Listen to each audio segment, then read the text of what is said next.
Guess it's time to get started. I think we're all here. Are we ready in chambers? We are ready, Mayor. Okay. Well, good evening and welcome to the Tuesday, September 8th, 2020 Lawrence City Commission meeting. Before we get started in our meeting proper, we'll hear from Porter Arneal about the Zoom meeting. Thank you, Mayor. Good evening, everybody. My name is Porter Arneal, and I'll be facilitating the Zoom portion of the meeting tonight. With me here is Sherri Reidemann, City Clerk. She'll work alongside Mayor Ananda to facilitate the meeting proceedings. This meeting is being recorded and broadcast on the city's YouTube channel and public access cable channel 25. During the meeting, please mute yourself by clicking on the microphone icon found on the lower left-hand side of the Zoom menu next to the video icon. When you are muted, a red line will appear over the icon. Muting your microphone during the meeting will make it easier for everyone to hear. You'll just have to remember to unmute if and when you want to speak. In some cases, I may mute or unmute people as needed. Each time you speak, please remember to state your name and title for the benefit of those listening remotely. In the menu, you can also turn your camera on or off by clicking the video icon.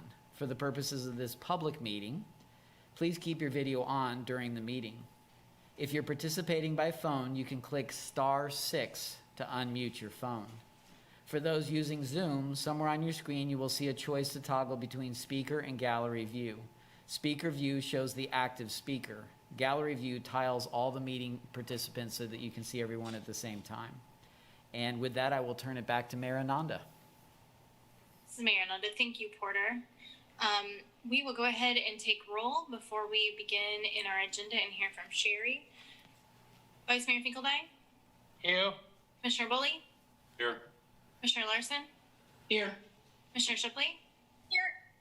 I am present, so we are all present this evening.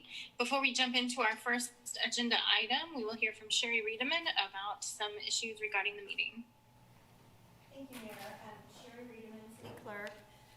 I want to provide a few reminders to ensure that the provisions of the Kansas Open Meetings Act are met. Commissioners, you must state your name and title each time you speak. All motions will need to be stated clearly. After a motion is made and seconded, the mayor will call on commissioners individually to provide their vote. Mayor, you will then need to announce whether the motion carried and the count of the vote. Various members of city staff are present via Zoom, and they must also state their name and title each time they speak. Individuals who signed up in advance to provide public comment remotely will be called upon by name. When you are called on, please unmute your listening device and state your name before speaking. The regular 3-minute time limit will apply. The mayor will then call for in-person public comment for those without access to technology options. Staff present will direct you to the podium to speak, following social distancing and safety protocols. The regular 3-minute time limit will apply. Thank you. This is Mayor Ananda. Thank you, Sherri. So the first item on our agenda is to approve the agenda. The City Commission reserves the right to amend, supplement, or reorder the agenda during the meeting. I will note that there is an executive session on tonight's agenda. When the motion is made to recess into executive session, the Commission will leave this Zoom meeting and go into a separate Zoom meeting. When the time scheduled for the executive session has elapsed, the Commission will return to this Zoom meeting and reconvene the regularly scheduled meeting. Are there any changes or modifications or amendments that the Commission would like to make to the agenda? You have a motion? This is Commissioner Larsen. I move to approve the agenda. Vice Mayor Finkeldine, I second. This is Mayor Ananda. We have a motion from Commissioner Larsen, a second from Vice Mayor Finkeldine. Commissioner Larsen? Aye. Vice Mayor Finkeldine? Aye. Commissioner Bully? Aye. Commissioner Shipley? Aye. Mayor Ananda, aye. Passes unanimously. Next are our recognitions, proclamations, and presentations. While we always want to recognize exceptional work in our community during the coronavirus pandemic with our commitment to public safety and for the compliance of the Kansas Governor's Order, individuals or groups will not be allowed to attend the Commission meetings to make remarks and receive their proclamations. Instead, we will be promoting the proclamations on our social media. This month, we will proclaim the month of September 2020 as Suicide Prevention Month. Please review that proclamation. It's available on our agenda, and we will be promoting that through our social media. The next item up is our consent agenda. All matters listed below on the consent agenda are considered under one motion and will be enacted by one motion. There will be no separate discussion on those items. If discussion is desired, that item will be removed from the consent agenda and will be considered separately. Consent agenda items are eligible for live public comment. Individuals wishing to provide live public comment must register as outlined at the top of the agenda. Public comment is limited to 3 minutes. Are there any items that a member of the commission would like to remove from the consent agenda? There was no one registered to remove an item from the consent agenda. Is there anyone present in chambers who would like to remove an item from the consent agenda? Are there any items on the consent agenda you want to remove for comment?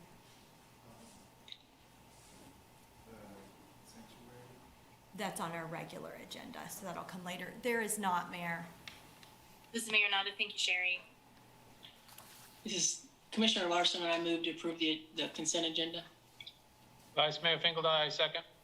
This is Mayor Nanda. We have a motion from Commissioner Larsen, a second from Vice Mayor Finkeldine. Commissioner Larsen? Aye. Aye. Vice Mayor Finkeldine? Aye. Commissioner Bully? Aye.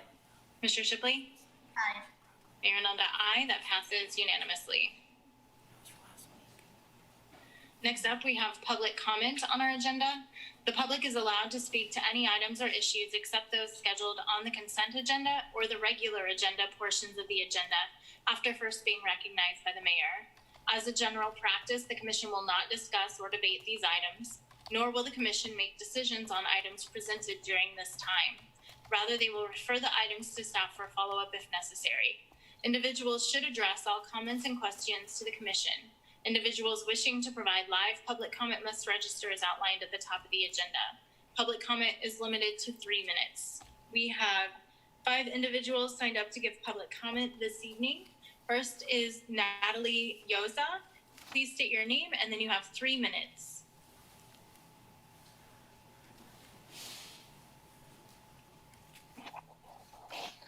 Hi, my name is Natalie Yoza, and I am a Lawrence City resident, and I wanted to make public comment tonight about an issue with fencing around a pool.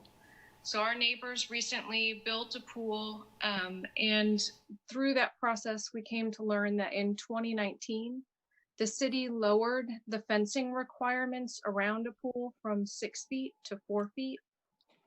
And our experience with young children being able to climb that fence has been very poor. I am concerned that a 4-foot fence won't keep 5, 6, 7-year-old children out of pool areas. And so I am asking the city commission to consider reenacting the prior requirement of a 6-foot pool. I have submitted video to the city that shows my 6-year-old son, and he is able to climb that 4-foot fence in 12 seconds. And I've also submitted video of my friends, or my son's friend. Sorry, I'm getting child bombed at the moment. And the 7-year-old is able to scale that fence in 6 seconds. The 4-foot fences have requirements that are in addition to that height. Sorry, my 3-year-old wants to be on camera.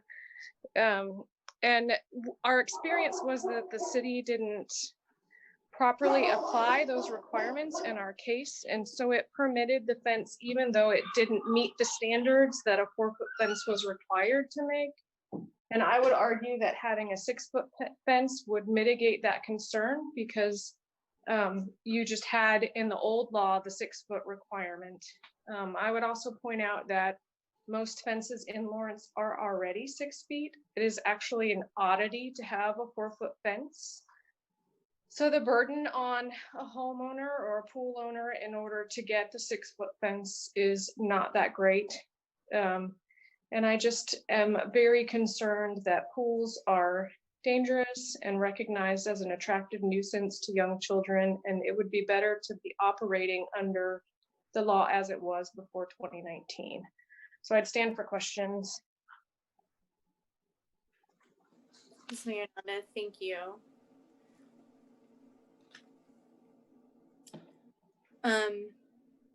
Next on our list for public comment this evening is Chad Osdale. Mayor Sherri Reidemann, City Clerk. Mr. Osdall communicated to us that he would not be attending tonight to provide comment. This is Mayor Nanda. Thank you, Sherri. Next is Renee Kuehl.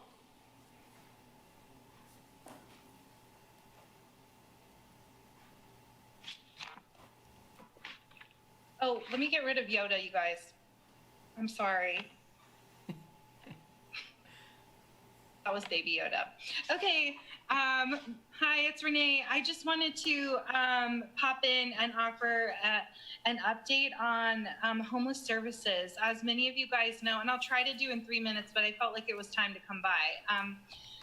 As many of you guys know, CARES Act funding has been awarded and is in process of being released by the county.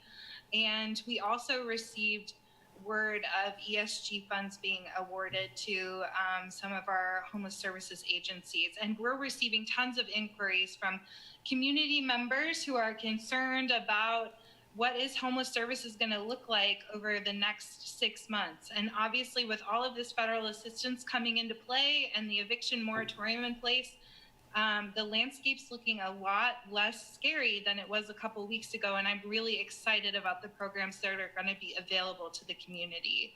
So a quick backstop. Before the federal funds were available, the Lawrence Community Shelter has been working really hard on getting everyone we can into permanent housing. And we've had huge success even without all of this federal funding in place. We've moved 95 individuals out of 213 people served into permanent housing so far this year. Last year, we moved 80 in the entire year. So we're currently moving people into housing at a clip out of 1 out of every 2 that we serve are getting moved out of the shelter and into housing. Compared to last year, we moved 1 in 5. So this is really awesome for our community, you guys. And so I just wanted to share that with everyone that, you know, the pandemic's presented this huge challenge, but we're still forging ahead and making big changes that are so positive for folks who are encountering poverty and experiencing homelessness in our community. So now, after all of that work we've done to move people into housing, we're going to have access to over $1 million in assistance for people across the community experiencing homelessness. The Burt Nash is going to have access to over $400,000 in rapid rehousing funds. This will provide rental assistance to households experiencing homelessness and exiting to permanent housing for up to 12 months. The Lawrence Community Shelter is going to have $100,000 to expand access to hotels to individuals experiencing homelessness. Since the pandemic started, we've provided isolation and quarantine for individuals awaiting test results in hotels, and now we'll be able to expand access to 30-day hotel vouchers for people on our waiting list and people seeking shelter. $850,000 in CARES funding is going to be available via the Housing Stabilization Collaborative. Mayor. Am my time up? Okay. Is my time up? Sorry. This is Mayor Nanda. Renee, your time is up, but Okay. If you would mind continuing just for another minute to discuss what you're bringing to us, I think that commissioners would be interested in hearing the rest of what you have to say on that. Thanks. Okay, awesome. I'm almost done. There's, so $850,000 via the Housing Stabilization Collaborative. Those funds are going to be used for homelessness prevention, so to pay back rent or rental arrears, and available to rehouse people to assist with their first month's rent and security deposits. CARES funded a legal campsite for 20 of individuals that the city is working on launching. And in other news, the Willow shelter opened their second shelter. And the Lawrence Community Shelter, as you guys know, are working on our 12 tiny homes on our campus. So all told, with all of these resources, I think from what I've estimated, we should be able to serve between 500 and 600 households with shelter and rental assistance with all of these funds. That would be a goal for us to shoot for. It really depends on how much people need individually per household in rental assistance. And so our ability to expand these programs beyond the end of 2020 really depends on us having more access to federal funding through ESG and through a second stimulus package. So I just really encourage people to reach out to me if they have more questions, but also please reach out to your federal representatives and ask them to pass a second stimulus package and include homeless services and rental assistance in that. Because we're going to achieve so much, and we're just going to keep it going to meet the need, no matter what the economic crisis looks like or the economic reality looks like. And those are the types of programs I think we want to offer, and we want to stay focused on housing. Thanks, guys. Renee, thank you so much for that update. This is Mayor Nanda. I very much appreciate that. I think that this is an item that maybe we can, if the commission approves, move to staff so that we can have an update as we begin working into the colder months for a work session where we can just have a discussion about what that plan looks like. I know that was a big topic last year. Is there anyone opposed to that?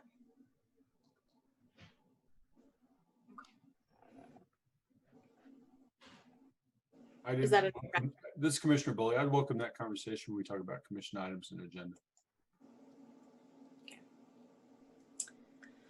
All right, next we have Stephen Watts. Please state your name and you have 3 minutes.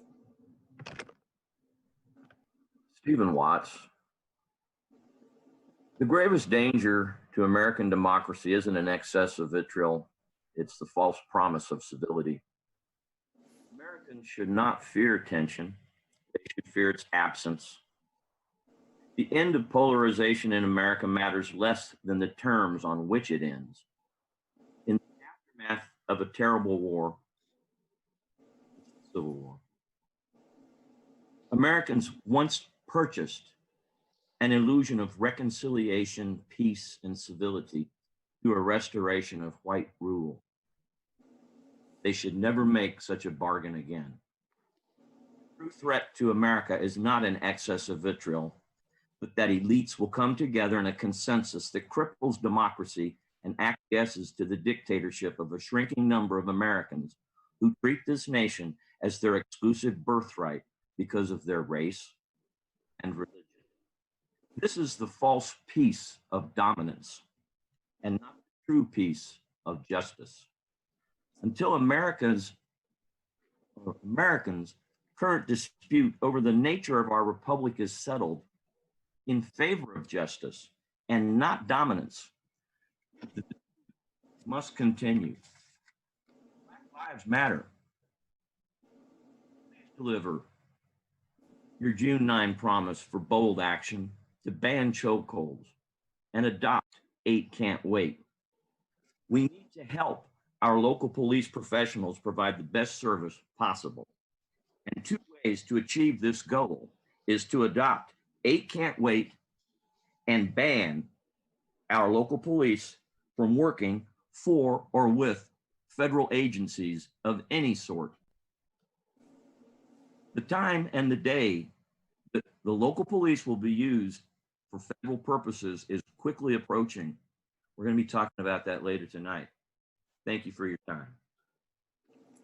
This is Mayor Ananda. The last individual we have signed up to give public comment, general public comment this evening is Chris Flowers. Please state your name and go ahead. You have 3 minutes. This is Chris Flowers. I think that was a mistake. I didn't mean to sign up if I did for general public comment. Oh, I wanted to speak at the city manager's report. Is that allowed though? If not, I'll speak now, but I was gonna do it at the city manager's report. This is Mayor Ananda. Chris, this is the only thing that you're signed up on this evening. Could that have been a miscommunication, Sherri?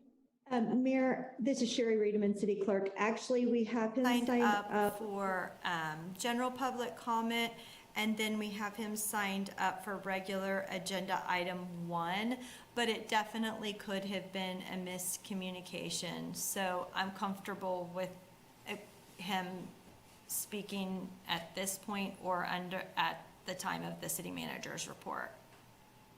This is Mayor Ananda. Thank you, Sherri. Chris, would you be okay with waiting until the city manager's report for giving your comment on that item?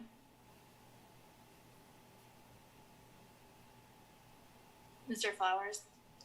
Okay, yeah, I'd rather wait till city manager's report. This is Mayor Ananda. Okay, thank you, Chris. Sorry about that. No worries.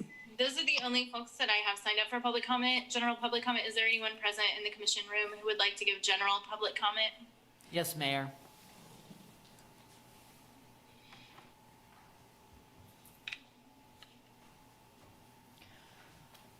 Good evening, Madam Mayor, Vice Mayor, and Commissioners. Ted Boyle, North Lawrence Improvement Association. I'm here tonight to speak to you on the same old deal that we talk about all the time, and that'd be stormwater. But this time, the stormwater is coming from the county.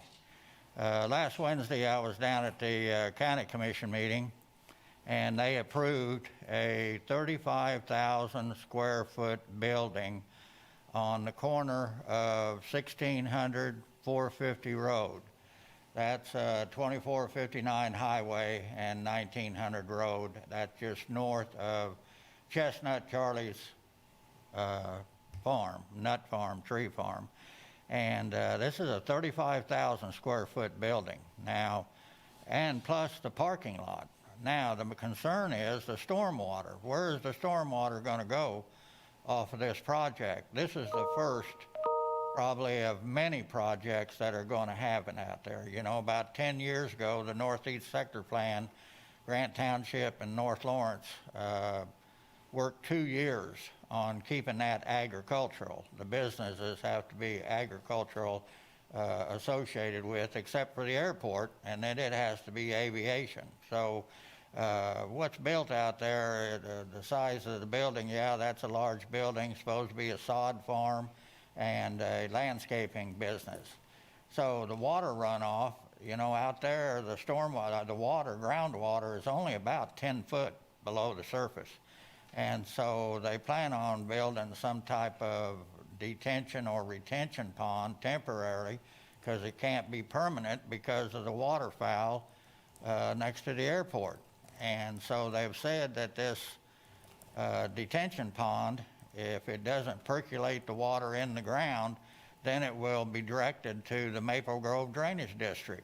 Well, that comes right out at North 2nd Street, where we got flooded in '93.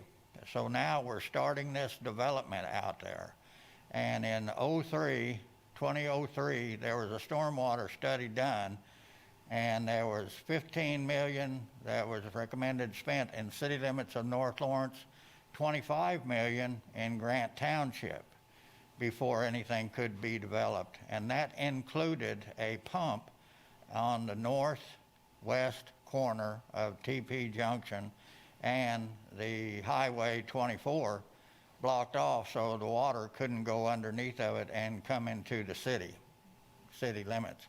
Now, this brings up another question that we talked about. Why does the city have to take care of the county's stormwater, which is excessive, and the taxpayers of the city of Lawrence are paying this? So I would like the city commission to direct staff to see why we have to take care of that stormwater and pay for it, and what can be done to get that pump out at TP Junction so that we don't have another 1993 down along North 2nd Street.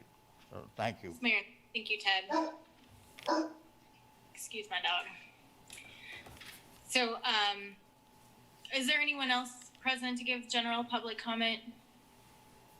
It's not related to an agenda item? It's not related to. Okay, go ahead. There is one more person, Mayor. Thank you. Hi. So my name is Eric Hyde. I'm from Lawrence. I went to school for international ethics. I used to be a paramedic. I'm wearing this shirt, Love, Freedom, Knowledge, because I'm redoing LFK into Love, Freedom, Knowledge. And I believe that we need to define love, freedom, and knowledge, and we need to utilize it as the core criteria that to determine if our actions in City Hall are actually of maximum utility to our community. And I'm going to be running for City Commission. I only have about 10 votes left for my petition. But my main concern with this City Hall is how fascistic it acts. And you may not understand that, and I would welcome you to talk to me about that. We can talk to you about that more. But yes, please do not do things that infringe on people's love, freedom, and knowledge. And I still have more time left, but I don't want to take too much more of your time. So I believe some of these, I can't talk about the agenda. I'm done. Thank you. Mayor Nanda, thank you. Anyone else? No, Mayor. Thank you. So, with the commission, commission. I know you're going to move on. I did notice we had some correspondence for comment pertaining to the events over the weekend, and I don't want to bring it up or talk about it here. I know it'll be under commission items, but I did just want the public to understand that that's kind of when we discuss those kinds of things. And if they're interested in that discussion, I have no doubt that one of us or all of us want to bring that up. I just want people at the beginning of the meeting to know that we are thinking about that, but we can't talk about it right now. This is Mayor Nanda. Thank you, Commissioner Shipley. I wanted to acknowledge that I made a mistake and hadn't refreshed my agenda on this computer when we began our meeting, and I read the wrong proclamation for this month. So if the commission would give me permission to go back and acknowledge the proclamation for this week. I'm seeing nods. I don't think we need a vote for that necessarily. This week we are proclaiming the week of September 13th to 19th, 2020 as Assisted Living Week. So that information will be expressed on our social media, and I encourage everyone to read the proclamation for themselves as well. And I want to apologize for that mistake. So with that said, we are ready. Bowley. I'd just like to commend you for mentioning suicide prevention during a second meeting during the month. That's such an important topic. So I'm certainly willing to hear that from you anytime. This is Mayor Nada. Thank you, Commissioner Bullock. You're right. It's an incredibly important conversation, I think right now especially, but always. So with that, we are ready to move on to our regular agenda. Our first regular agenda item is to consider adopting on second and final reading ordinance number 9736, codifying city policies and practices concerning immigrants if appropriate. Good evening, Mayor and Commissioners. I am Maria Garcia, Assistant City Attorney, and the item before you tonight, as you just read, Mayor, is to consider adopting on second and final reading ordinance 9736. The draft that you have before you is the result of many months of discussion, as you know, and incorporation into the draft as it appears today, having taken very valuable input from Sanctuary Alliance, community members, and the City Commission. In our previous meeting, when this ordinance was discussed on July 21st, the Commission directed staff to continue working with Sanctuary Alliance on incorporating language into the ordinance related specifically to the Lawrence Police Department. And my remarks are fairly brief this evening because there's an outstanding issue from that, one outstanding issue, and that has to do with a request from Sanctuary Alliance to require the Lawrence Police Department to provide an immediate alert to the public of any communication of reported or planned activity by ICE or other federal agency, including any request for assistance within the city. This particular language was brought up towards the beginning of our discussions on this ordinance late last year, and staff has long had a concern about that immediate public alert language. In fact, I mentioned it briefly during a presentation on this topic in February, and just relayed staff's concern that such a requirement for an immediate public alert is inconsistent with federal laws that prohibit obstructing ongoing or pending federal initiatives.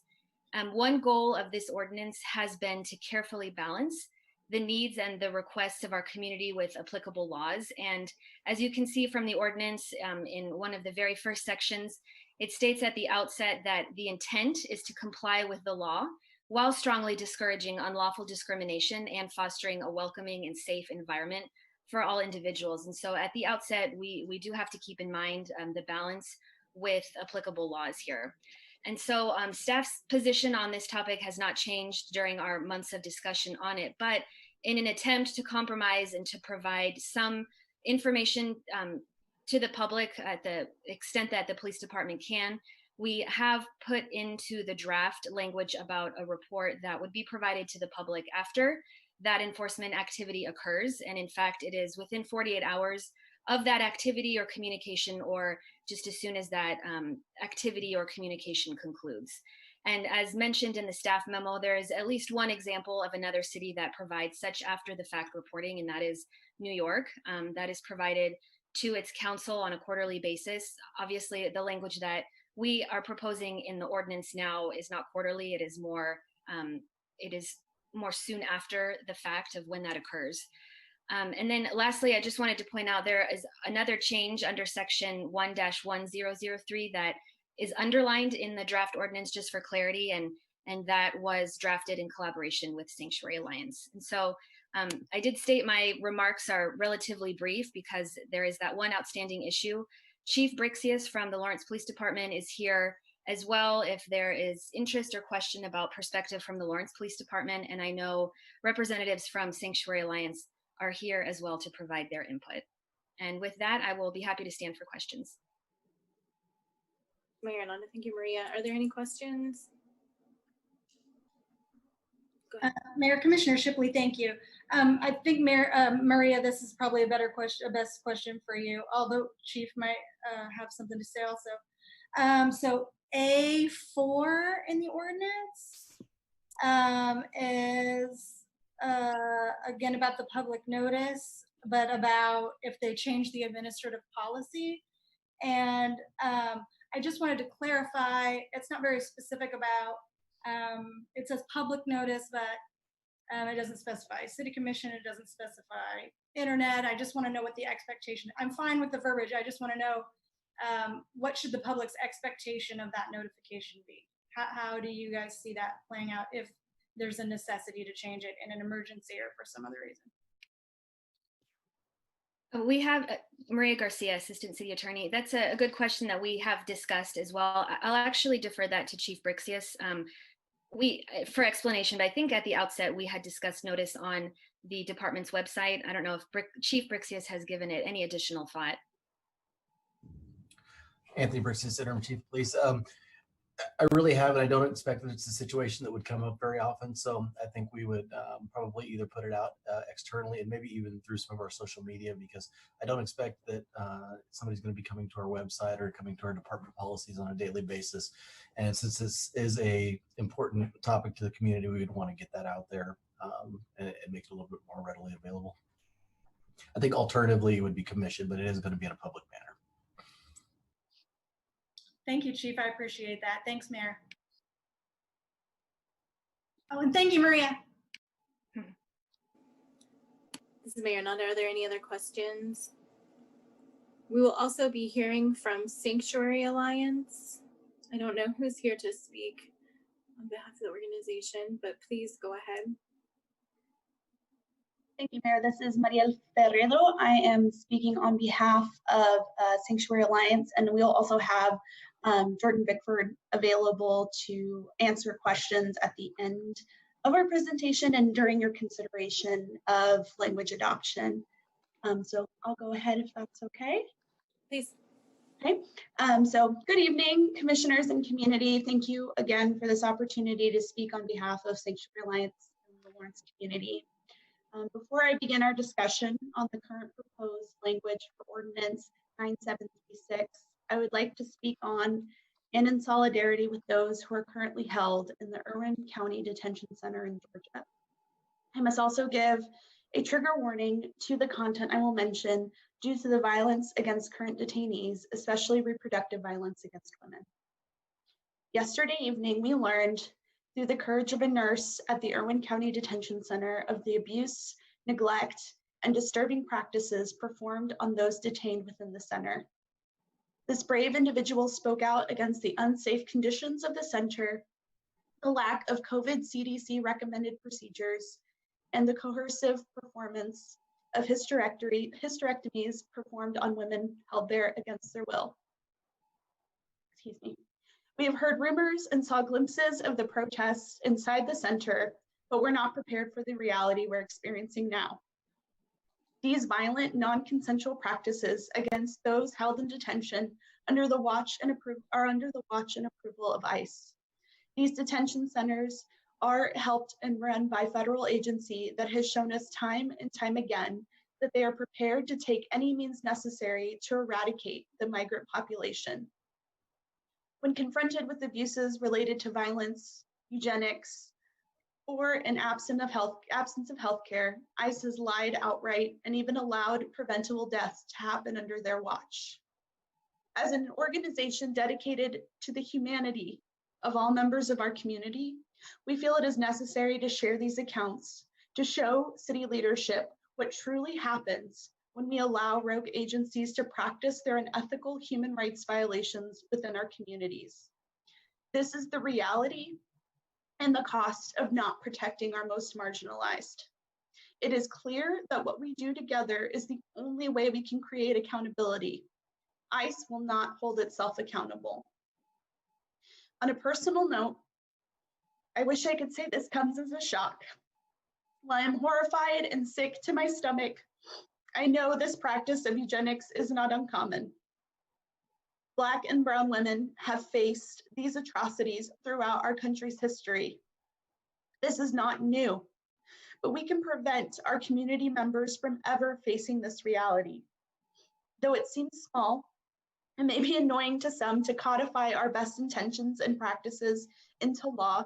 This is what it will take as a community to protect our humanity from crumbling at the feet of groups who see immigrants of color as subhuman and disposable.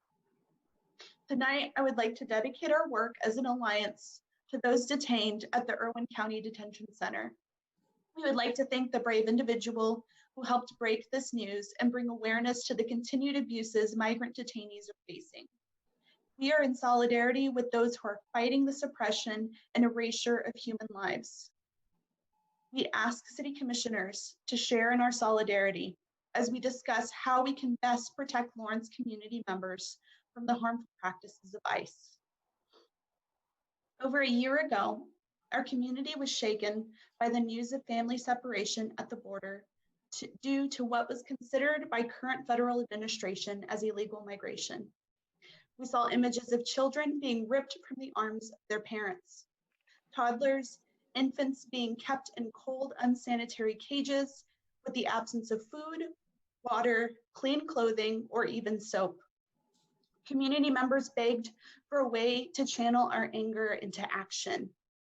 Myself and other organizers took up this call to action.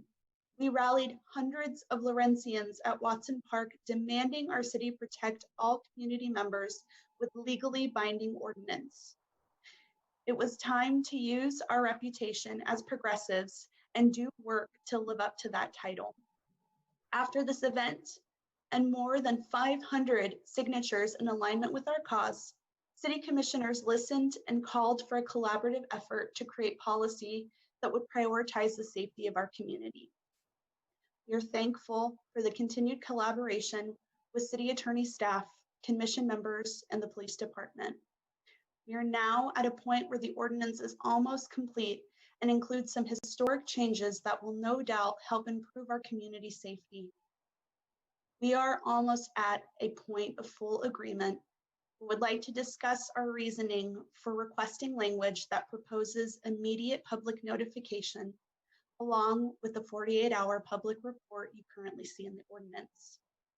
We propose the following language to be considered for adoption into the ordinance. Under Section 1-1004, Department Practices, Section A, Lawrence Police Department, Part 2, Subsection C.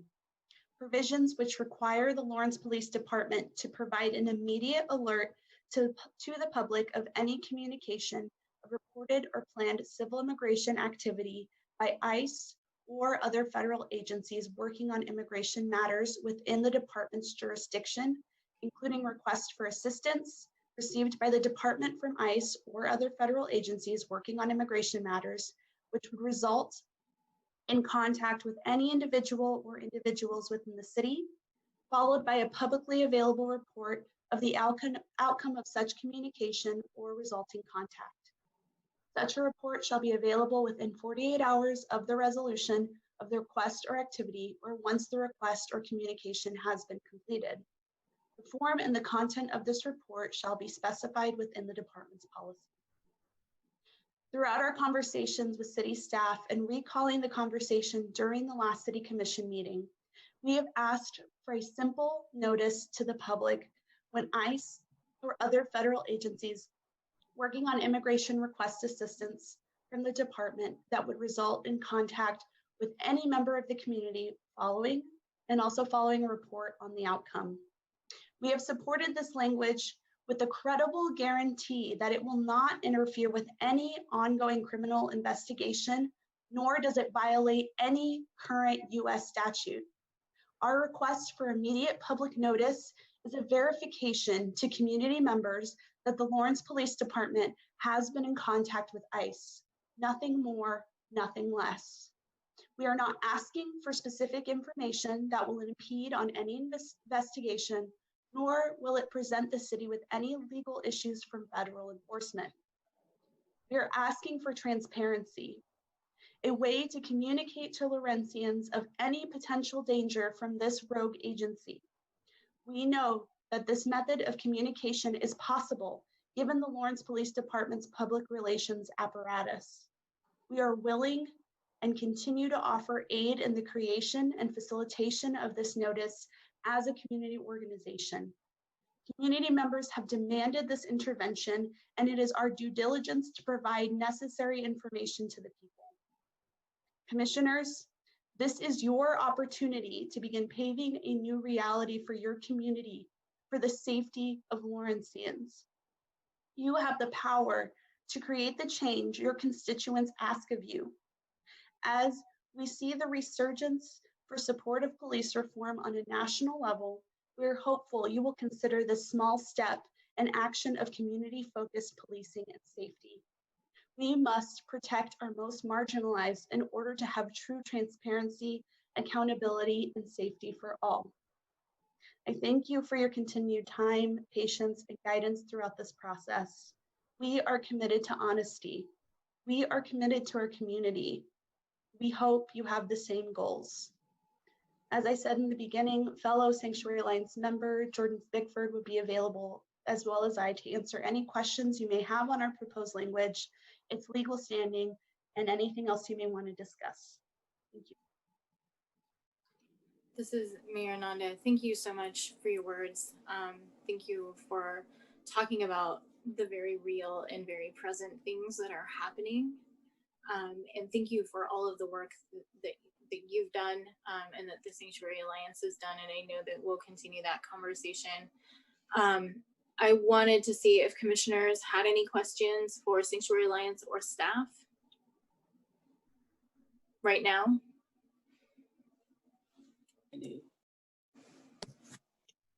Yeah, this is Commissioner Lisa Larsen, and I did have a question for staff. Maria, I would assume at this point. And it just goes back to the legal question as to this item, that the one issue of all these that we haven't been able to resolve. If she could speak about the legality of the request by Sanctuary Alliance. Sure. This is Maria Garcia, Assistant City Attorney. Let me just pull up my notes on this. So there is a federal statute, it's 18 USC section 1505, that does prohibit obstruction of proceedings or communicating in a way that obstructs a proceeding that is pending before an agency of the United States. This statute was used to charge a judge in Massachusetts just last year. She assisted somebody from evading ICE detection in a courtroom, helped that person leave through a back door. And the federal prosecutor's office did issue a 4-part complaint against that judge. And one of the counts was a violation of this obstruction statute. And so that's just one example of shielding, or the language under another statute, which is 18, I'm sorry, I have to scroll down to it. Shielding and harboring aliens, which is under 8 USC 1324. There is some case law around that and some concern, especially given that indictment that came out last year, that any person who provides assistance in evading detection by those federal agents could certainly be subject to prosecution. That case has not concluded at this point. I have the indictment. So the point is that the risk is certainly there. And there is some case law that supports prohibiting somebody from tipping others off that ICE agents are near and that are going to be taking enforcement action.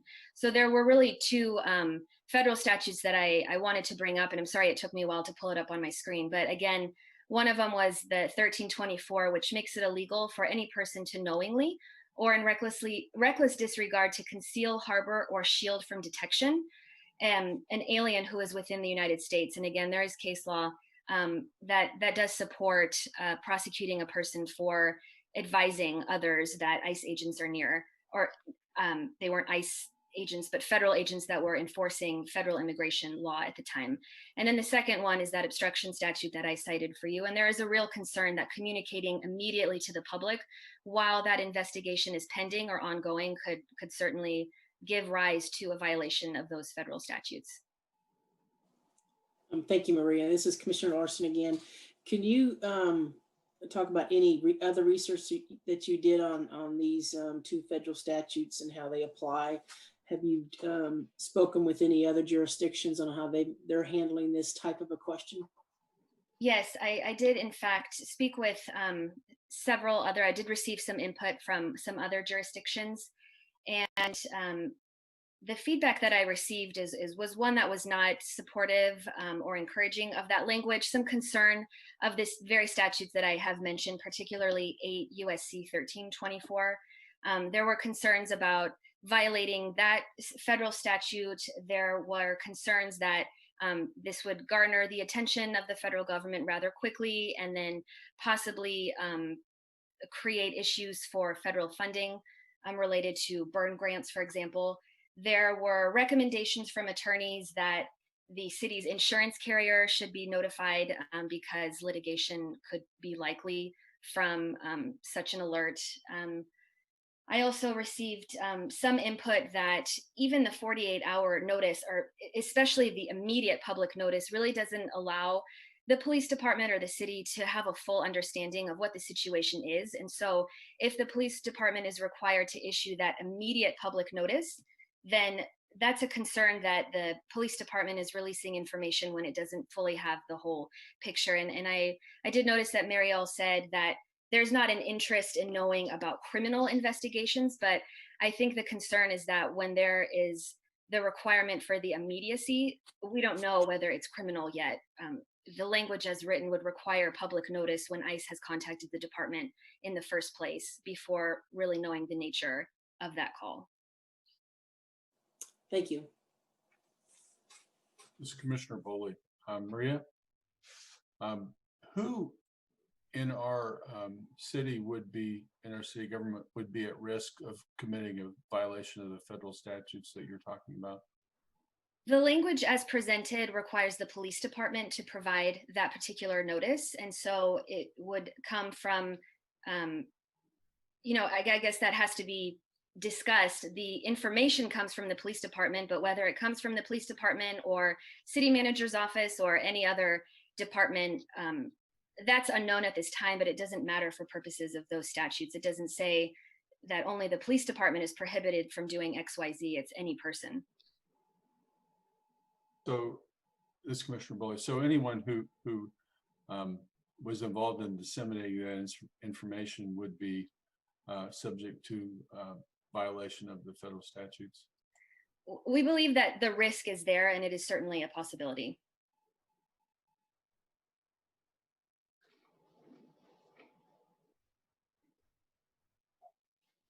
Mayor, this is Commissioner Shipley. I feel like I heard Mariel say that they don't necessarily agree on the degree of risk here. Would you, Mayor, be comfortable with hearing a reply from their legal person? I would very much appreciate that. Thank you, Mayor, Commissioner Shipley. This is Jordan Bickford of Sanctuary Alliance. We have reviewed the issues that Maria presented over the conversation, including those two statutes. The obstruction statute and case that she presented, I'll only touch on that briefly because this is not as applicable as the immigration-related statute, which we will also discuss. However, in that case presented, there is a judge who is physically removing a specific human from a proceeding to shelter them from the immediate consequences and immigration action.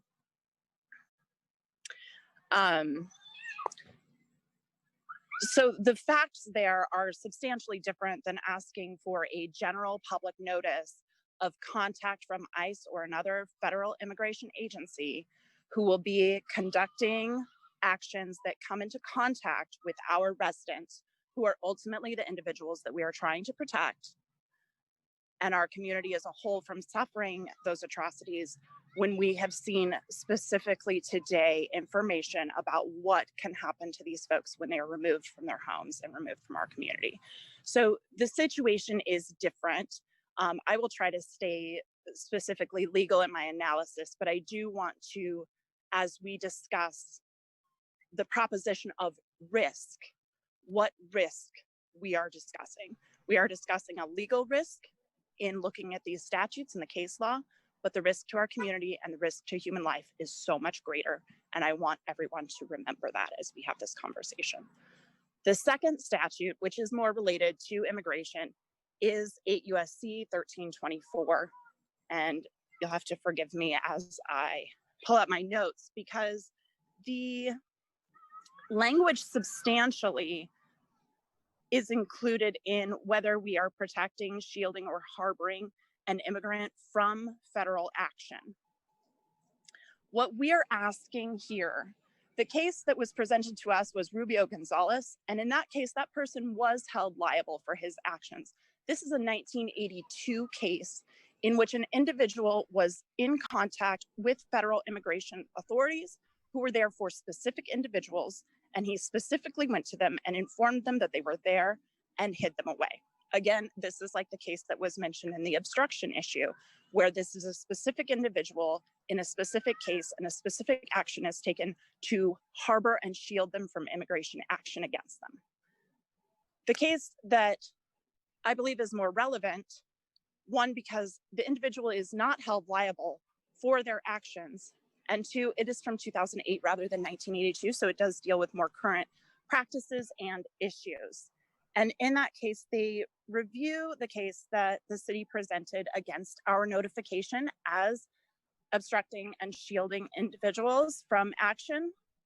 And they agree with the Fifth Circuit that the term shielding, harboring, and concealing under 1324 encompass conduct tending to substantially facilitate an alien's remaining in the United States illegally, and to prevent government authorities from detecting the alien's unlawful presence. So in this case, they agree with how the statute is applied. What they do not agree with is that the following action by an individual constituted substantially facilitating their staying in the United States illegally. This man's actions included going to a specific individual and telling them that immigration activity was going to be on a rise, that this person should not get involved in anything for 3 to 5 months, go to work, come back home in silence, cook your food, do only that. I'm telling you to stay away from everything for 4 to 5 months. Are you going to your job? Go then, come back home. This is quoted of an individual with knowledge of impending immigration activity against a specific individual. And the court declined to hold this action as being substantial enough to violate this federal statute in facilitating that individual from facing immigration activity. So what we are asking as a community is not for anything nearly so specific. We are asking for a general notice. We are not telling any single individual what they should be hiding from, or that there is a direct threat from them. We are not ushering an individual out of a courtroom. We are not hiding individuals. We are allowing our community notice, which courts have declined to apply as violating this statute. So in my analysis of these cases, I simply do not see the risk to the city as being as substantial or as important as the risk that we put our community at by allowing ourselves to do nothing. If you have follow-up questions or would like citations on those cases, we are happy to provide those, and those have been provided to the city through our correspondence over the last month as well. This is Mariel. Thank you for providing that. Are there other questions from commissioners?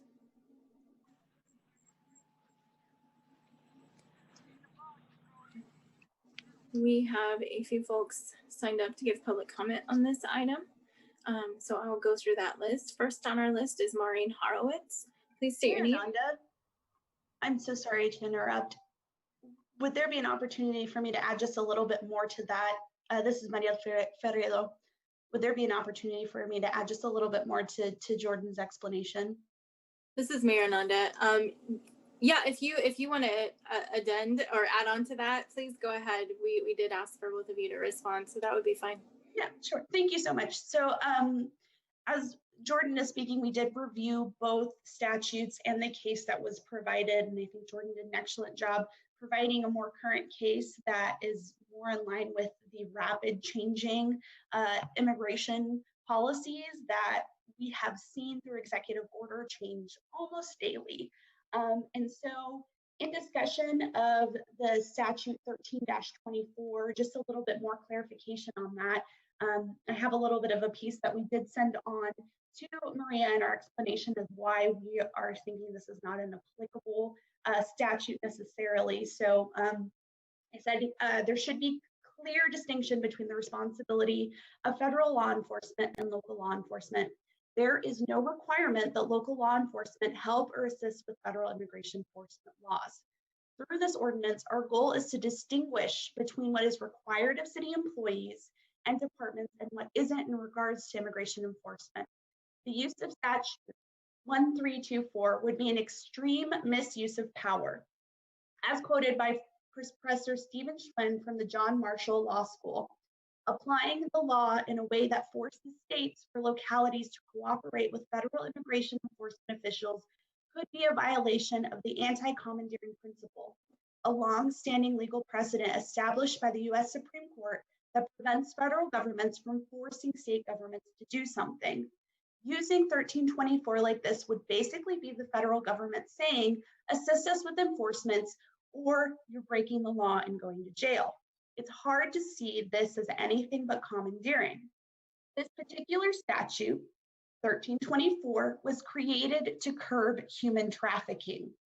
This in no way reflects proposed ordinance, but rather requires more care of individuals without citizenship status to be comfortable communicating criminal activity with local law enforcement. If the goal is to protect victims or witnesses to crimes, we must remember that the federal immigration enforcement does not have their well-being in mind.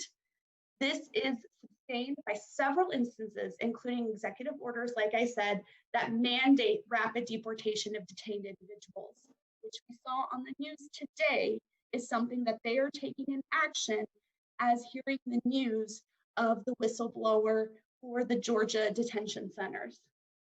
All of this is in addition to the fact that we do not have that requirement to work for federal enforcement. So I just wanted to provide that little piece of information, some background on those statutes. If we're going to place something forward and have an argument against it, I think there needs to be clarification of the reason those statutes exist and what we're asking for, because I believe they're very different than the cases that have been presented. Thank you. This is Mayor Nanda. Thank you for that. Are there any follow-up questions from commissioners with that information? Okay, then we will go ahead and move to public comment then on this item, so that folks will have an opportunity to share as well. So again, Maureen, I apologize for your wait. Maureen Horowitz, please state your name and then you have 3 minutes. Maureen Horowitz, and thank you so very much to everyone who's gotten us to this point. I'm so grateful for all the gorgeous work that's happened here and what's been created. I know it could seem like pushing for immediate notice might be a lot, but it's vital because when there's danger, you let people know. There's no question that ICE is a brutal, racist organization. By their own account, almost 1 out of 20 people they've detained are US citizens. The only way you get those kinds of numbers is by thinking that anyone who isn't white doesn't belong here. We've all seen the endless news of ICE's cruelty. The coerced hysterectomies leave no question that genocide and eugenics are part of their mission. During a pandemic, they continue to conduct raids and deportations throughout the country, ignore the most basic CDC COVID guidelines, and lie about the number of people dying in their custody. Every time there's a leak, we get the smallest glimpse of the torture, humiliation, disease, and abuse people are being subjected to. As I've said before, I'm a Hungarian American Jew. My grandmother was like a third parent to me. And I saw what it did to her years later to have lost almost everyone she grew up with and the family she married into. And she lost them to people who operated like ICE does now. It's likely that many of her people, my family included, died of diseases brought on by conditions in the camps. Years ago, someone I loved and thought of as an aunt told me about how she pretended to enjoy being raped by one of the Nazis who questioned her and notified her of her boyfriend's arrest. That's how she got the notice that let her leave Vienna instead of being sent to a concentration camp like her boyfriend had been hours before. And I really wish these stories were unique or at least outdated. But I want to think we'll do better than that for people here in Lawrence, that will put every possible obstacle between people who live here and the concentration camps in our country. That is the absolute least we owe each other, and respectfully, it is the absolute least we elected you to do. Thank you very much. This is Mayor Nanda. Thank you. Next on our list is Angela Reed. Please state your name and then you have 3 minutes.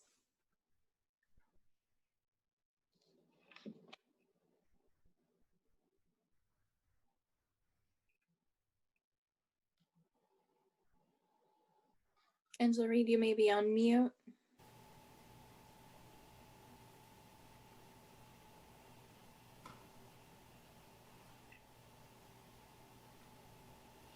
Are they present on the call, Sherri? Can you tell? Sherri Reidemann, City Clerk. Porter's looking now.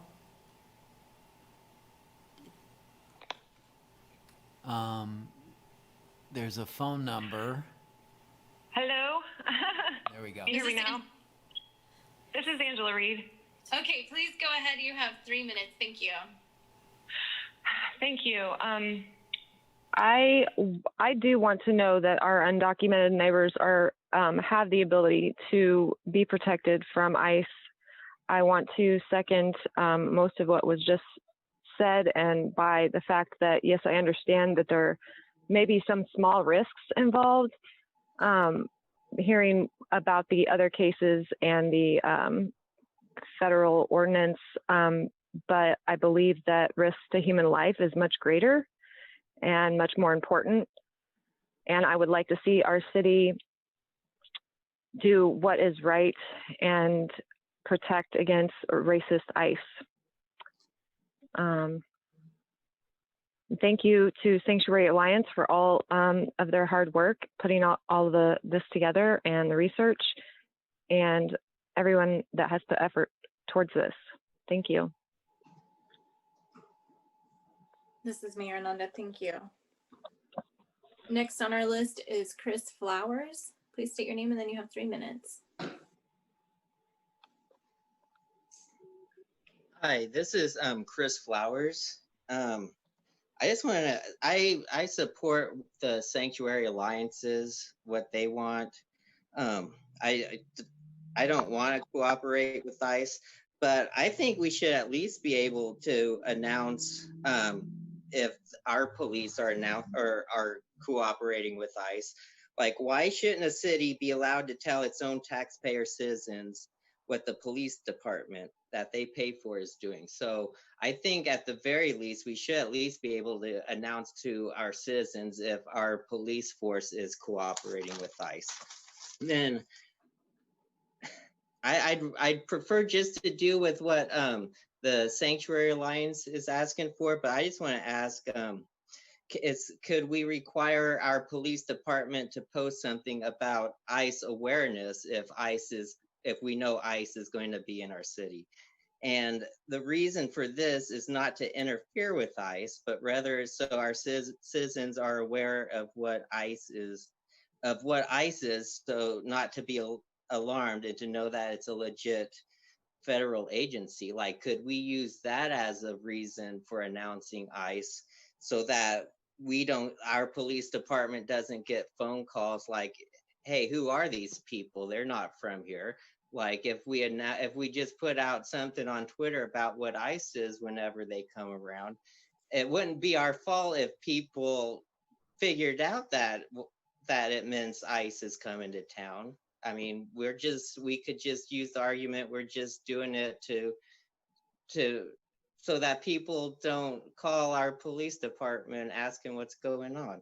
So I definitely support what Sanctuary Alliance is asking for, though. And I think I would be asking our lawyers, like, how could we do this? And like, what argument could we use to try in case the feds do come after us? Like, what reason could we use in court and try to come up with a policy that would strengthen that argument? Maybe, I don't know, just throwing that out there. Thank you. This is Mayor Nanda. Thank you. The last individual that I have, oh no, I believe we have 2 more. The next individual signed up to give public comment on this item is Elise Higgins. Please state your name and then you have 3 minutes. Hi there. Would it be possible for me to go after the other 2 folks have gone? I am almost home, but not quite home yet. This is Mayor Nanda, of course, please. Thank you so much. The next individual that we have who signed up to give public comment on this item is Stephen Watts. Please state your name and then you have 3 minutes. Stephen Watts. I totally support the changes that the Sanctuary Alliance is requesting to add to this administratively written ordinance. And I couldn't support that as an American, provided that those additions are made. The reality is that this ordinance was written to assist the administration, the police administration, and the city staff. The city staff are grasping at straws, and they're citing legal instances that maybe this, maybe that. They're painting worst case scenarios and trying a case before something has even been happened. It's scare tactic, and it's frightening that they can throw in there, we're afraid that Mr. Trump isn't going to send money if they hear that we support undocumented people in Lawrence. It's frightening that people are bringing that into their thought process in terms of being able to make decisions. The bottom line is that we need to help our police people, and we can do that by restricting the amount of work that they have. They don't need to be working for the federal government in any way, shape, or form, or ever, be it ICE, Homeland Security, whatever the agency ABC is. They don't need to do that. So please don't pass the ordinance unless you add that language. Thank you. This is Mayor Ananda. I believe that there were some people in commission chambers who wanted to give public comment on this item. Yes.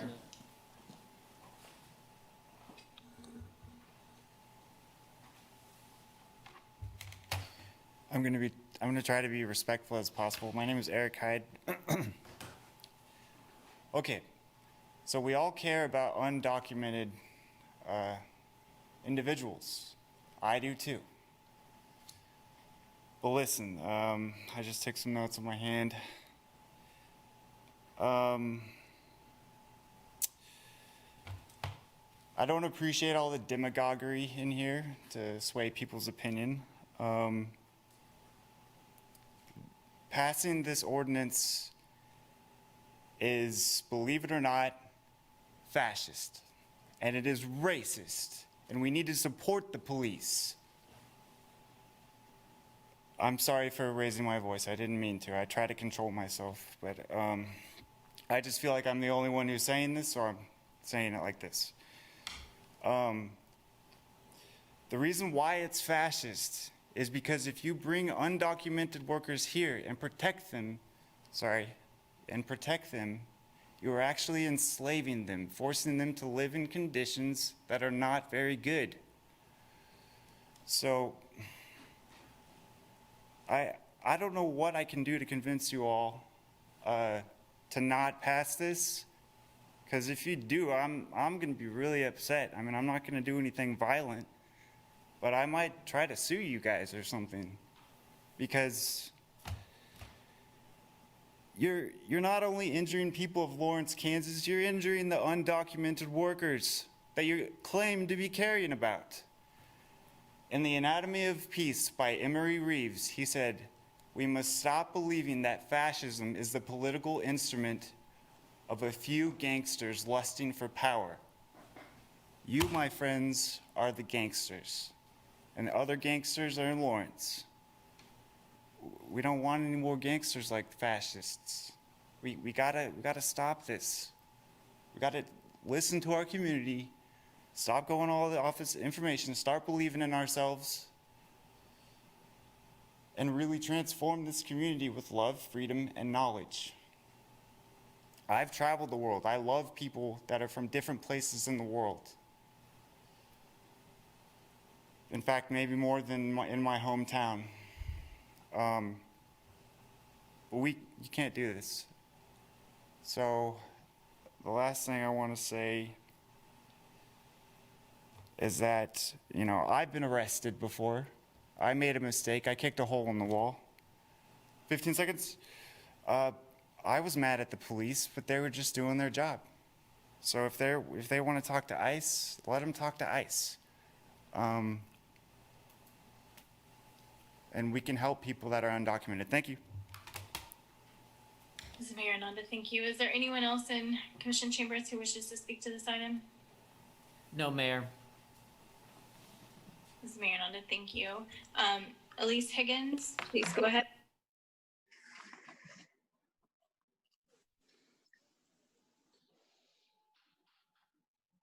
Is she still on the call? Thank you. Yeah.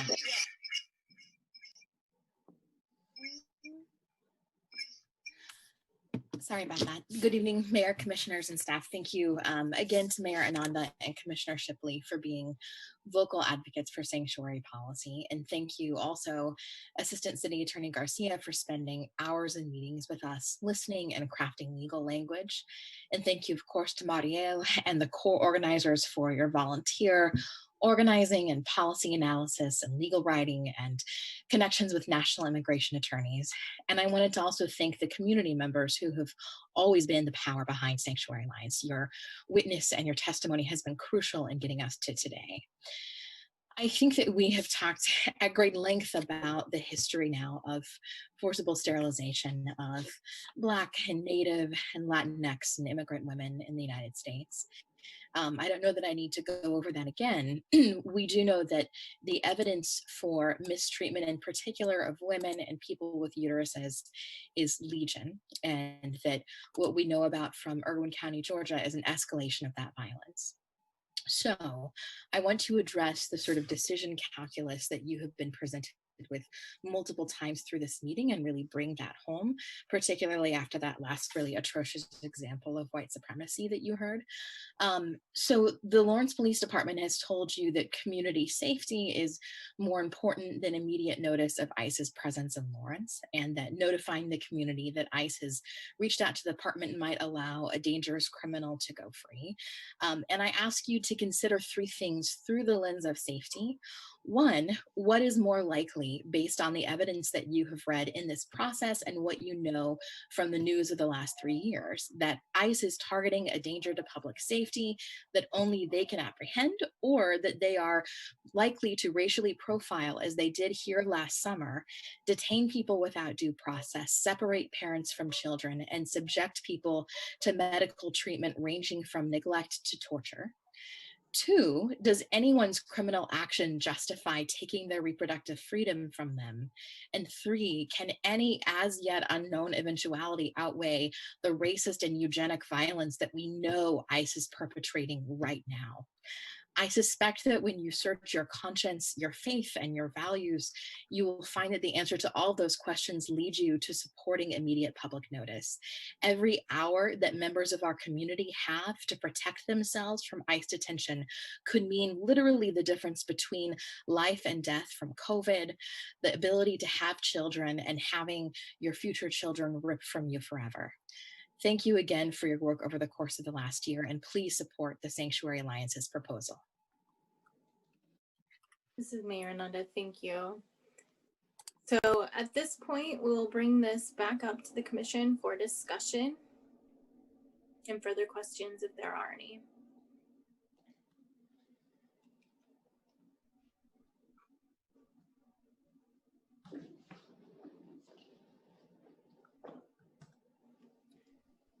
So I think the remaining issue before us is the proposed language on 1004 A2C, apologies. And that is the Sanctuary Alliance's proposed language and the proposed language that is listed in the proposed ordinance.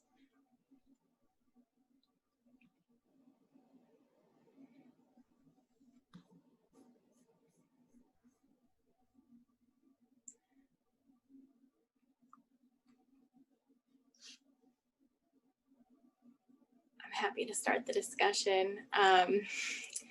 So I think that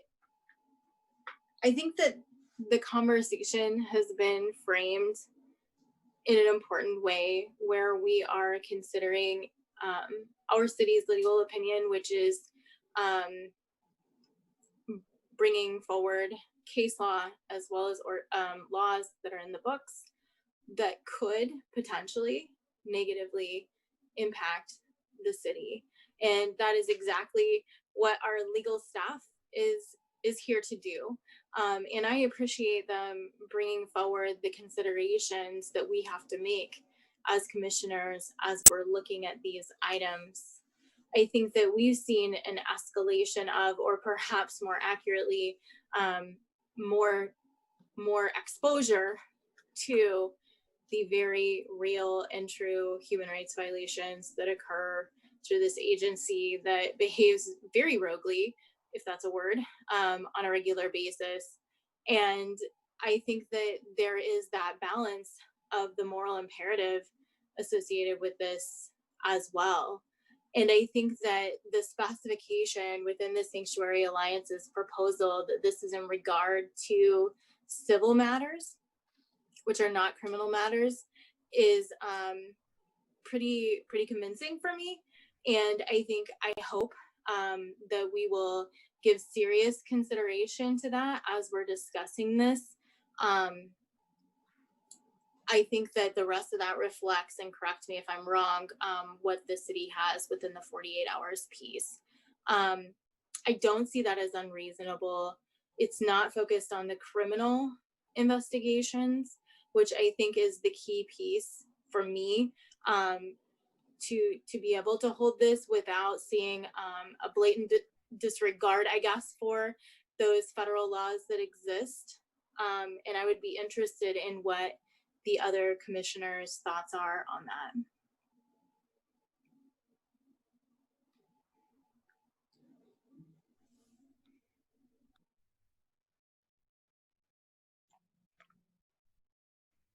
This is Vice Mayor Finkeldye.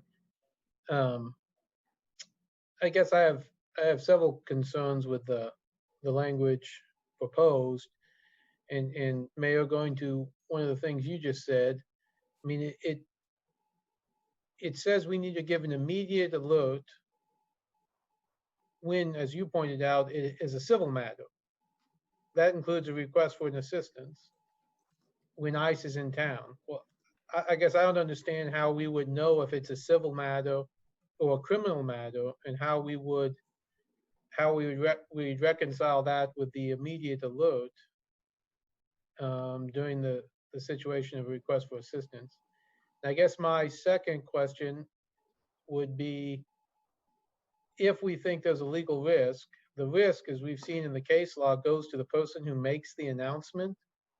So we're asking one of the members of our Lawrence Police Department, whoever happens to be on duty to that day, to take that risk. If we were going to do something like this, I would much rather see that come out of our city manager's office, our city commission, some other office, than putting whoever happens to be on duty that day, even if it's a small risk of violating federal law. It's the person who puts that out that is subject to that risk. And that, I don't think, if we're going to subject to that risk, it should be a random person of the Lawrence Police Department. Those are my two concerns. This is Mariel. If I may address that, and then staff can correct me if I'm wrong, but having been part of these discussions, there is a process for assessing whether or not the police department would provide assistance on that. And part of that is confirming the type of warrant that is associated with the action, whether it's a civil warrant or a criminal warrant, by a supervisor. So that would be identified by that supervisor, who would then make the final decision on that action. The exception to that would be, I think, with immediate public safety issues. And so for me, understanding that there is that, it's not the responding officer who would be, well, there would not be a responding officer if that request is made until that is verified, unless there's a public safety risk in that immediacy. I don't know if that's helpful to you or if that clarifies, and maybe I'm not doing a very good job of describing that. Vice Mayor Finkeldye, I think I understand that. How do you reconcile that with the term immediate and the word alert, as opposed to notification of activity or something? A reasonable notification upon determination. It just seems, I don't know. I've not been in these conversations as you have, and I've never dealt with ICE or know how they interact with our police. So I'm asking the question. This is Mayor Ananda. I would certainly invite Mariel or anyone from the Sanctuary Alliance who would like to address that that specific piece of the question. This is Mariel. Can you repeat that question? That was a little. Yeah, Vice Mayor Finkel, I guess my question was just trying to reconcile the immediate alert when there's other qualifiers, such as it has to be a civil matter, it has to be a matter in which there's, I think, contact with an individual. So there's several factual elements before the quote immediate alert happens. How do you reconcile immediate and the other qualifiers, and how do we get there? This is Mariel. Well, I think it states how you do it, right? It says immediate public notice, and then it gives the qualifications. We also say that the manner in which these notifications and processes will be used will be described in the police administrative policy. So I believe that would be a good opportunity. And we have offered to assist in creating that terminology, creating the policy within the administrative piece that would make it give them a lot more clarification to the actual process. I think putting something that is step by step by step in the ordinance doesn't really turn that into a provision, but rather maybe even makes it more difficult for the department to adhere to it. Whereas if we just say there needs to be a immediate public notice, this is what the qualifier is, for example, needing it to be a civil warrant rather than a criminal, which, as Mayor Nanda pointed out, is something that is done anyway. And then again, going back to our logic and reasoning behind this, we're not asking for anything beyond that. And so when we're visualizing this, when we see this, it is an alert that they have been contacted, not anything further than that. And so we can discuss definitions of words all day, but I really think it is very clearly outlined. And we can look towards the administrative policy, which we're happy to work with the police department on to further clarify the process. This is Vice Mayor Finkel. What about, again, just talking out loud here, I mean, if there's a risk, would you be opposed if it was the city manager's office or someone else who put the alert out, or is it important to you that it's the police that put the alert out? I think we chose, this is Mariel, sorry. I think we chose the police department because they're the ones who get the immediate contact. And so I don't think there's opposition with who disseminates that information or gives that information to the public. I don't think that was ever an issue, but rather that the public notice happens and that the requirement, because the agency who is being contacted is the local police department, so they should be able to provide notification, but the way that that notification gets out to the community, again, can be outlined in the administrative policy and can say, you know, here's the steps, here's who it would go to. So that is flexible for the police department if for some reason it needs to change away from the city manager or someone else, rather than that being a codified piece where we would have to go back and then rename the individuals responsible. I'd also like to point out the risk factor in that there are protections for police, including immunity. So I'm not really seeing that as a great risk. If a police officer were to report, that is a right that they do have if they were, and I would assume that the city would be, if there were any sort of a violation of federal law, that lawsuit would be taken up against the city rather than the individual, and there would be protections for that individual. At least I would hope in any situation where somebody is sued as an employee, that they would have protections from their employer. Vice Mayor Finkel, thank you.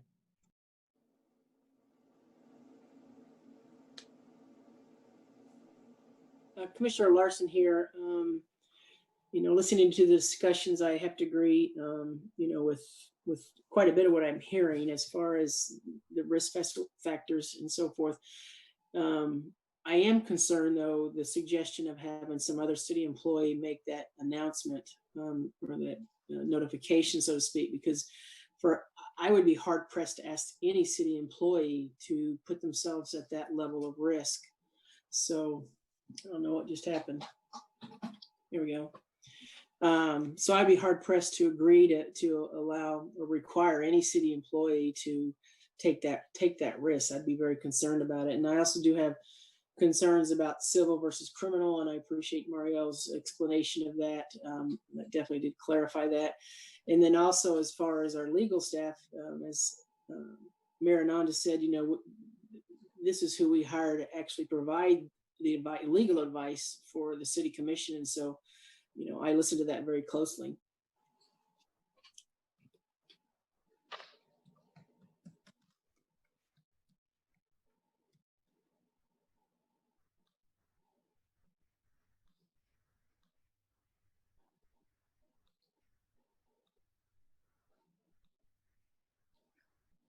Mayor, Commissioner Shipley, Mayor, I didn't hear you make any particular comment about if you would prefer it if it came from the city manager's office rather than the police. I don't want to put words in his mouth, but I felt like Brad,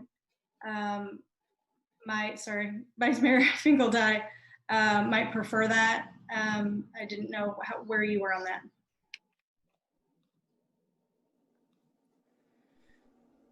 This is Mayor Ananda. I think that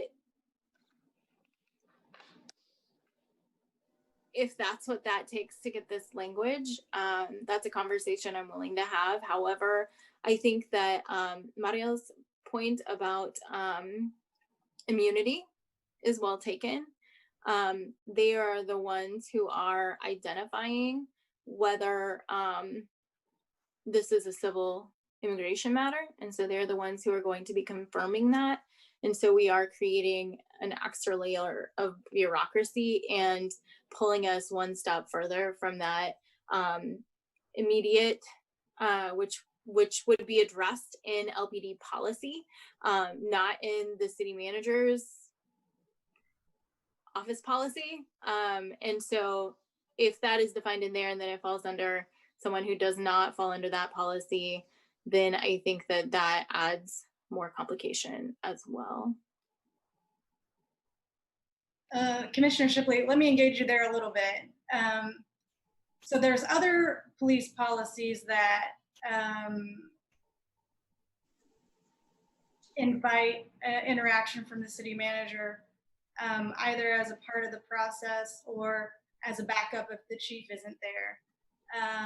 I'm thinking of the cameras downtown that we were going to have. If I recall, part of that policy was that the city manager could release that information as he deemed, either in conjunction with the chief or instead of the chief. So can you help me feel like there's not a big difference there? This is Mayor Hernandez. So I think that the difference for me is that there is a determination within the police department of what kind of matter this is, whether it's a civil or a criminal warrant that is requesting assistance from the LPD. I would certainly be willing to hear from Craig on this if he feels differently. I'm not set in that.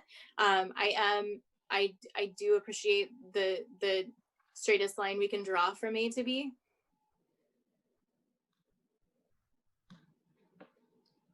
This is Craig Owens. To be honest, this is catching me a little bit cold, that we were going to consider changing the reporting responsibility. I would say, you know, the city manager's office, the city manager are responsible for the oversight of all the operations of all of the departments and pertinent to the rules and regulations, unless otherwise specified by ordinances or laws. So, you know, we're accustomed to, there's a lot of us to implement the laws that you enact. So if you want to not specify, then we, you know, it's the same as all of our other ordinances. We figure out how to get the job done and we implement those. If you're getting into being specific, that you want specific operations to do one specific job, that we certainly can find that throughout our ordinances, and we certainly will respond to whatever that is. I'd say to the broader question,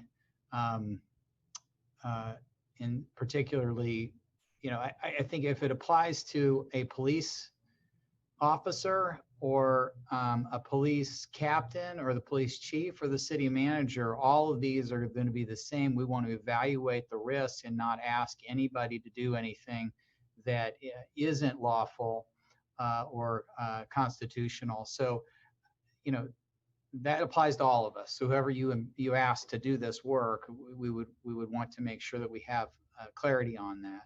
And certainly a lot of conversation has happened, and that should not imply or implicate how we feel about what we're asked to do.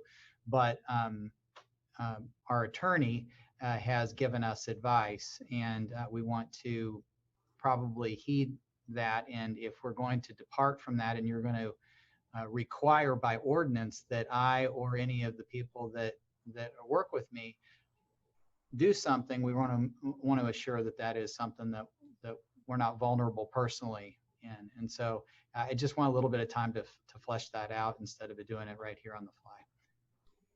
This is Mayor Nanda. The way that this is written, it would be provisions within the policy. And so regardless of where that ends up, it would be specified within that policy anyway. So it's not something that we necessarily would need to define this evening, but you would be able to communicate with council to find the best way to do that, particularly around issues of immunity, it sounds like. This is City Manager Craig Owens, and I'd like to understand a little bit more based on the case law that I've heard laid out. These were, I don't think the judge, for instance, in the case that was referenced, was that it was the county that he or she served necessarily that was liable. It was a personal liability. Looking to Maria or another attorney to clarify that. So while there is sovereign immunity generally, and most of us are covered by those through state statute and other coverage, I want to differentiate because there are different kinds of immunity that may or may not apply in the way we're asked to do the work that we do for the public. Commissioner Larsen, I would like to hear Maria's take on the conversations that we are having at the commission right now.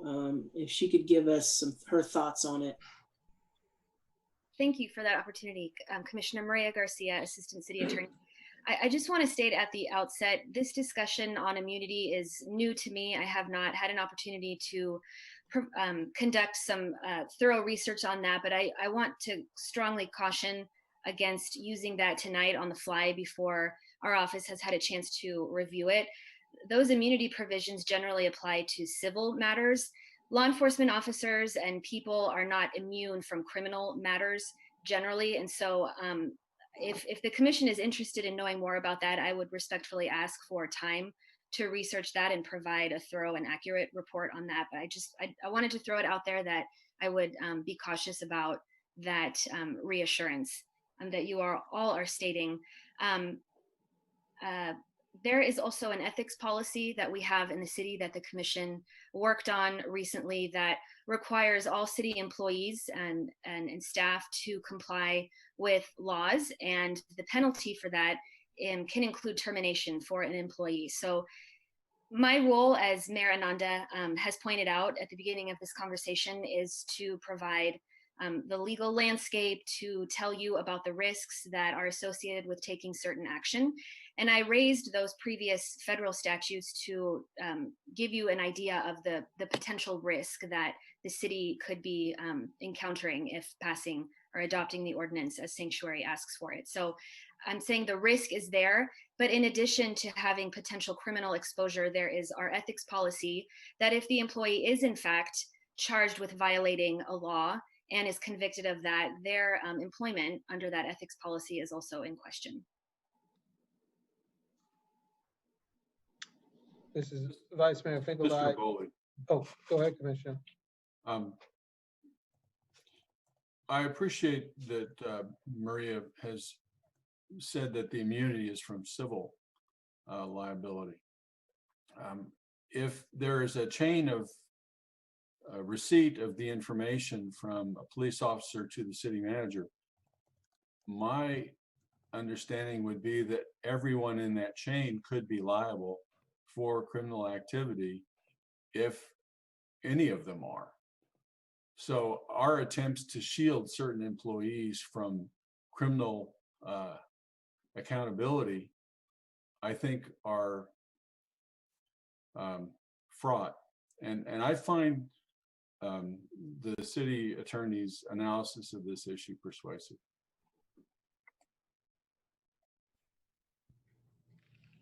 Vice Mayor Finkeldine, if it stayed within the Lawrence Police Department, I guess the question would be for Chief Brixius, in your policy, how would you see this being played out in a policy? Thank you, Interim Chief Brixius. And as my understanding of qualified immunity is also that it's civil, and that if we were to be asked to potentially violate this, that could be criminal. I would have a difficult, if not impossible, time asking anybody to perform an act that they know could be criminal based on the advice of our legal counsel. We typically look at laws from the top down, meaning the federal, the state, and then the city. And in this case, when we're looking at the risk of the federal law, I believe any of my employees, if they were to deny that request, would be lawful in that. So we have standing for any of our employees that they can deny what is an unlawful order. And based on the advice of the city attorney and then knowing the risk of obstruction and their freedom, it's not just a risk to the city, it's a risk of their freedom, that they would be very lawful and righteous to tell me that they could not carry that out that order, or that I could not carry out that order.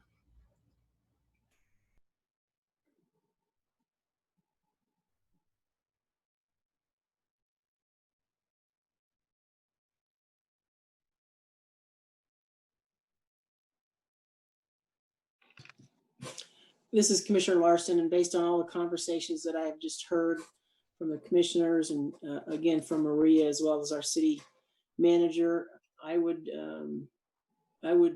indicate that I would support what is written by our staff right now as far as passing the ordinance.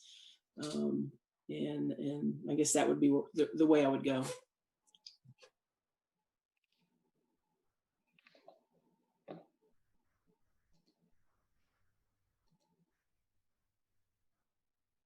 This is Mariel. Do I have permission to comment on this, seeing as how this seems to be kind of a one-sided conversation at the moment? This is Mayor Ananda, not typically unless a question is asked. That's fine. I just have recognized that commissioners have been addressing questions to city staff who obviously have a position on this, and I do not feel that there's been adequate treatment of us who have been consulting over a year on this, on our reasoning behind this. So I just would like to point that out. This is Mayor Ananda. I would be interested in hearing not a rebuttal, but certainly a conversation from the Sanctuary Alliance on this. And I've been trying to think of how to form that conversation without turning this into a debate, because I think that's really important. I think that there is a lot of information that we've been sharing, and specifically in regard to, I know that the conversation around immunity began, Mariel, based on your comments. But I think that when we first started talking about this, there was conversation around concerns regarding immediate and where that would go. And then our conversation turned to immunity. I think that a lot of this conversation hinges on how we look at what immediate is and what that means. Because clearly the indication is that it would be fewer than 48 hours. And I think that when we brought that question, when the vice mayor brought that question, I don't know that we spent much time addressing that from Sanctuary Alliance perspective, because I know that there is a tendency to scenario-wise this kind of a conversation. So in regard to the immunity conversation, if you have additional information that you think would be important to be part of this conversation, I would like to hear that specifically.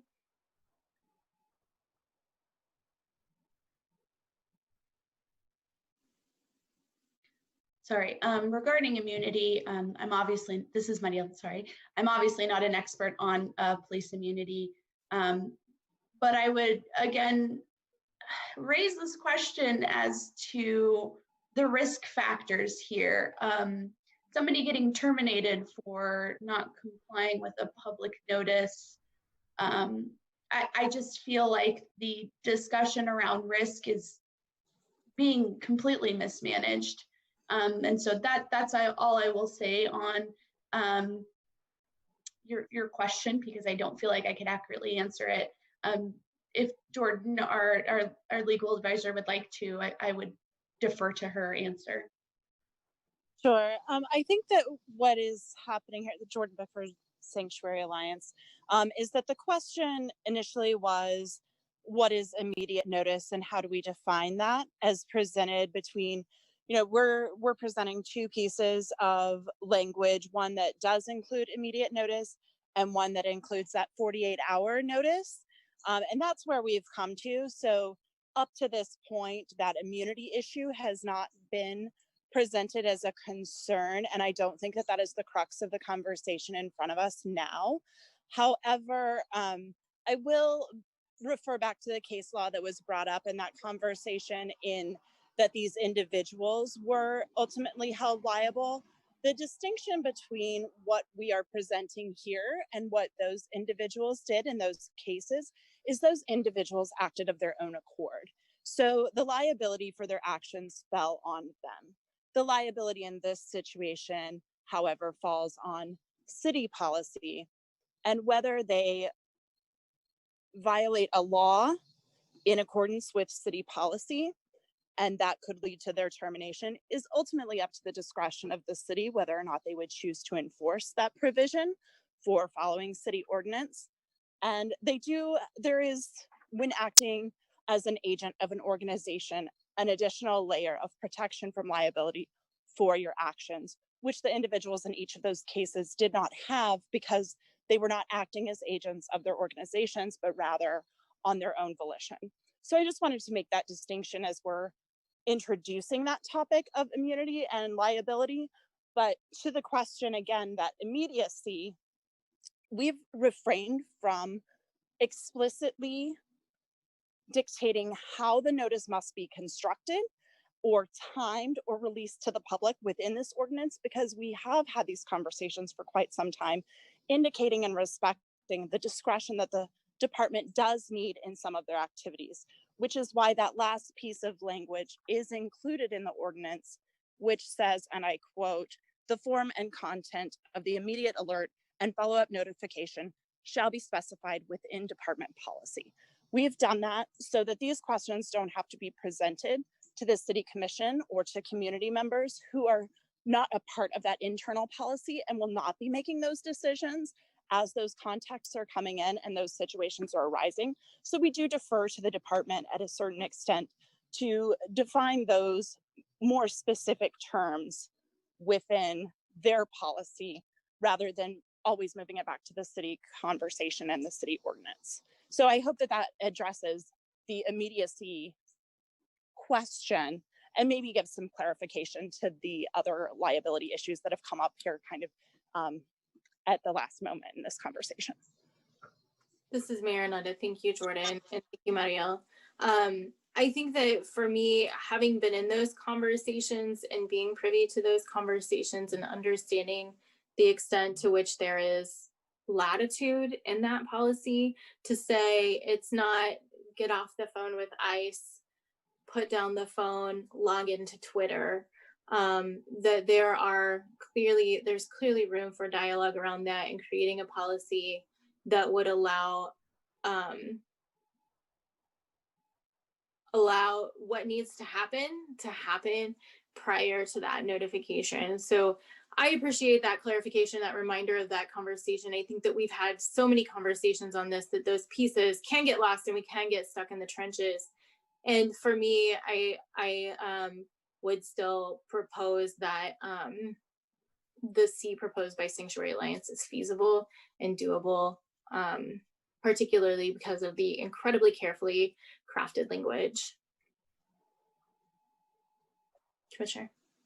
Mayor, Commissioner Shipley, I guess I would want to ask Brad after kind of those, excuse me, Vice Mayor Finkeldine, after that discussion, would that latitude in the administrative policy, in addition to the previous clarification and that nothing we do shall be interpreted to violate federal law, I believe that's mentioned earlier. Would those two things together clarify or provide any safety for you if such verbiage were adopted?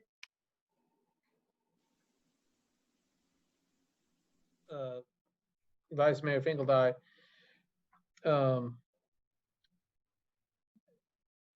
going back to something City Manager Owen said, it's a little hard to do this on the fly, you know, and I've not been involved in the conversations that sounds like some others have been intimately involved in. So I do feel like I'm, you know, this is my third conversation, I think, and each of them are a month and a half apart or something. But, you know, if the question is, Commissioner Shipley, you know, if there's a way to allow the public to know when ICE is in town that does not subject us to liability, the answer is yes. I mean, I'm happy to, I mean, there's no part of me that says I wouldn't like, you know, for our community to know when ICE is in town.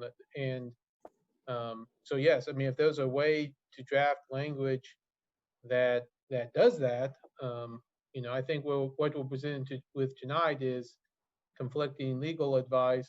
I mean, legal advice from not conflicting from our city attorney has an opinion, and there was an opinion of the legal risk from the Sanctuary Alliance attorney.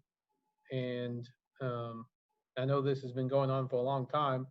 I mean, which is why we're so close. After all of this time, we've come through so many issues and have been able to resolve so many issues and come up with a very, very good ordinance. And, you know, so I don't forget, I want to thank both the Sanctuary Alliance and staff and to getting us to where we're at, because I think we've come a long, long way from where we started. Is there a way to bridge that gap at some point? I mean, I would assume there would be. Whether or not we can do that tonight, whether or not we pass the ordinance as presented and continue to work on this going forward. You know, again, I mean, I'm comfortable with what the city proposed. Obviously, I'm ready to proceed with that. I'm not comfortable with the wording as it exists in the Sanctuary Alliance proposal as it exists. Is there something in between there that I could support? It's possible, yes, absolutely.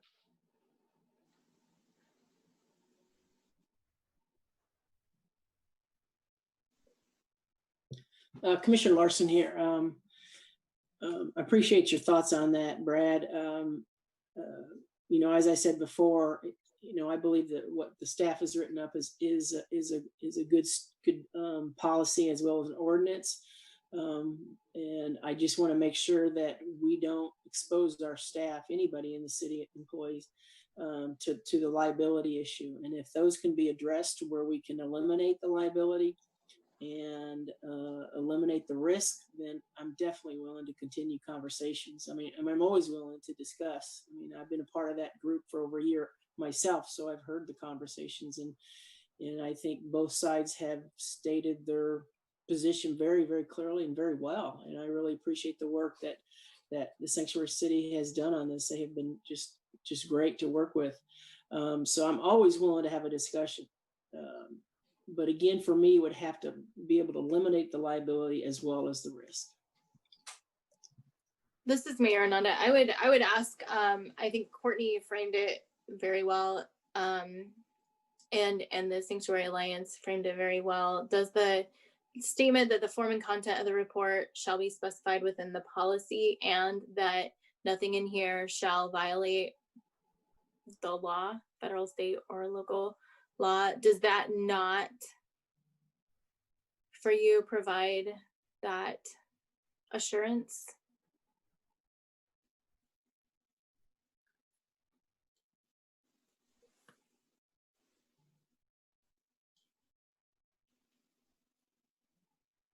This is Vice Mayor Finkel. I would, I guess my understanding is that our advice from our city attorney is that the language as proposed doesn't provide her assurance. And her legal advice is that it could be a violation of the law.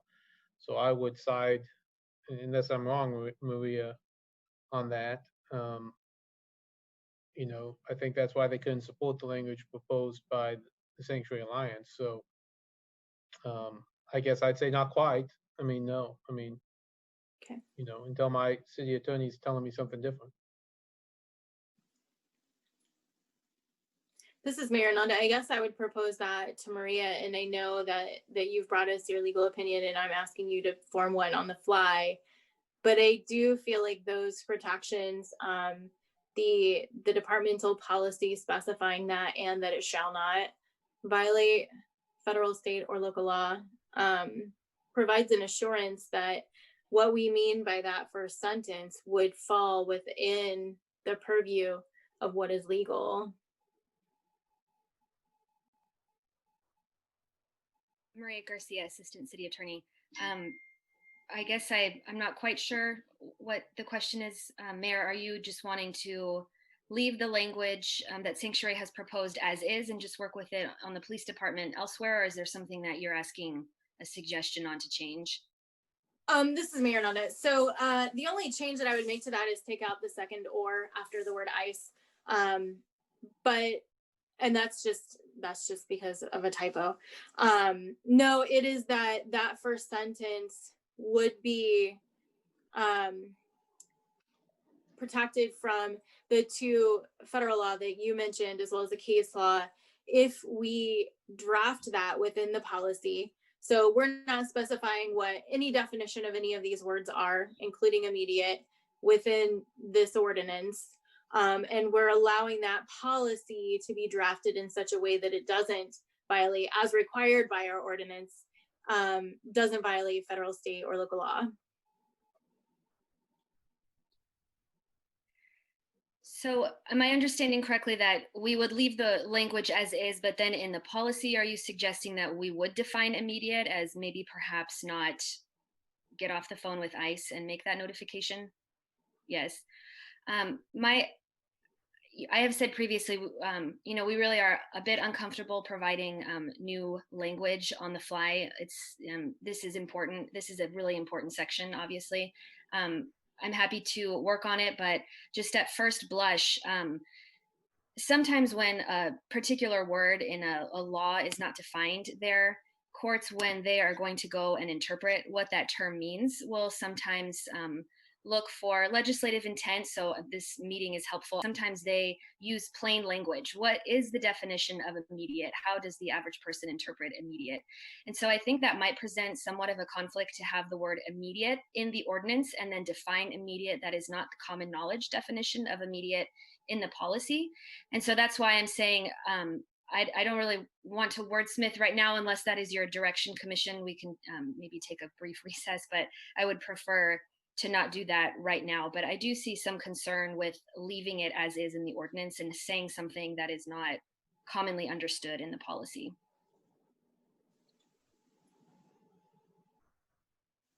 Thank you.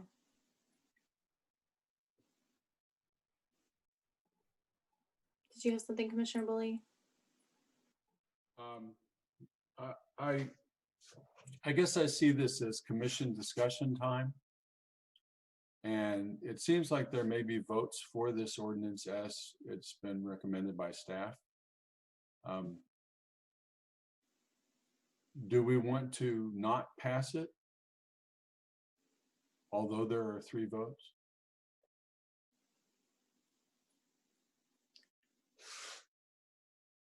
This is Mayor Ananda. I'm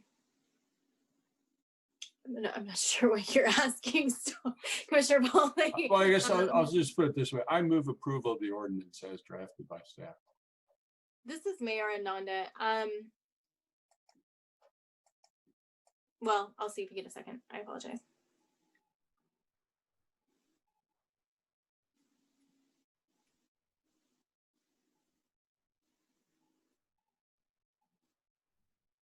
Well, Vice Mayor Finkellein, I'll second it because I support the ordinance as it exists, but I'll second it. So at this point, this is Mayor Nanda. Sherri, are we able to have additional discussion prior to a vote? Yes, please. Yep. I am unwilling to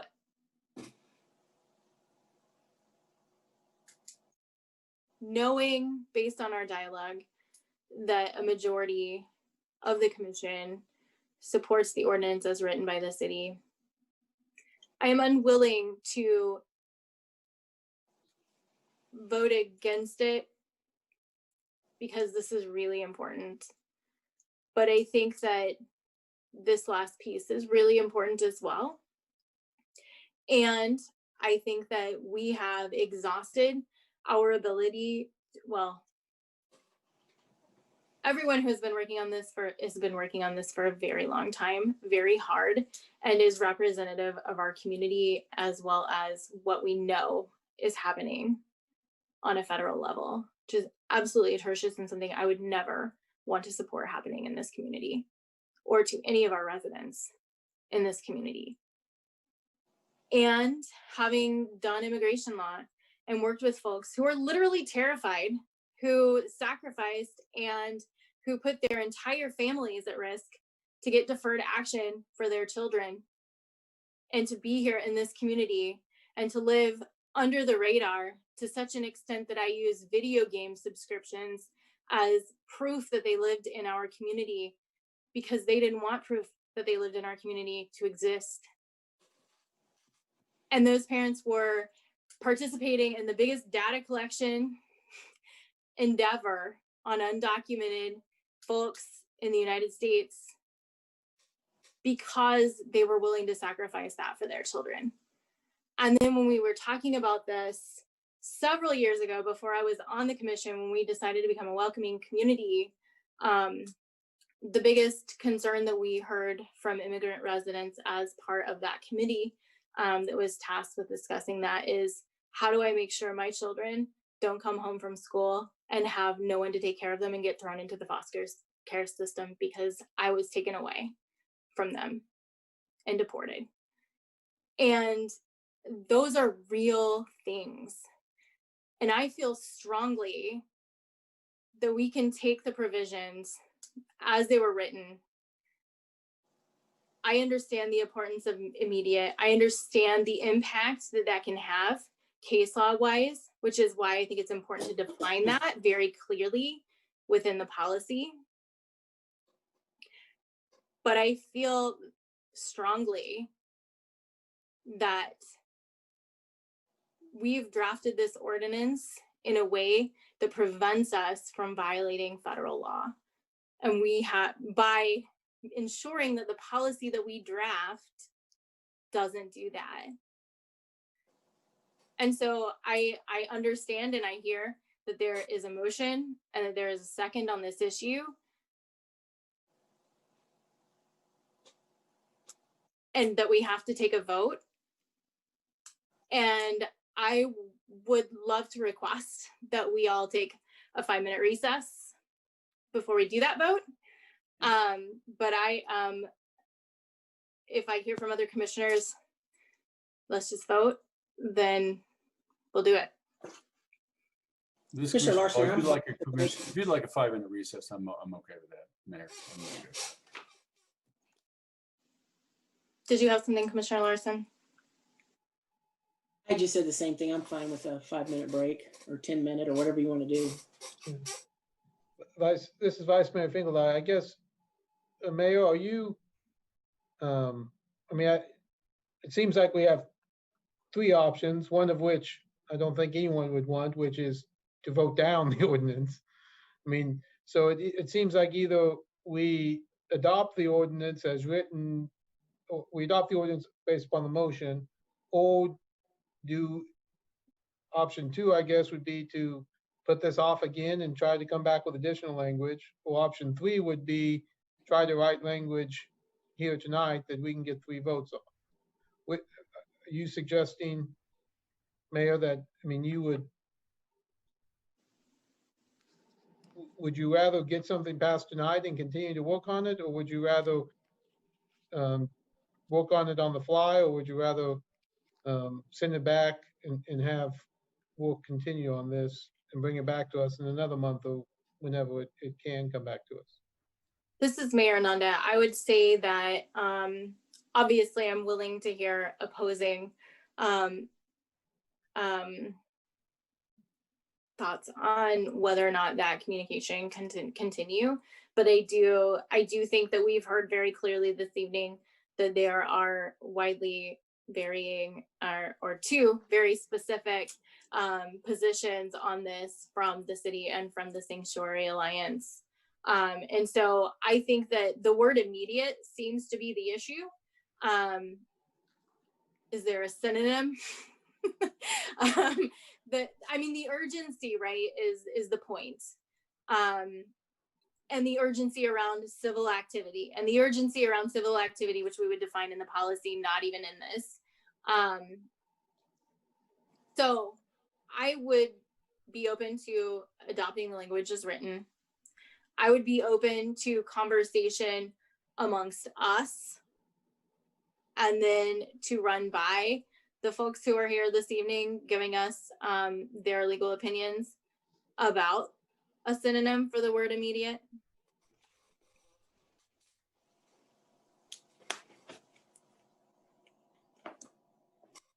Wordsmithing on the fly is dangerous. If it's one word, I'm more open to that conversation. Commissioner Larsen, yeah, I've got really strong concerns about doing them on the fly tonight because there's too much opportunity, I think, for making mistakes and not seeing the big picture or the long-term ramifications or the potential for. So, as I said before, I'm open for continued conversation. I can support what's written tonight by staff, but I'm still open to conversations about ways we could potentially address that concern by Sanctuary Alliance. This is Commissioner Bullock. I anticipate the conversations will continue. This is Mayor Nanda. Commissioner Shipley, do you have thoughts on what you would like to see happen in the next 10 minutes? I'm trying to track your, Commissioner Shipley, I'm trying to track what you're saying there. The only thing we haven't seen that I feel like you and I are referring to is how ultimately the police policy would look as a result of this ordinance. And obviously, as far as I know, you've been in these talks, as far as I know, Chief hasn't had the opportunity to look at what that's going to look like, or hasn't in any event showed us what that might look like. And he has a number of places and resources that he will be able to look to in drafting that. Am I tracking with you here? What I hear the other commissioners saying is they're fine with staff recommendation, which it sounds like you and I would like something less than immediate, but more than quarterly or 48 hours. Am I interpreting you correctly? This is Mayor Ananda. I am fine with the word immediate simply because we would define that in accordance with federal and state law. If we need to come up with language like urgent or a synonym to immediate, it's not that I'm looking for immediate is too fast. It's that I'm looking at the fact that our council told us that immediate probably has some kind of legal precedented language that exists as a definition, since we aren't defining it in our ordinance.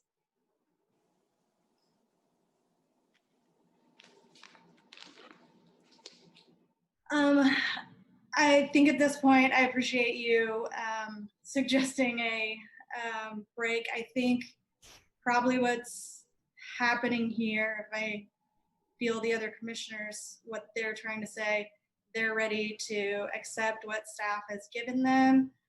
And you and I have to decide what we're going to do personally, or as the representative of thousands of people. So yeah, 5 minutes. This is Vice Mayor Finkeldine. As we go to break, I mean, I seconded Commissioner Bully's motion because I do, at a minimum, support what the staff has proposed. If there was going to be a motion to defer it, to bring back additional language, I mean, we're here on second reading. We passed it on first reading and came back on the second reading.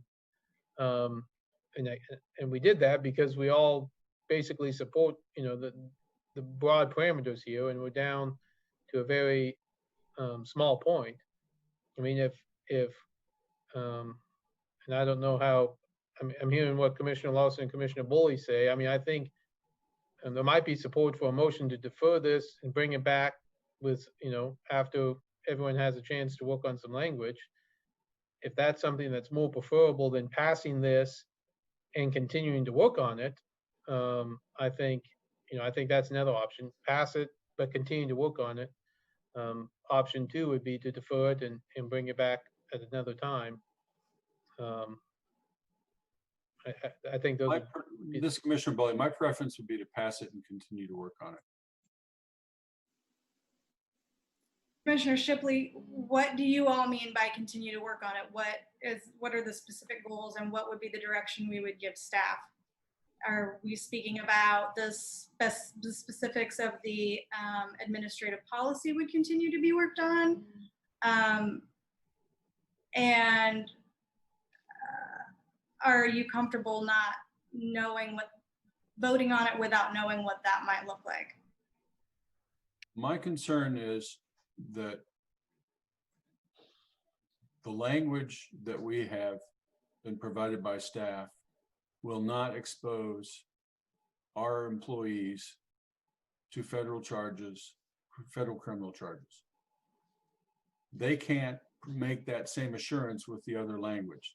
If there is other language that is more amenable to the Sanctuary Alliance, that our council can say, this will meet our need to have our people not be exposed to federal criminal liability. But to me, it sounds like they've had these conversations. And so we haven't gotten that agreement yet. So it's either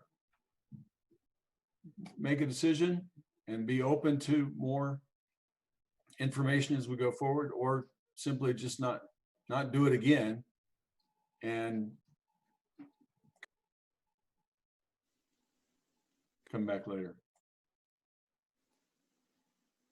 This is Mayor Ananda. I would, if there is no opposition from commissioners, request that we take a 10-minute recess. It's past time for a break anyway.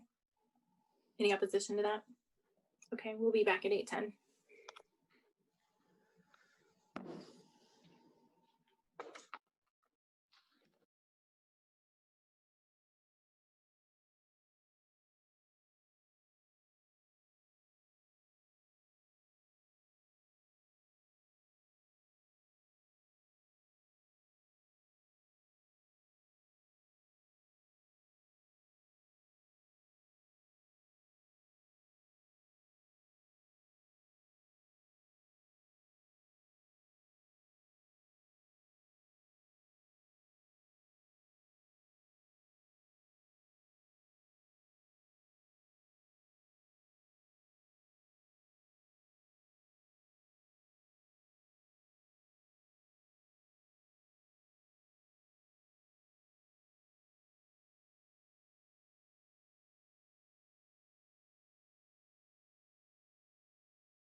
Ready, Kurt?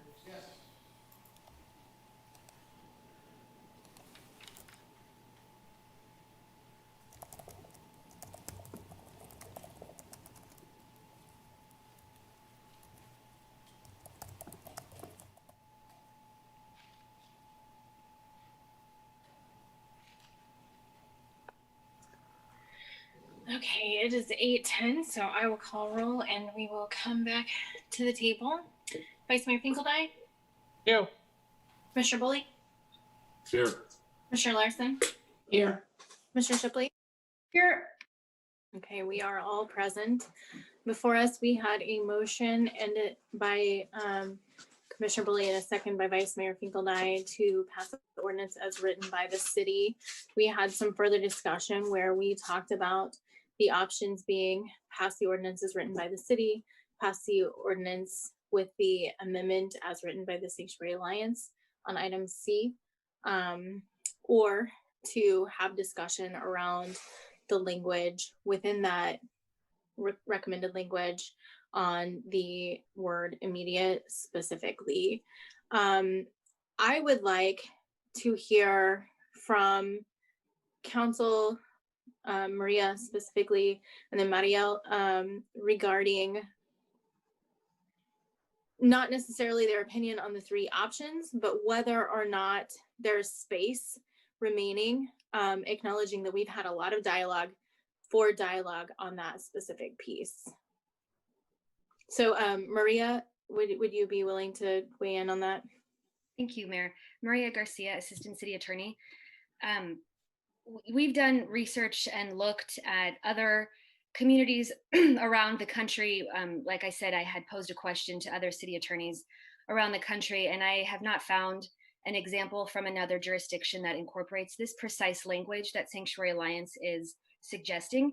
And so we don't have an example to go from, which is not necessarily, I mean, I wanted to raise that to you to know that we are really coming up with this, having this discussion on our own. I don't have another ordinance to refer to besides the New York City one that I brought to your attention. And I think that is important to note that we don't have any other examples. And those attorneys that I did consult really were cautious, wanted to be cautious and caution us to take care when passing an ordinance that requires such an immediate alert. So as far as whether there's space to come to some sort of an agreement, that's really a decision for the commission. I think that we have advised you of the risks in this case, and if it is your desire for us to continue working together and see if we can make this work somehow, we can certainly try. I can't guarantee that we'll be able to come to an agreement. If you could give us some specific direction, that might be helpful. But at this point, it seems to be a matter for this body's decision. This is Mayor Ananda. Thank you, Maria. Mariel, do you want to weigh in on this? This is Mariel. Thank you, Mayor Ananda. Yes, so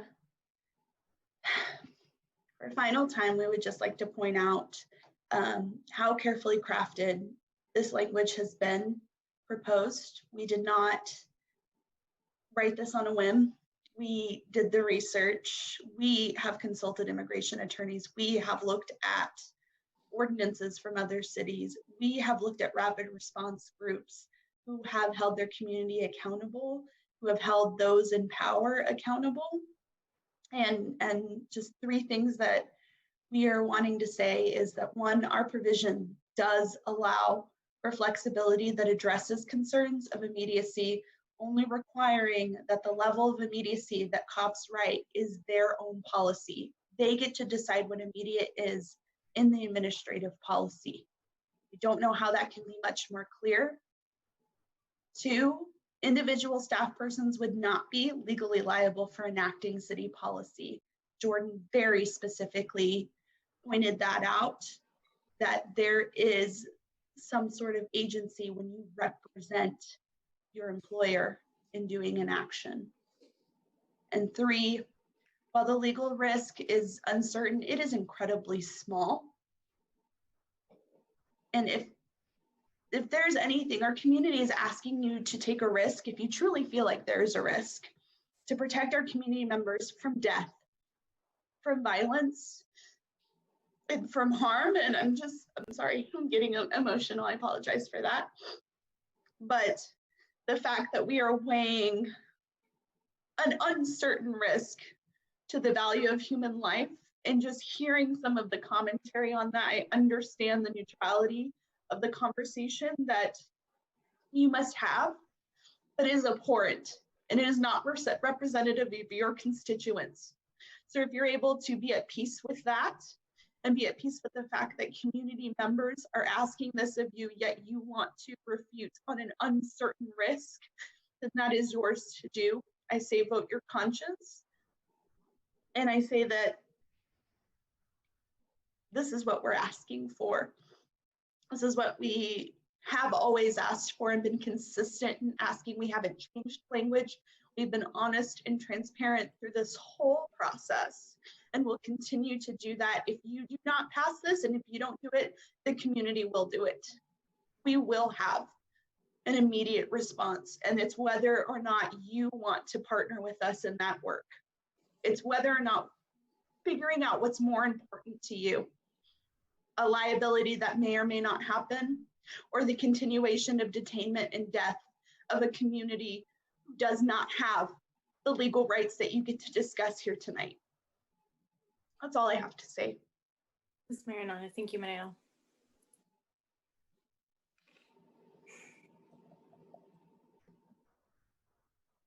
So at this point, we can take this to the vote. I think I've been very clear that I would prefer to adopt the language as proposed by the Sanctuary Alliance. I think that Commissioner Shipley has indicated that further dialogue would be desired. I think that we heard in the response from staff as well as the Alliance that that is not a conversation that I think would necessarily be successful around the language of the word immediate. And so we can move to a vote. If folks are ready, we can have further dialogue.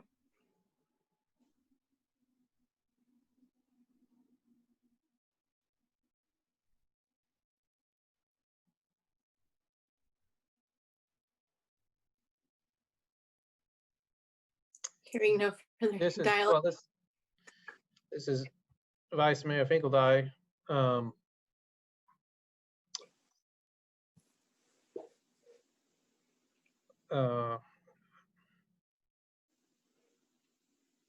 Let me ask the question, what if, if we voted down, if Mayor and Commissioner Shipley, you vote against this, and maybe I join you to vote against this because we want further conversation, where does that leave us versus a motion to defer it, to have more conversation? This is Mayor Hernandez. So if we take the vote and the vote fails, then we would have the other options still before us. So it would be passing the ordinance with the provision as written by the Sanctuary Alliance, engaging in dialogue here and now about that language, or deferring it for further conversation. Commissioner Larsen here, wouldn't another option would be to pass it and continue the dialogue to see if there's something we can do as a policy, as part of the policy aspect of this. Is that a possibility? This is Mayor Hernandez. I would like to hear more about your vision for that. Well, the conversations would have to be between our legal staff and Sanctuary Alliance group. And I could see it potentially, and staff can weigh in on this if they want. I could see it potentially being more on the policy side of trying to craft some language that would provide the protections that I'm concerned about from both sides.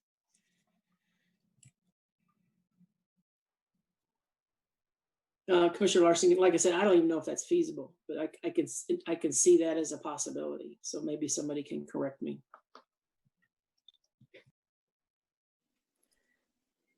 This is Mayor Nanda. Would it be then modifying the motion to include direction to continue dialogue around the first sentence of that provision?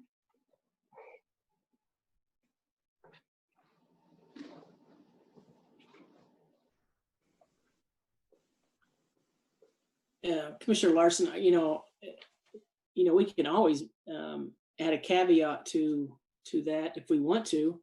I think we can anyway, and just add the idea that further discussions will occur. I guess we would just need to give direction as to what that would entail.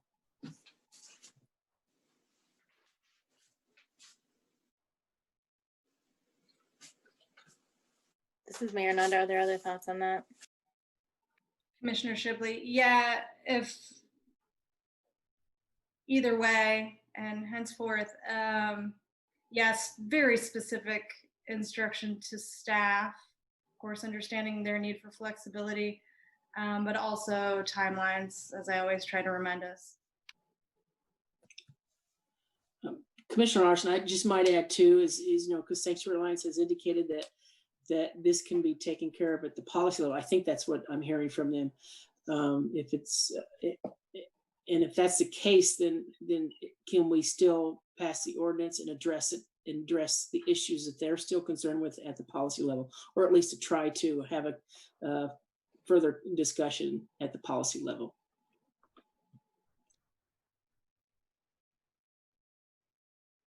This is Mayor Nanda. Are you asking that question of the Sanctuary Alliance?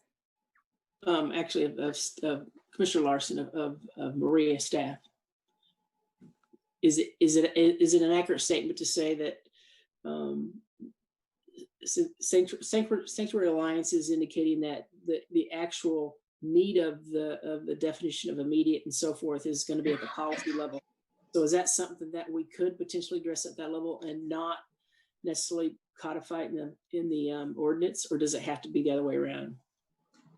Well, Maria Garcia, Assistant City Attorney, if this law were to be challenged at any point, a court would be looking at what the ordinance says on its face and not accompanying policies or accompanying documentation. It's how do we read this ordinance in its plain language.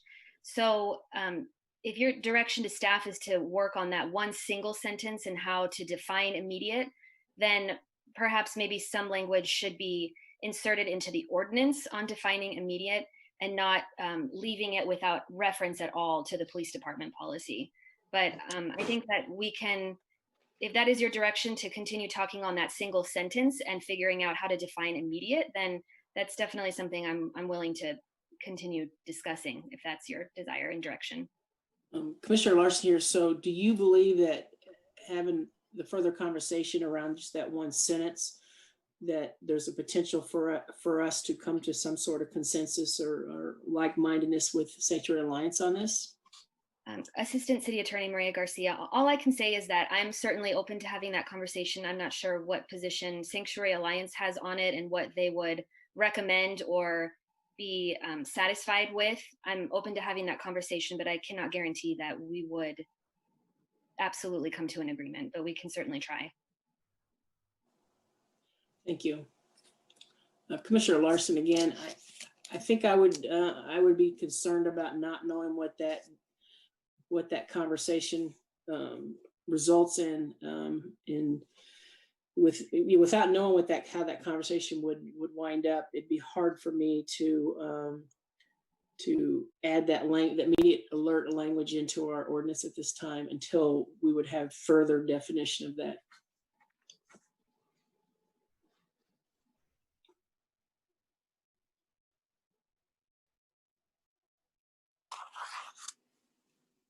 One last thing, Mayor, Commissioner Shipley, for Maria.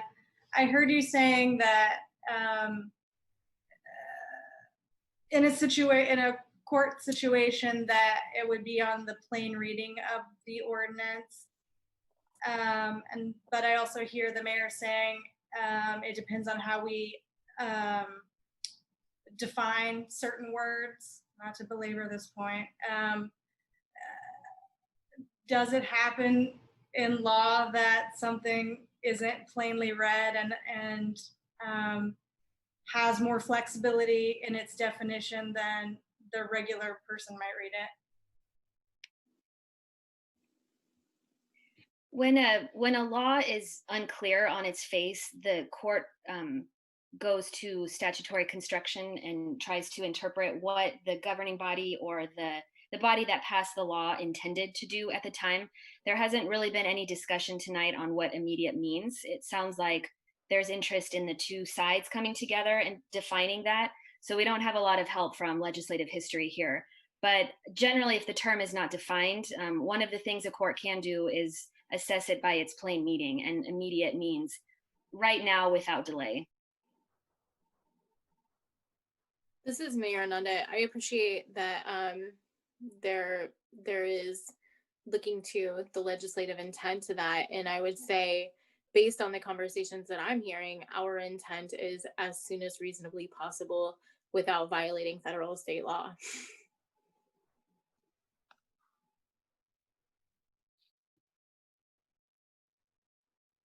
Mayor, this is Commissioner Shipley. Again, like Vice Mayor Finkeldye, I was not in those discussions, the multiple meetings between yourself and staff and Sanctuary Alliance. So I don't know if that was a topic that came up, if the flexibility within the word reasonable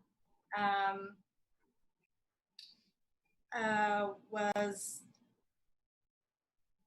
strong enough. I hear Sanctuary Alliance, I believe, saying they've settled on this verbiage. I feel that like you reasonably within to alert people within reason, knowing some of the education we've gotten from Chief Brixius and how long it might take officers to determine exactly what's going on. That seems like reasonable flexibility there. But I wasn't in those conversations, so I don't know what you saw or heard.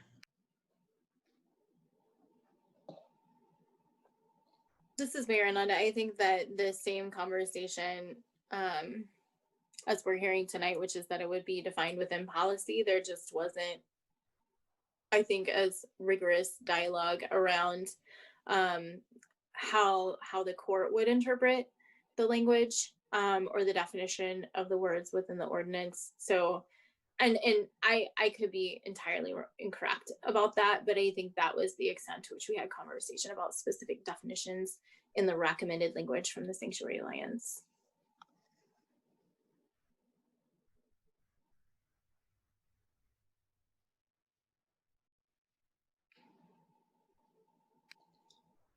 Mayor, this is Commissioner Shipley. Could I just check in with Vice Mayor Finkeldye one more time?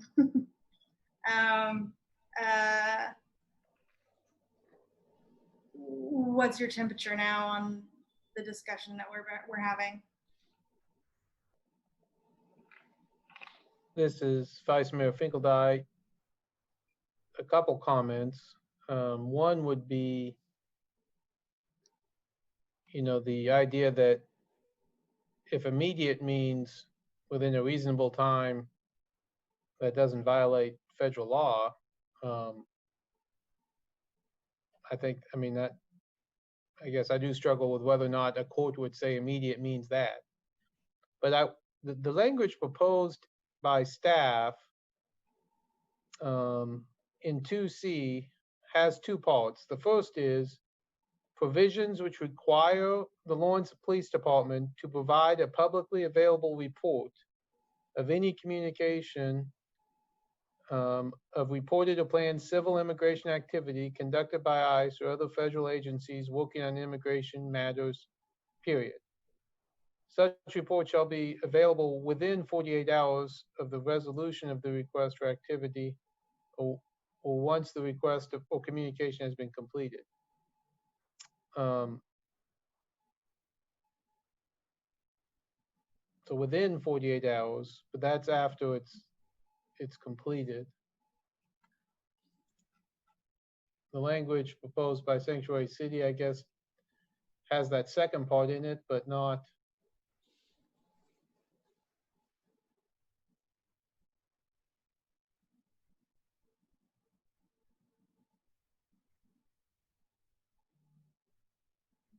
We must provide immediate notice, but we also should provide a report. Okay, it's two-part.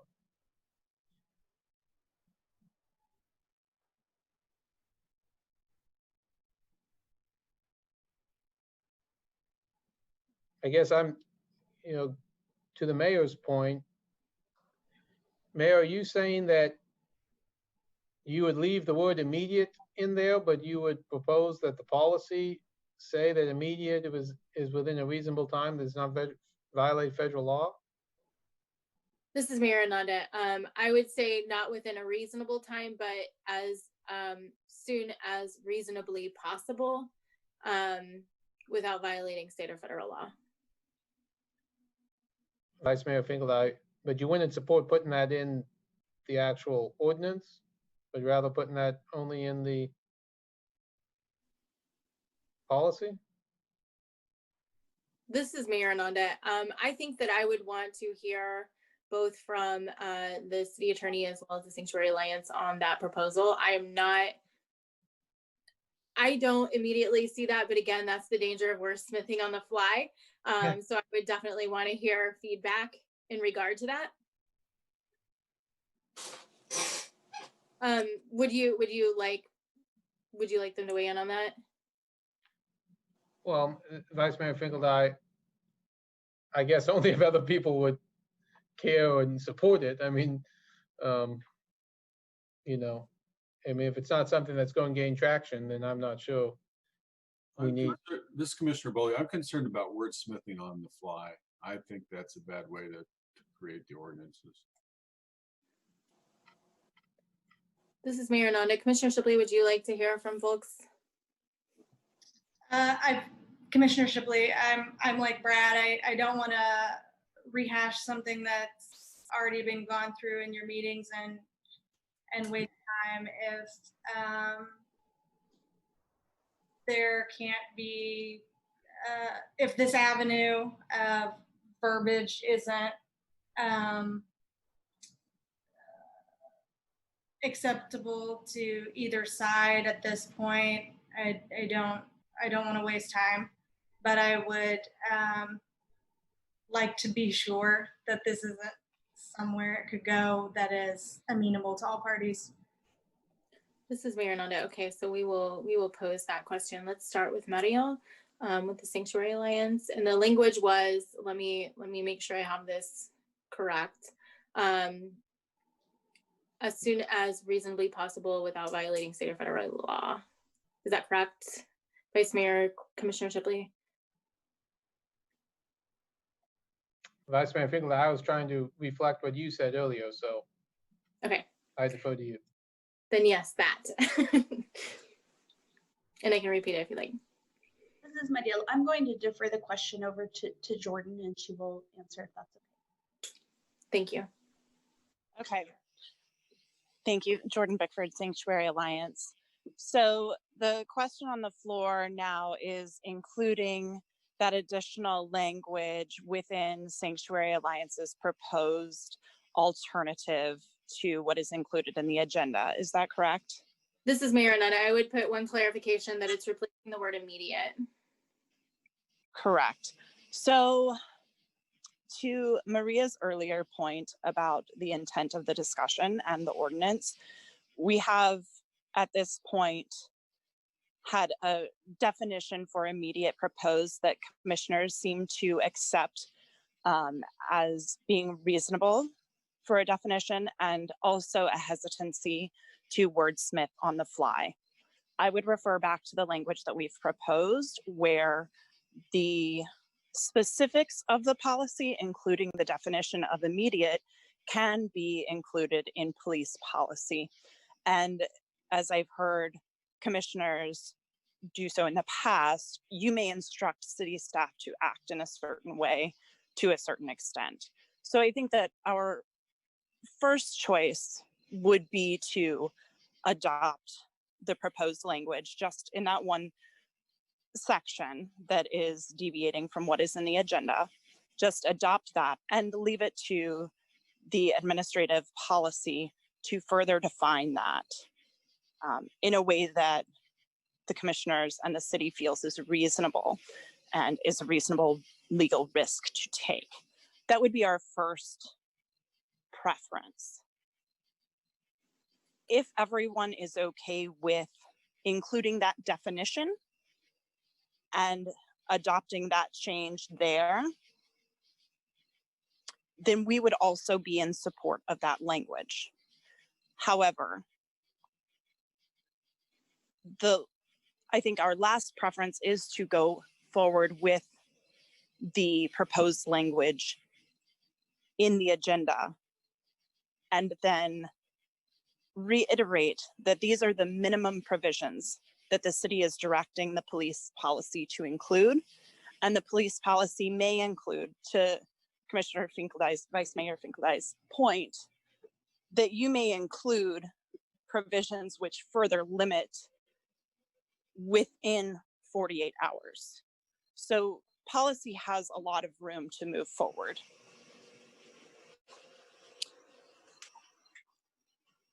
This is Mayor Hernandez. Oh, go ahead. Were you finished? Sorry, I was just gonna ask if that adequately addressed the question in our position. I believe that it did. I appreciate it. And if there are follow-up questions, we'll get those to you. Maria, do you want to speak to that as well, the language that we're discussing? It sounds, Maria Garcia, Assistant City Attorney. I mean, it sounds like the preference is to adopt the proposed language.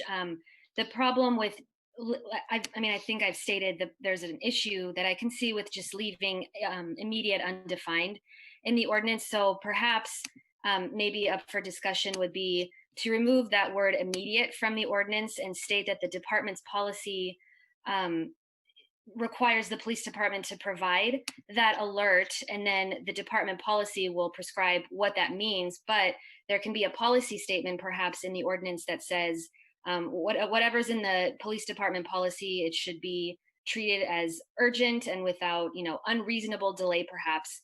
I think having that and removing immediate from the ordinance might help a little.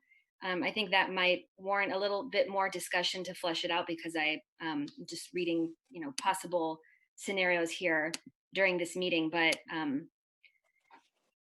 perhaps again, removing immediate from the ordinance and just having a policy statement that time is of the essence and important to the commission, and police department policy will dictate that further could possibly be an option. This is Mayor Hernandez. So the specific question, I guess, was rather than the word immediate, replacing it with language that would say as soon as reasonably possible without violating state or federal law. And so do you have an opinion directly on that? I think Maria Garcia, Assistant City Attorney, that feels more comfortable to me. I'd ask Chief Brixius to weigh in on that. I think that it does provide some flexibility for police to figure out what is going on before issuing that public alert. So I am more comfortable with that proposal, but I'd like to hear from him as well. Anthony Brixius, Interim Chief. I do agree with Maria that that gives a little bit more flexibility, but I want to be really transparent here of when we would know that we weren't violating federal law or the obstruction. And it'd be in two places. One would be that we know that their investigation was concluded, or two, that at the approval of releasing the information by that agency. And that is how we work with every other agency. We typically do not release their information until they are ready to have us release it. That may in fact be before the 48-hour notice, but it also may in fact be after. But it's that agency that would be telling us whether we've obstructed with their investigation. So I want to be transparent in that, that it could actually be sooner, but it could actually be longer as well. But that would be the way we would do that, because it's the way we interact with all of our other agencies as well. Yeah, Mayor, Commissioner Shipley, Chief, if you don't mind me to ask, and maybe this is a better question for Maria, but is that in violation of any federal or state law that you know of, or that's just how your relations are? So I could be 100% sure that we weren't violating federal law because the agents asking for our assistance is now telling us that we would not be obstructing their investigation. So it could be immediately upon the action as opposed to 48 hours. It could be maybe they have an action somewhere else that they say, no, we need you to wait this long. But that's typically how we would do that. We work with agencies all the time. And what we do is we go through them as we are assisting them. If we're asked for assistance, we go through them as far as when we release information, other than to acknowledge. So Mariel has asked in the past if we would acknowledge if a citizen had a concern, and we would acknowledge still. So we would work within those parameters. We just wouldn't be ready to release the full information until the agency allowed us to do so.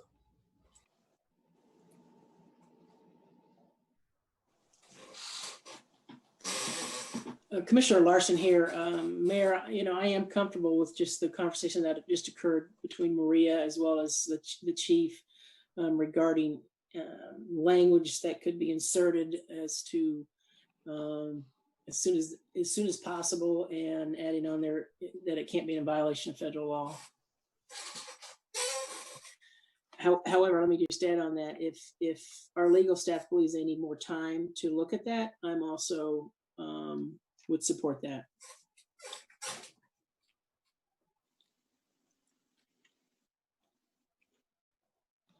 Maria Garcia, Assistant City Attorney.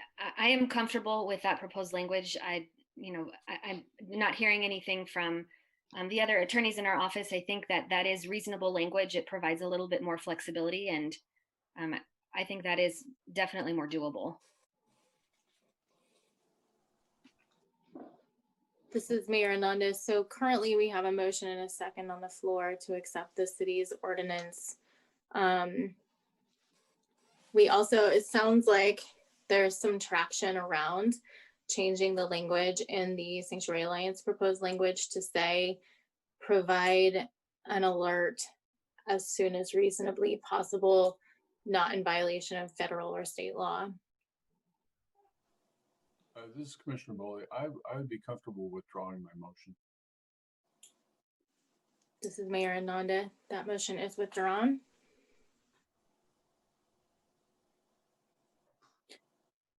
So would someone like to make another motion?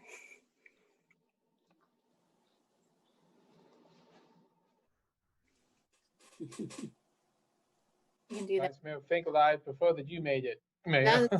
That's fine. Okay, so yeah. This is Mayor Ananda. I would move that we adopt on second and final reading ordinance number 9736, codifying city policies and practices concerning immigrants, with the modification that we replace 1004A2C with the language proposed by Sanctuary Alliance, with the exception of replacing the word immediate with as soon as possible without violating state or federal law. The rest remaining the same. Commissioner Larsen, I second that.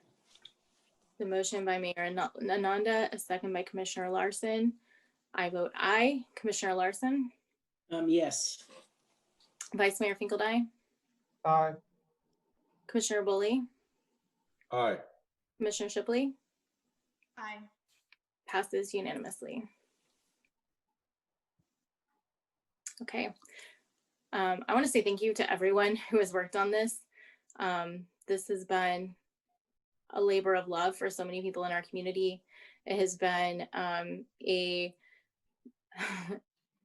wonderful facilitation by our city attorney, and certainly drafting this has been, I think, a real example of our community coming together, and I think that's terrific.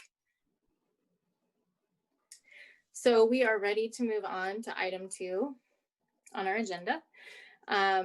Receive presentation from city staff and design team on field operations campus master plan project, CIP MS 24.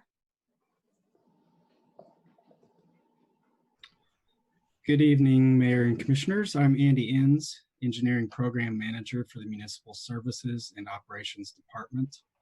I will be presenting an update tonight on the Field Operations Campus Master Plan project with the design team. And I'm going to have Josh from the Dake Wells team share his screen.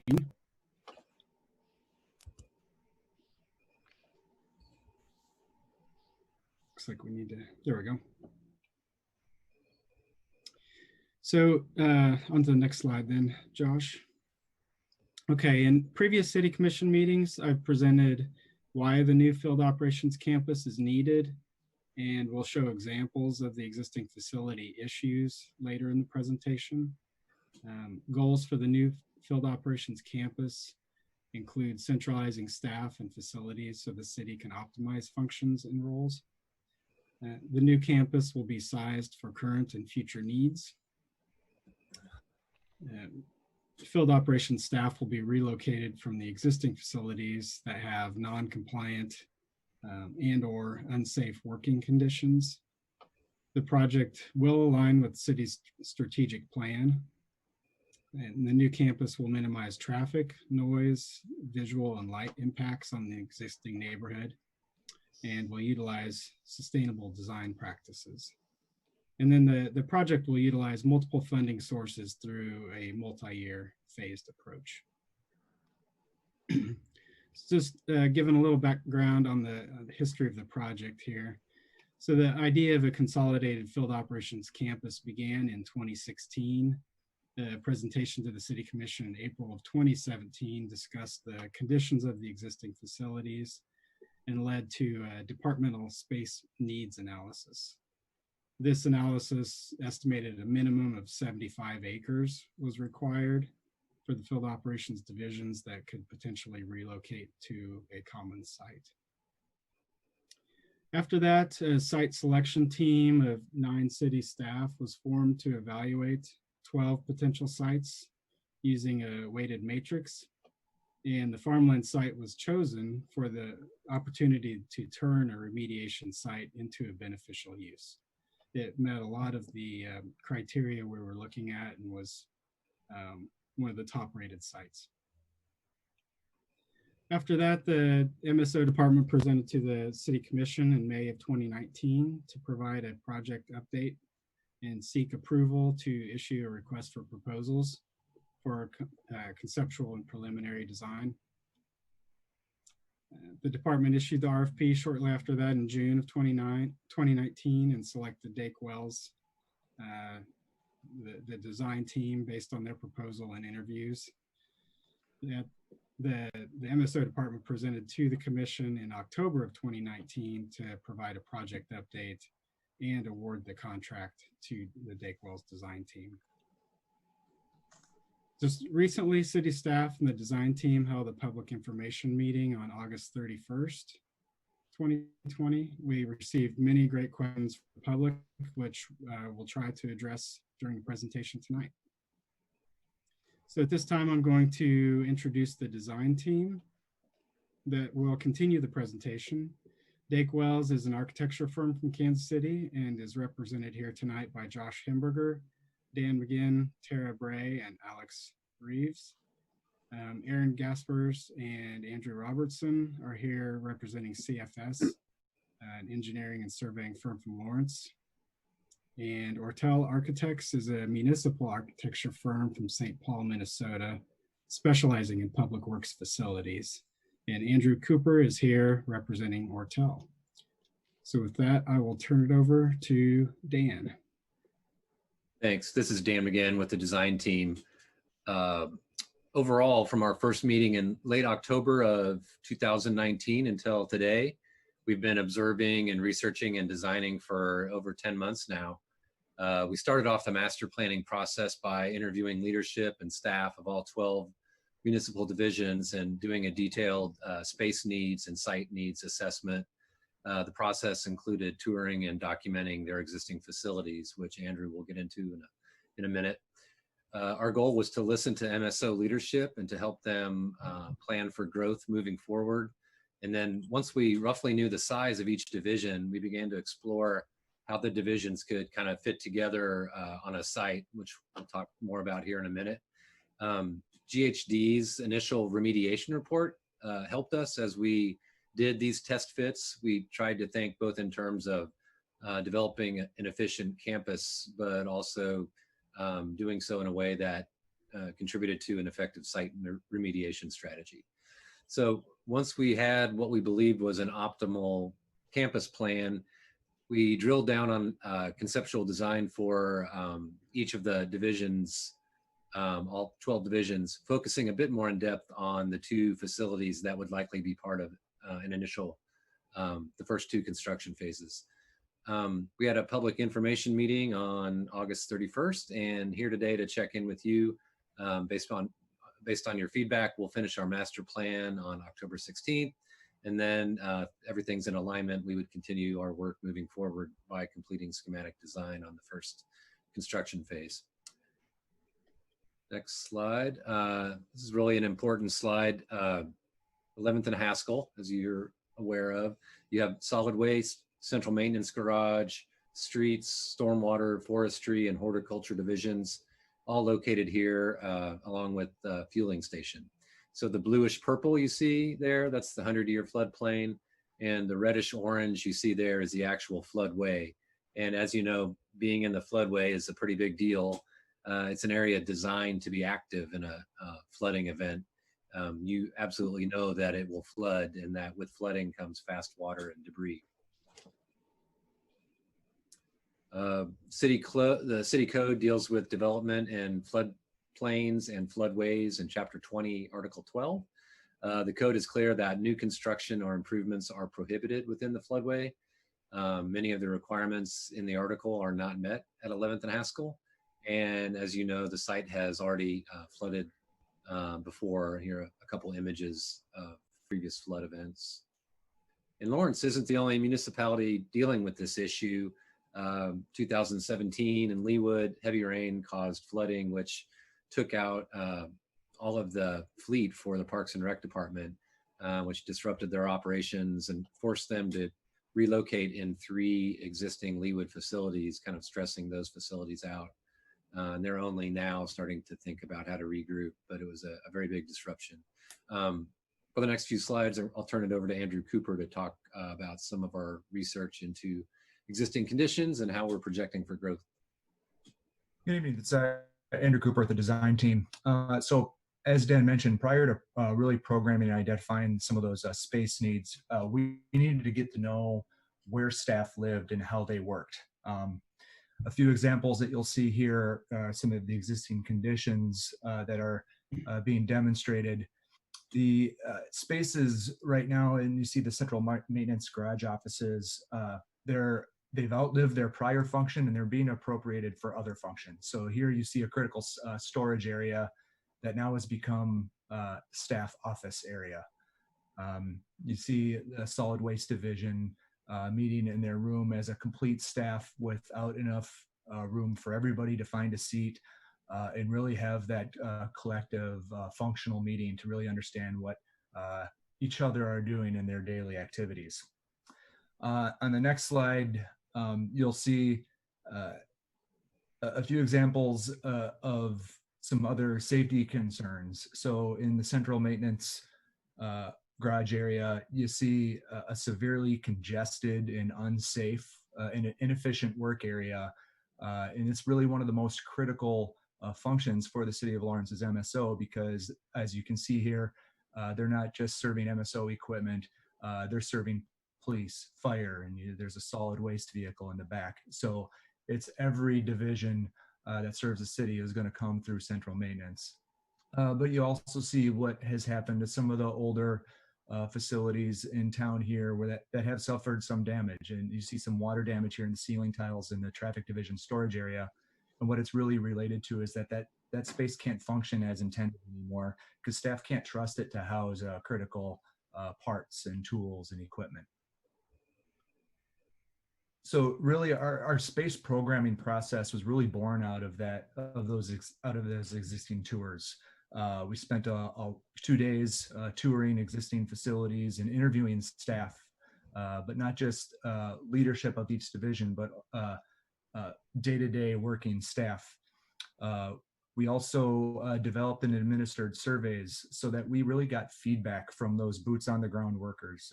They're the critical workforce. They're the people that make operations go on a daily basis. So we needed to understand from them what their needs were, what they could perform, and what they couldn't perform.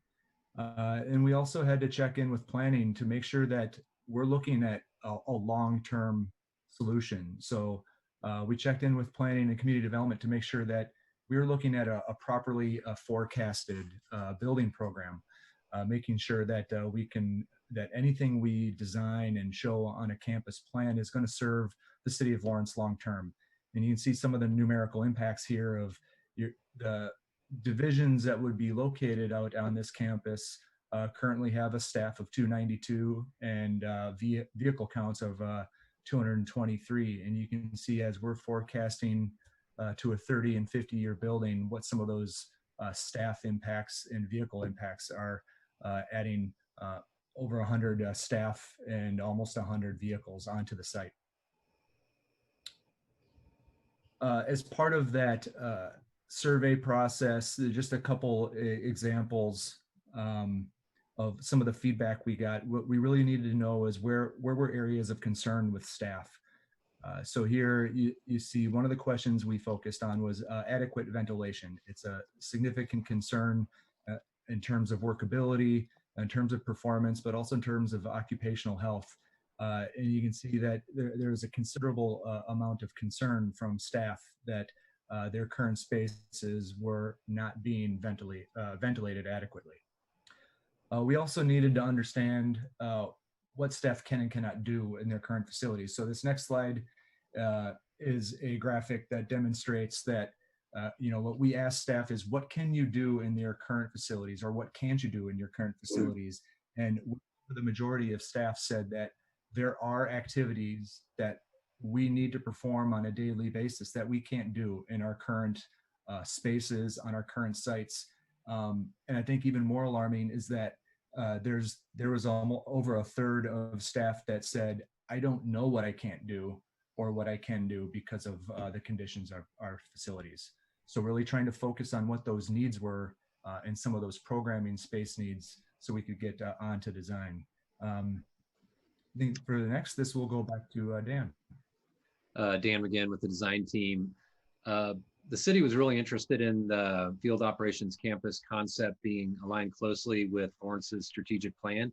To align with the plan, we know that campus design needs to address deferred facility needs, support community growth with future-oriented strategies, improve service efficiency and resiliency, employ environmental stewardship, compliance, and sustainability, prioritize employee safety, well-being, and morale.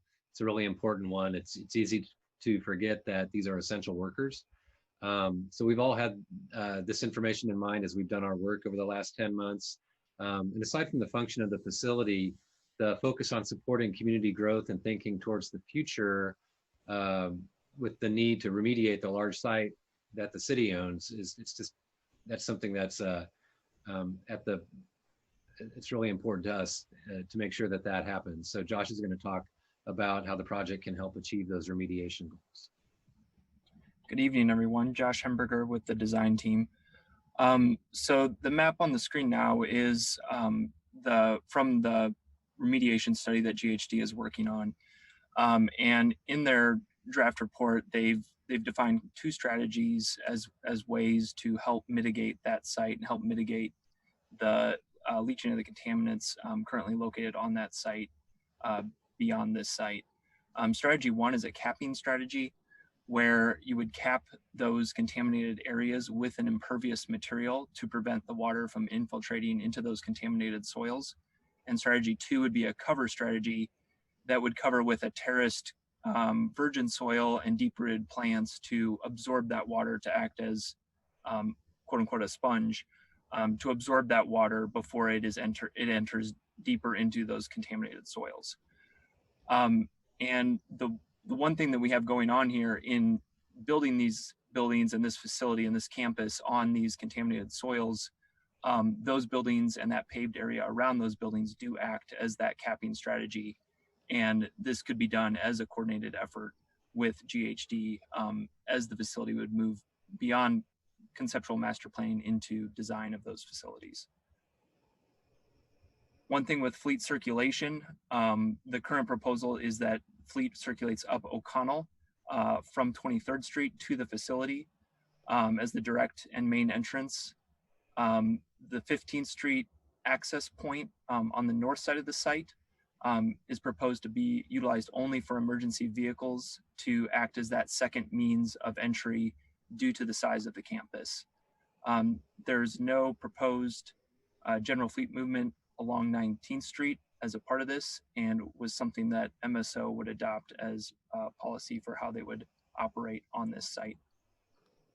With light pollution, we're really locating the central and main activity of the site central to the site, and allowing those buildings, especially to the west, allow that building to act as major screening for that light from bleeding into the adjacent properties. So by locating that central to the site, we're using those buildings to help mitigate that, as well as the correct lighting fixtures to allow for that full cutoff to exist. Noise control is handled very similar to the lighting in that most of those activities being centrally located will that'll allow for those buildings to help buffer that sound from dissipating beyond the property, but also distance and the approximate 340 feet or so between the buildings and adjacent properties greatly diminish the noise that would be generated as a part of the MSO operations. This is the first look at the actual layout of the proposed master plan, with the main entry point being down here off of O'Connell. Fleet would enter the access road here and pass what would be a new household and hazardous waste facility. By locating that up at near the main entry, that would allow for that facility to serve the public in the way it does now without infringing upon the general operations of the rest of the facility. It would be proposed that there would be a gated access point at both the location just beyond household hazardous waste and also maintaining that gated access at 15th Street to reduce and limit the number of unauthorized vehicles from entering the site. Beyond those immediate secure points to secure vehicular access, the site really relies on vegetation, the existing dense vegetation and topography to provide security from access to the facility. Once entering the main part, we have the main fuel island located there for efficient vehicle access. The typical flow of fleet movement would be to, once returning from a day's work, would be to fuel, then wash. Each of these facilities would have a wash bay included for preventative maintenance. They would then park, and then the next day would involve leaving their facility, loading up with any materials they need to for the day's work, and then exiting the facility. So immediately north of that fuel island is the MSO building, which includes the bulk of the facilities or the divisions. Directly east of that fuel island would be the central maintenance garage, and we have located that centrally to the campus, given that it services all vehicles as a part of the MSO and this campus. And then northeast of that would be the proposed location for the solid waste division. We then go down the hill slightly to the lower part here, where we're proposing the location of facilities maintenance and also forestry and horticulture. Forestry and horticulture at this location would have access to a large green space adjacent to the regional detention pond to act as their for their site program needs for the nursery and greenhouses and other elements. This is a few images of the proposed conceptual design for the facility with a focus on durable materials and providing daylight to the spaces where people are working. This is a view of the central maintenance garage from the fuel island, and kind of seeing an administrative portion here with then the larger enclosed space as the main maintenance bays, and providing, you know, the clear story lights on the north and the south into that to provide good daylight to those workers. This is the north side of that central maintenance garage with another kind of clear story element above at the top of that facade. This would be a look back up the hill of the MSO building from the far north. So this is closer to 15th Street, looking back towards the main entrance point. And the design of this facility really allows us to step this building down the topography, while using that as a benefit to us in giving access to every floor of this building from grade, to really allow for all the shop spaces and those primary activities of those divisions to have grade access for vehicular loading. And I'll pass it on to Tara Bray to talk a little bit about some of the sustainability efforts. Good evening, everybody. This is Tara Bray with the design team. So the design process for this campus master plan has been centered around 10 measures for sustainable performance. These are big picture ideas that were pulled from the American Institute of Architects Committee on the Environment. We've been using these measures to begin to set large-scale project goals surrounding topics like site ecology, water, and energy. On the next following slides, we will quickly walk you through just a few of the initial goals that we have set in place. The first goal being to reduce water usage on site by 50%. We are proposing to do this by harvesting rainwater from the roofs of each building and directing it to 2 rainwater collection tanks. The water is proposed to be used for washing fleet vehicles and for landscape irrigation. In addition to that, best practices will be utilized to manage all stormwater on site. The second goal is to preserve as much of the existing vegetation on site as possible. We are proposing to plant 3 new trees for every 1 mature tree that needs to be removed during construction. And the third goal is to offset lighting usage on site by 100% through the utilization of solar energy and by ensuring that each building maximizes natural daylight. And now I will pass it back off to Josh. So to talk a little bit about the phasing of the facility, this is one possible solution of how construction could happen. However, a final determination of that has not been made and will continue to be explored. In this scenario, phase 1 would potentially include the entry drive, the fuel island, and that first, the MSO building, to get those primary services out of the floodway and into a facility which is a much healthier environment for those employees currently working in the location they are. Phase 2 would start to work its way east. It's also worth noting that phase 1 is not on contaminated soils. Phase 2, working east, would be the central maintenance garage, which starts to require us to implement some remediation strategies for those soils. So any soil that is disturbed as a part of the construction of this would get transferred down to the lower part of the hill, where we have some paving and some areas that are contaminated, and remediation efforts would occur for that soil, so that when it's time to build on that area, we can distribute that soil elsewhere on the site after it has been fully cleaned. Phase 3 would be the solid waste division. Solid waste and central maintenance garage makes some sense to go in adjacent phases, given that central maintenance's biggest client is solid waste and maintaining the solid waste vehicles. Phase 4 would work us down to the lower part of the site with facilities maintenance, horticulture, and forestry, followed by phase 5 with the household and hazardous waste at the front door of the facility. And with that, I will pass it back to Andy to talk a little bit about project cost, funding, and schedule, and close us out. Andy Inns, MSO. Just one, yeah, like Josh said, talk through the projected costs a little bit. The design team estimated the costs for each phase of the project. that Josh just went through. Range of the costs is provided because of uncertainties with how early in design the project is. And cost estimates will be refined during schematic design. Phase 1 shows 2 options here. The difference being conditioned vehicle storage for the MSO building or not. It is a very large storage area for vehicles that is conditioned. So there is a possibility of even breaking that out into a different phasing.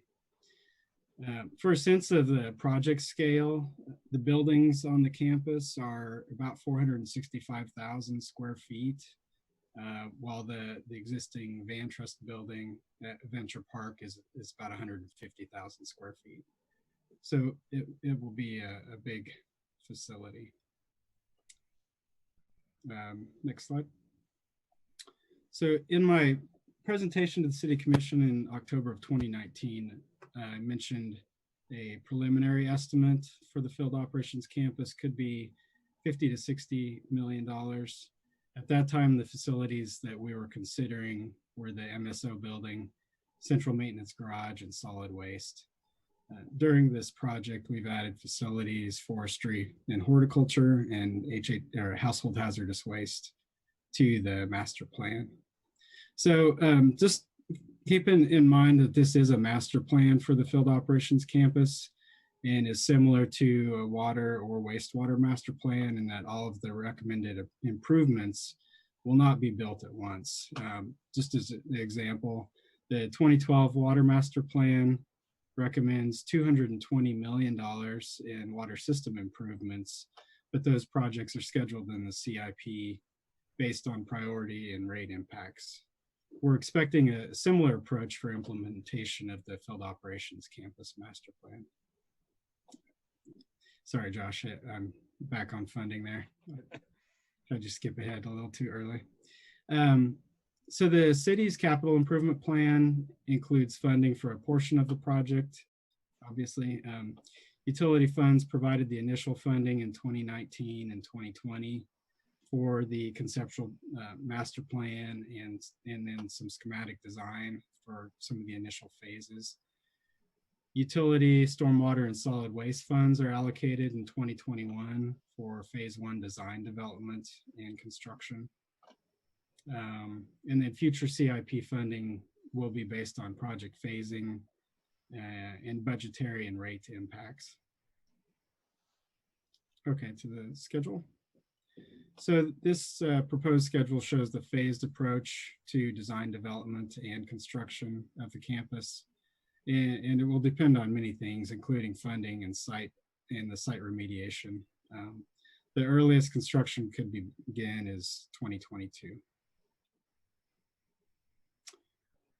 So through this project, the city and the design team developed a list of project imperatives to highlight the most important aspects of the master plan. These reiterate the project goals listed earlier in the presentation, and I'm just going to kind of talk through these briefly. First is to consolidate municipal operations onto a single campus. Remediate the farmland site through phase construction. We've mentioned that a few times. Really turning this remediation site into a site of beneficial use. We're going to have to remediate the site anyways. If we can use the facility and the campus to help cap, and that's a acceptable remediation strategy, it could really be a benefit. Number 3, improve working conditions and safety. 4, be a great neighbor. We've talked about this a little bit. Minimize traffic, noise, visual, and light impacts. Contribute to the surrounding ecosystem. Remediate the site. Plant additional trees. We saw that in the renderings. Tara talked about reducing water usage and capturing the rainwater to wash vehicles and irrigate. And along with that is reducing the stormwater impacts, as well as the groundwater that needs to be captured for the remediation of the site. Design for the present and the future. Consider the life cycle costs. Andrew mentioned our discussions with planning on looking at future needs. Showing leadership in energy efficient design, meet the city's sustainability goals for renewable energy, and promote the health and well-being of staff, designed to improve daylight and ventilation. And then the last one here, number 11, is to be resilient. Design flexible spaces to maintain continuous operations, because field operations staff are essential workers and must have safe workspaces.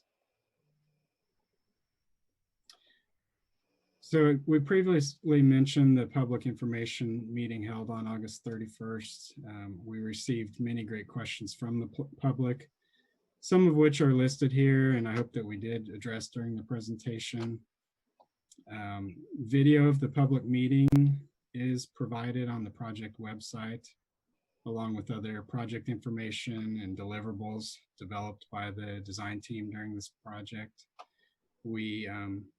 There were several written comments provided with the agenda, and we plan to provide written responses to those comments as well. So next steps for the project, or for the design team to complete and deliver the final field operations campus master plan report, looking at October 16th for that. This will wrap up the current contract with the design team. I guess the future steps, the MSO department will seek City Commission approval for a supplemental agreement with the design team for development of planning submittals and schematic design of the first two phases, which include the MSO building and central maintenance garage. Schematic design will refine the cost estimate of these buildings and help determine which building will be in phase one, like Josh mentioned. After completion of the schematic design, the department will seek City Commission approval for alternative delivery methods for phase one design, development, and construction. One possible option we'd be looking at and asking for approval on is construction manager at risk, which is currently being used with the police facility project. Alternative delivery options will be evaluated during schematic design. With that, we would be happy to answer any questions you have about this project. This is Mayor Nana. Thank you for that presentation, for the information you're sharing with us tonight in the update. Are there any questions from the commission? Yeah, Commissioner Larsen, I have a question about the pricing. So we've allocated for 2021, I think 14.4 million. Is that this construction? Is that including construction costs, or is that design, or what is it exactly? Andy Inns, MSO. Well, that would not cover obviously the complete phase one construction, but through a CM at risk or some other alternative delivery, this would probably be going into 22 and possibly even 23 for construction. So we're going to have to come back in future years and really figure out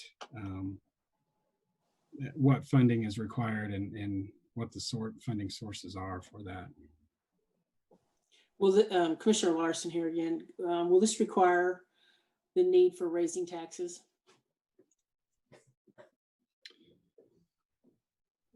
Andy Inns, MSO. That we really are not far enough along to that we have not considered that. We did not make any changes or recommendations to this year's budget, or for next year's budget, sorry, because we did not really have costs determined far enough along to figure that out. Again, similar to like a water master plan or a wastewater master plan, those costs are figured into rate models if those funds apply, or bonds, things like that. Commissioner Larsen, so the 14 million that's proposed for 2021, will that money all be spent in 2021, or is this some of it will be carried over? Andy Ends, MSO. Oh, I'm sorry.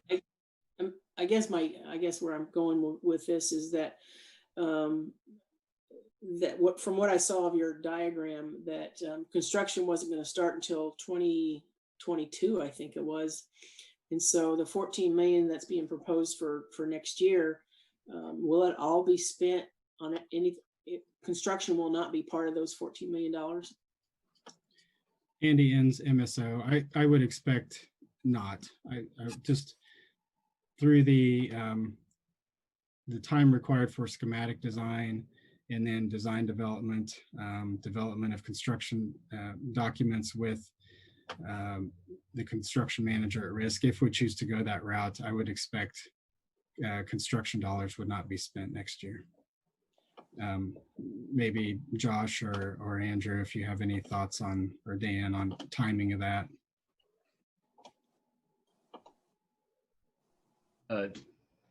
Dan again with the design team. Yeah, we if everything just if we were able to start schematic design in November or December, the design steps and picking up the construction manager at risk somewhere along the lines of probably late summer of 2021 would put us for a spring start in 2022.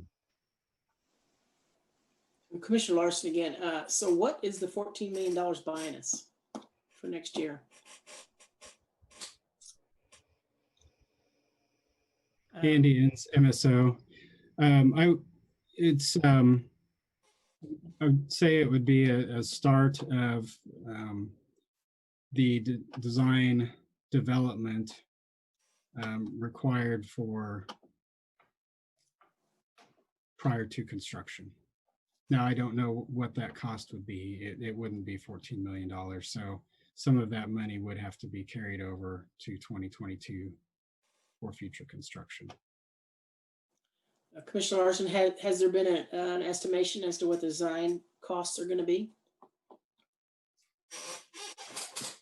Indians, MSO. We are working with the design team on a scope for schematic design. We have some preliminary estimates of that. We don't have anything yet for design development. So Commissioner Larsen, so are those 14 million funds, any of them being restricted only for design, and other parts of that money is being held back for construction? I guess I'm just concerned that we're saying $14 million for 2021, but yet I'm not hearing a definitive answer as to exactly how that money is going to be spent, other than for design and development, which $14 million seems pretty steep for design costs. Mike Lawless, Deputy Director of MSO, Municipal Services and Operations Department. That's one of the I guess, when you're trying to do CIP planning, is how quickly will the project progress. And so without knowing an exact timeline, we don't want to under budget what we think if we're going to get into construction. And so what we did was we budgeted what we thought we needed for construction, so design and construction. Given the project and the scheduling that we're now seeing out of this process, we'll make adjustments to that CIP, whether it be we get to a construction project in late 21, where I believe whatever we do at that point in time, we would have to have all funds available for whatever construction contract we would let.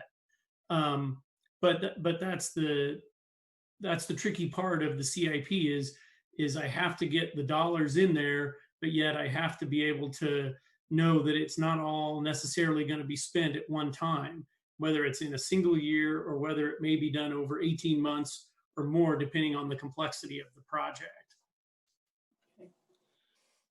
So I guess I'm also asking, Commissioner Larsen again, I'm sorry.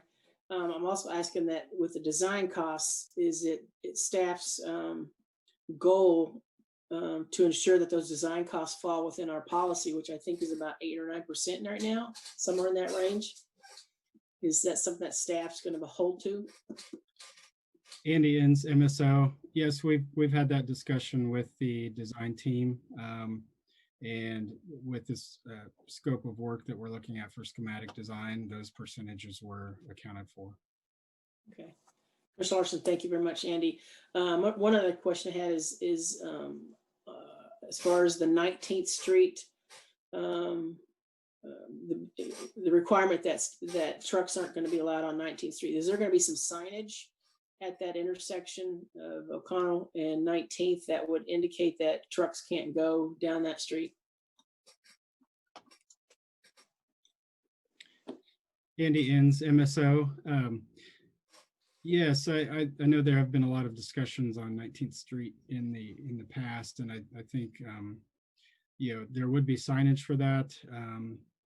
We would have to look at whether other options are warranted to keep vehicles off of 19th Street. Of course, we'd have to work with fire medical to make sure that access is still available.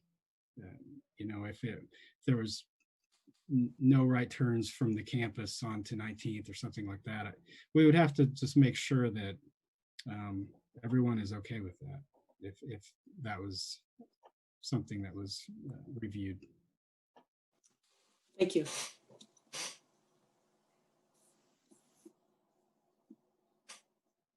Commissioner Shipley, to follow up on Commissioner Larsen's last question, although presumably 19th would be open to, let's say, workforce traffic. Andy Inns, MSO. Yes, just the daily solid waste and other MSO or field operations traffic that are working in that area would need access to that street and to those residences there.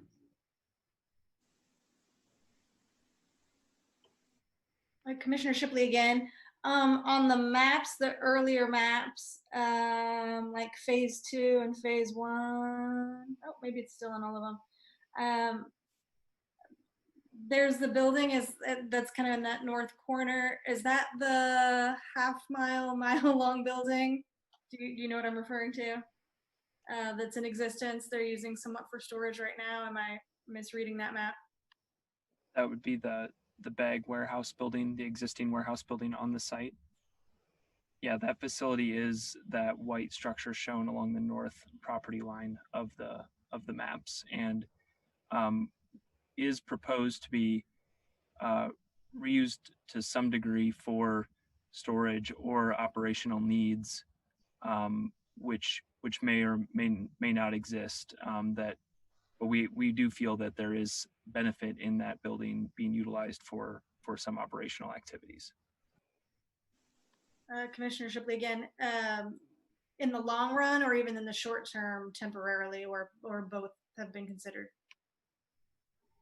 This is Josh Hemberger with the design team. Both are being considered. There's a large storage need for solid waste to store a lot of the residential receptacles. Those are currently being stored in that facility, and we feel that that is an appropriate use for that building. In addition to that, the design team in schematic design would evaluate the feasibility of storing possibly the sander racks for the streets department in that facility, and weigh that against the costs of any required upgrades to that building that would need to happen, and the proposed benefit and proposed uses for that facility.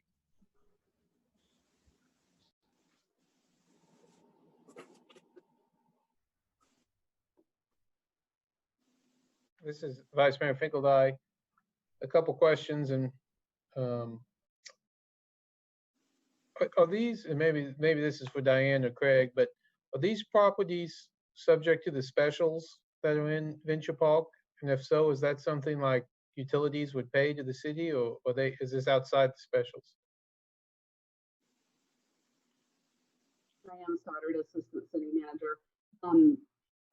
Vice Mayor, I would want to double check that, but my recollection is that those that area that the campus is proposed for is part of the benefit district that was created for the infrastructure for Lawrence Venture Park.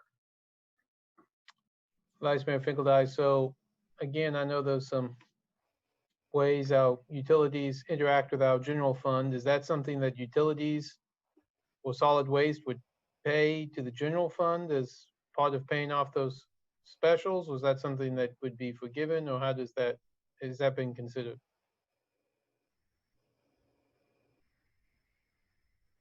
Diane Stoddard, Assistant City Manager. Those fees currently are a obligation of the city because that area originally was not platted for private development. Got it. Vice Mayor Finkeldine, thank you. Kind of a related question, as we consider the funding of all this, I guess one thing I'm interested in is what are we going to do with our other facilities? You know, once we move out of them, are they going to be sold? Are they going to be reused? Have we started a process, or will we start a kind of process of doing an analysis of that so we could decide as we move people out what we're going to do with those buildings and maybe offset some of the cost with sales? This is Josh Hemberger with the design team.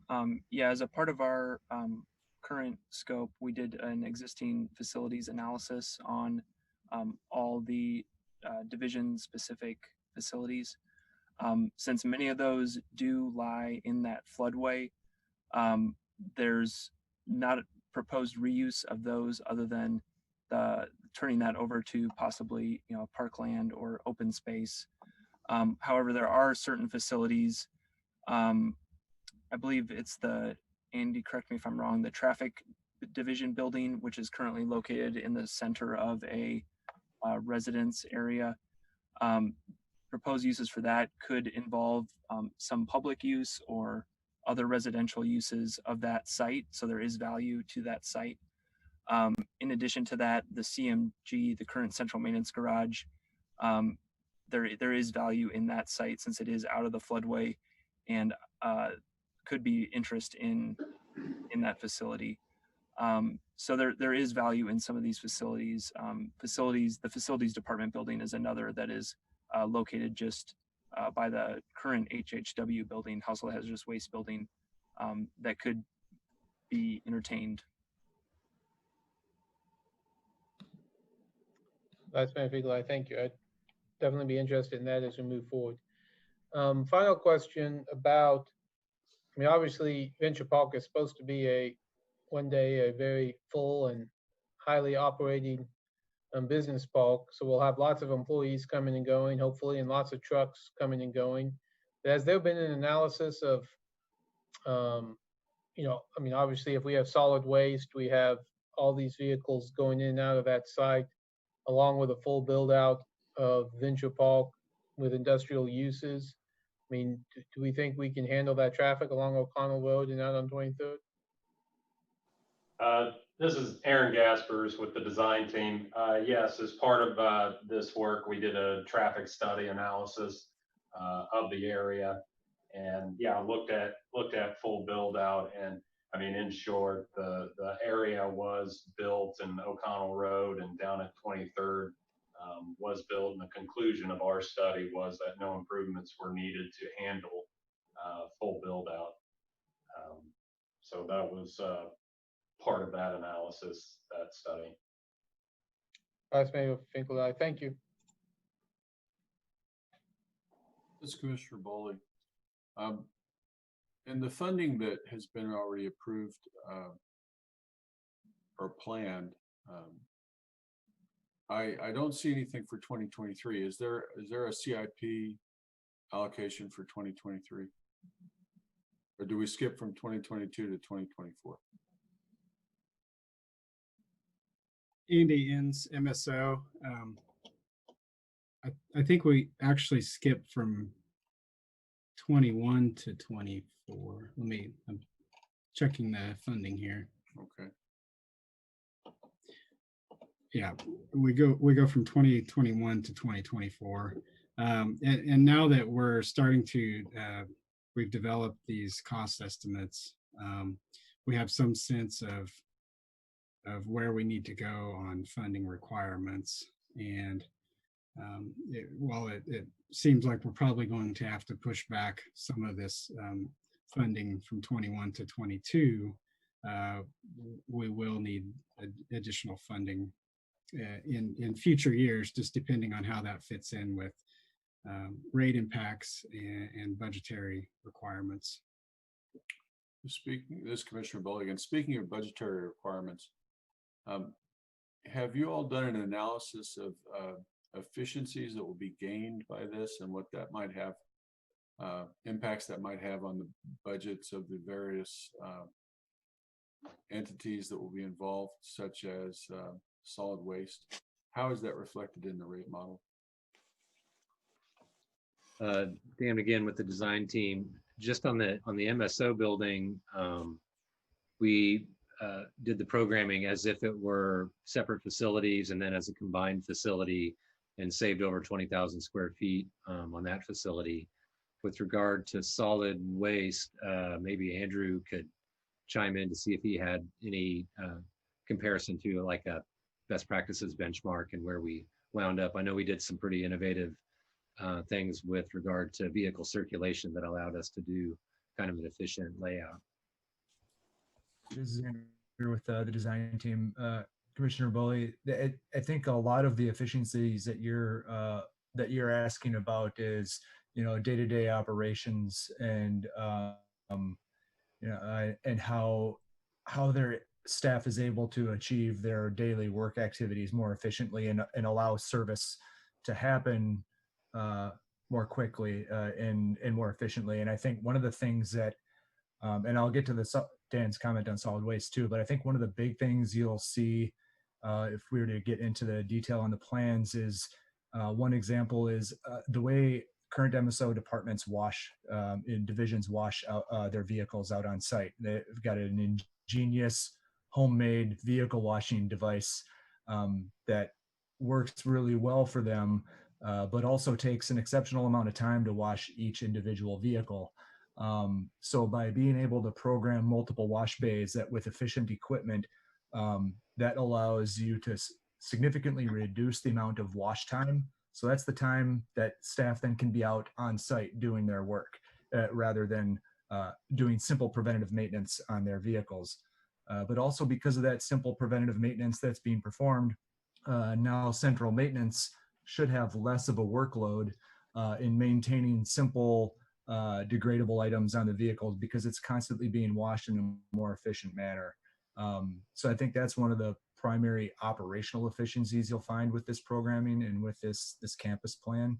And and the way we did look at solid waste, for instance, is in a similar manner. The ability to really wash those vehicles, keep them clean, keep them easily inspectable, so that the items that do degrade very quickly on those vehicles are easily identifiable by solid waste staff and also by central maintenance. And the way we have currently laid out central maintenance is to basically provide really a kind of a triage area so that central maintenance staff can quickly identify issues with vehicles, whether they're solid waste or MSO or police or fire vehicles, and really get to service quickly on those. So I think full build out with the campus, you do see a fine concert of the way the divisions would work together, and a lot of those operational efficiencies are just built in with some of those simple best practices of washing every day. That I've trained the Dake Wells team pretty well on the fuel wash park load vehicle flow that's typical for public works and MSO operations. And that really is a critical workflow to understand, so that there are those operational efficiencies. operational efficiencies do cause bigger buildings at the onset, but that's only to kind of make sure that you're looking long-term solutions for those operations. This commissioner. Andy, So I'm sorry. go ahead. Andy and Zima, so these efficiencies, I don't believe have been considered in the rates at this time yet. I think that was your question earlier. This Commissioner Bowley, yes, my question is, how will these efficiencies affect the budgetary operations? How will we save money from doing more efficient work? And I think, you know, identifying the areas where we will save money, such as salaries, vehicle replacement, will be useful for us as we go forward on this. Thanks. Yeah, this is Andrew from the design team. Again, Commissioner Bowley, you're right. Those saving money on maintenance because you're not performing it as frequently for major services, longer vehicle tenure, you know, instead of going from, you know, say a 7-year vehicle replacement cycle by storing vehicles indoors and washing them appropriately every day during major events. You can expand that to 12 and 15 or beyond. And so that's where you start to see that payback, really looking that long-term, what is the operational efficiencies built in, and that's longer life of vehicles because of that service. But also when you have these new facilities that you're able to train staff appropriately, you also retain staff appropriately. And when you're retaining that staff, you don't have that training cost that comes with bringing new people in. And one of the discussions we've had with central maintenance is it is difficult to find staff and train them quickly to be able to perform that maintenance efficiently and cost effectively. So, you know, being able to retain those people to operate on the vehicles to provide that service for Lawrence, I think that's really one of the biggest keys of this campus study. This Dan again with the design team. There's also some efficiencies kind of related to risk too, with the idea that with that many facilities currently in the floodway, it just, you can imagine if an event happens in the coming years, the amount of dollars required to kind of repair the impact of that event. So kind of getting out of the floodway before that happens seems to be in alignment with an efficiency. Mm-hmm.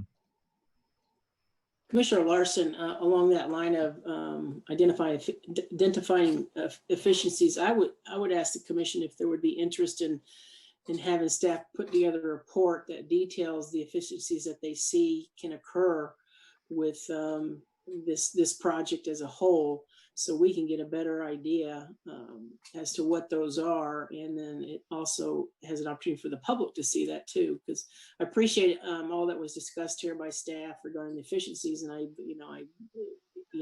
excited about some of what I'm hearing, but it'd be nice to have a report detailing that. This is Mayor Ananda. I would be on board with that. I think being aware of staff time and what it would take to gather that information. But I think that that's one of the most compelling arguments for this project is consolidation brings efficiencies. This Commissioner Bowley, I think that would be a good idea.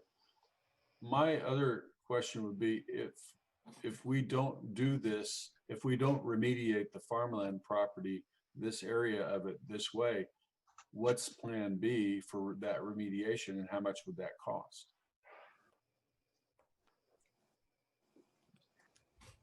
Andy and MSO, yeah, I'd like to get some thoughts from GHD on that because they have a suite of remediation alternatives that they've looked at and submitted to Kansas Department of Health and Environment. We mentioned that capping was one of those options.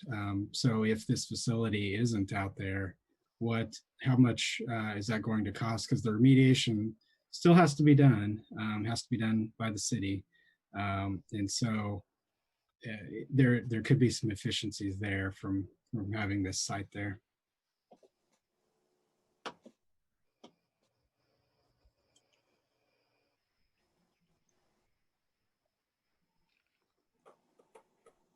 Mayor Nanda, are there any other questions for staff? Commissioner Larsen, I just had one, and I think I heard Andy speak about this at the beginning of his presentation, that we did have quite a few questions from the public in the written comments portion of our report. And I just wanted to make sure that I understood him correctly and that they would be addressing all of those comments and responding to our community on those. Is that correct? Andy Enns, MSO. Yes, the design team has already started preparing those written responses, and we will get those back to the public later this week, hopefully. Thank you. Commissioner Foley, did anybody ask you why we're trying to do this during a pandemic?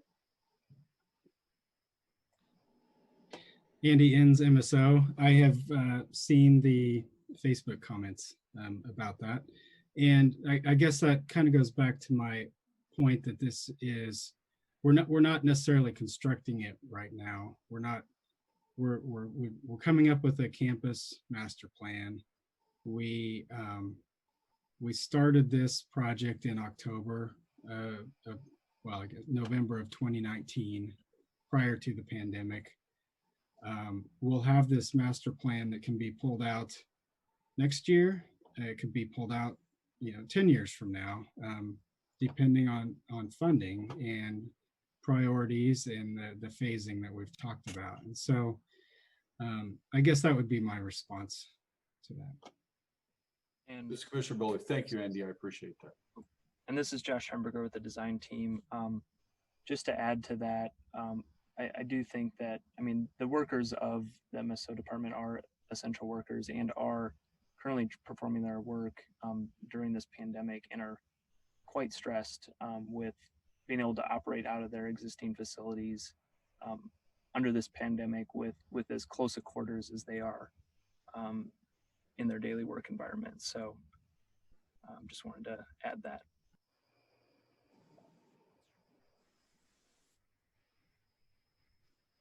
This is Mayor Nanda. Are there any other questions? We have one individual signed up to give public comment on this item. That is Michael Allman. Please state your name and go ahead. You have 3 minutes.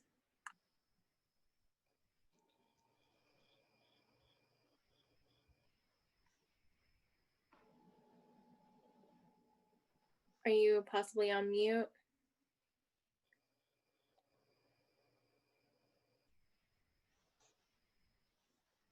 Porter, do you see him on the call? I believe so, but I don't know why we can't hear him if it is the right individual.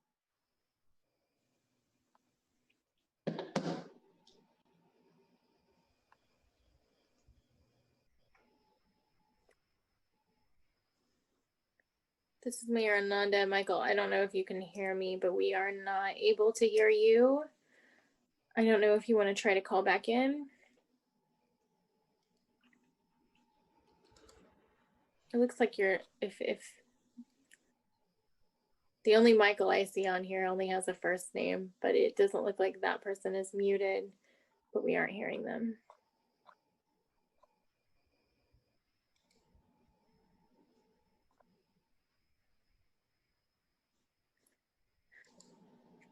I'm not sure what to do in this situation.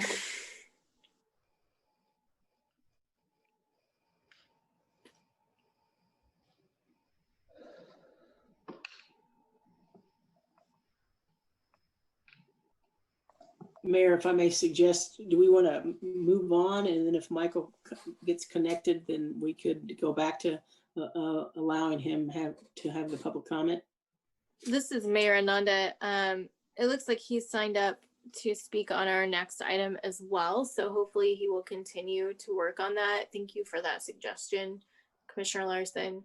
I am satisfied with that if the rest of the commission is satisfied with that. And he can continue working on getting connected.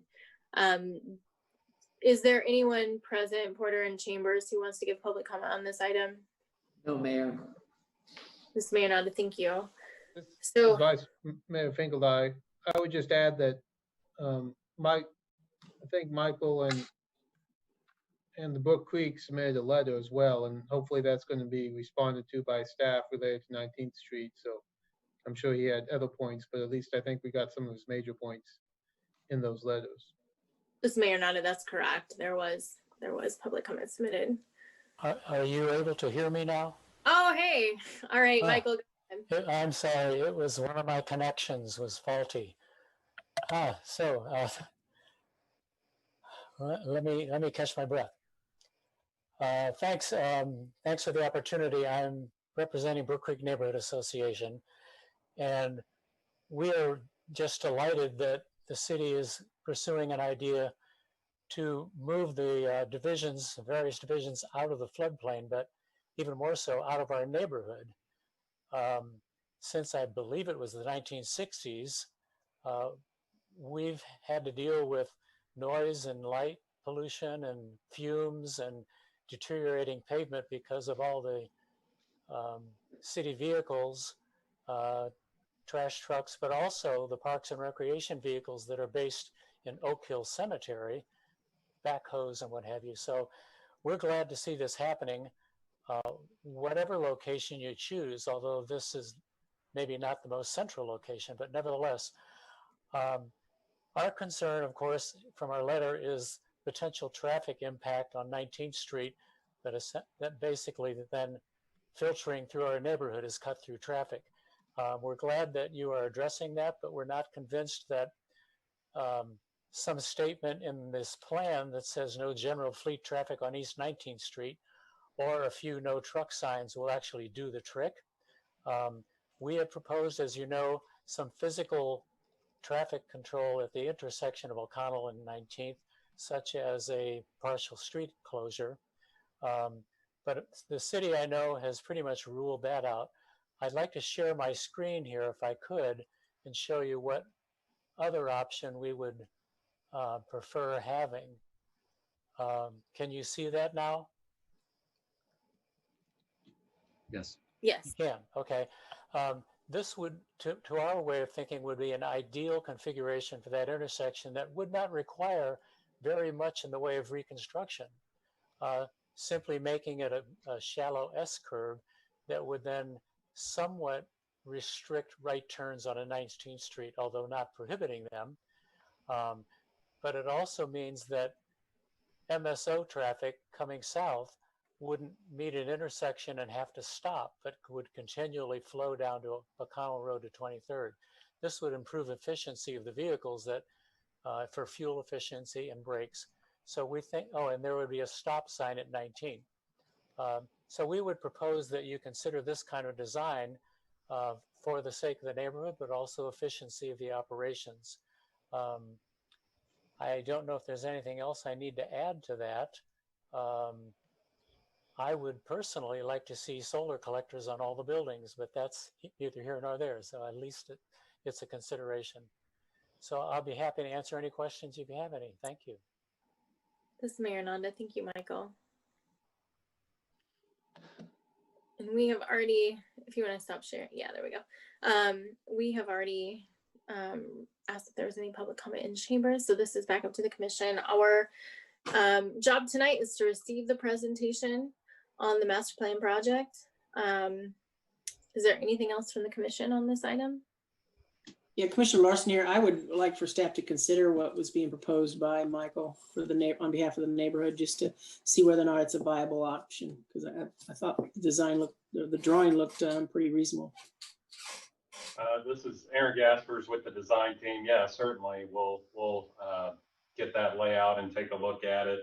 My knee-jerk reaction, I know on the west side there's some existing utilities about on that west property line, overhead facilities and a large gas line that we were trying to avoid.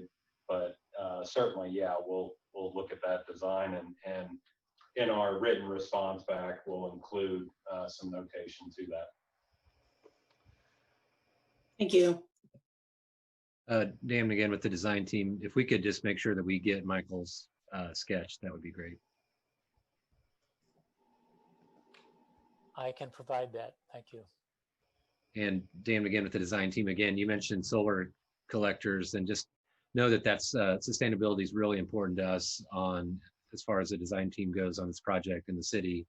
And so that's one of our goals, is that through photovoltaics and ample daylight to basically pay for all the lighting and equipment loads off the grid. So that's one of our major goals. This is Mayor Nanda. Anything else? All right, we are ready to move on to item 3. Receive and provide guidance on the, do we need a break? Does anybody need? Okay, let's take a 10-minute break. We'll come back at 10:05.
We get folks headed back.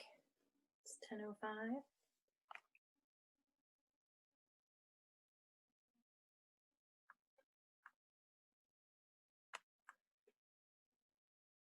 We'll go ahead and take a roll before we get started. Vice Mayor Finkeldine? Here. Commissioner Bully? Here. Commissioner Larsen? Here. Commissioner Shipley? Here. All right, we are all present and accounted for. We are ready to move on to item 3 on our agenda. Provide guidance on the 2020 planning work plan and forward to the Board of County Commissioners for consideration.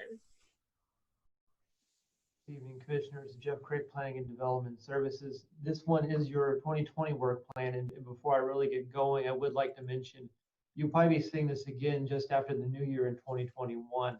This is an annual process that we undertake, usually beginning about November, December with the Planning Commission, and then going into the governing bodies to kind of outline the work for the coming year. So we're a little tardy in getting this one to you at this point in time.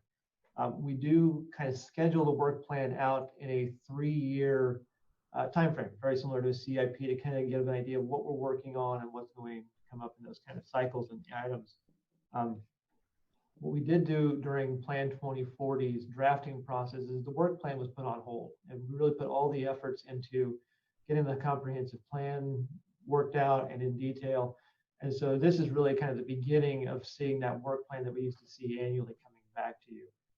Just some highlights to mention there is that the 2 items that I would point to that have been completed on our work plan currently are the county zoning and subdivision regulations and their implementation. Those steps have been carried out so far to date.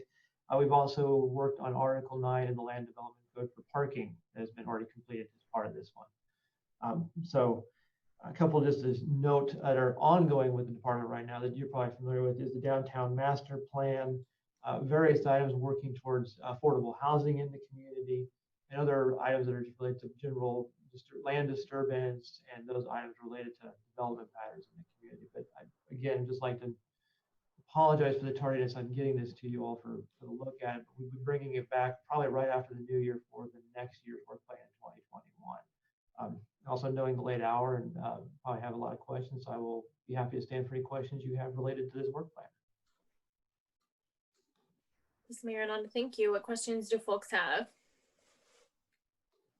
Commissioner Larsen, so I want to make sure I understand, Jeff, the list that you provided, I think it's on page 6 of 11. That's your current list and you're still following that, is that correct? Jeff Craig, Planning and Development Services, that is correct. Okay. So then I would ask the items at the bottom that do not have a date on them, can you give me an idea why that is, as well as what the plan is for those? Jeff Craig, Planning and Development Services. We didn't assign them a year because we were trying to work out the prioritization between the Planning Commission, the City Commission, and the County Commission on what items would need to be programmed into what year. Those are items that we're always trying to kind of work into the programming. Part of that goes back to the pause that we put on the work plan during Plan 2040's drafting and implementation. So we're trying to work those back into that 3-year cycle currently. So Commissioner Larsen again, so when will we see that where those are worked into the plan? Jeff Craig, Planning and Development Services. That's actually kind of part of the request we have before you this evening is to kind of get guidance on where those rise in those levels in there. You know, kind of keep in mind that if one rises up, one may have to come down a year or two to kind of keep it in balance. But that's kind of the guidance we're hoping to get from the commission this evening on how to prioritize some of those and adjust that list accordingly. Okay, thank you. This is Commissioner Boley. I'm concerned about the 23rd Street land use plan and that study. Can you talk about how you view the importance of that, if you view it as important at all? Jeff Craig, Planning Development Services, certainly Commissioner Boley. We do view it as an important item. We saw recently with the efforts done by the Metropolitan Planning Organization, the transportation side with the eastern side, some of the turn back agreements that have gone with the state there. So we view it as an important item. We currently are looking to get that into the 2022 CIP to be able to schedule it out and have it in a planning process at that point in time. And did provide a memo, or excuse me, actually provide a link to the memo as part of that funding to kind of line that up. But we do view it as an important item going forward, given that way that corridor is transitioning and the impacts that a corridor transition can have on the neighborhoods surrounding it.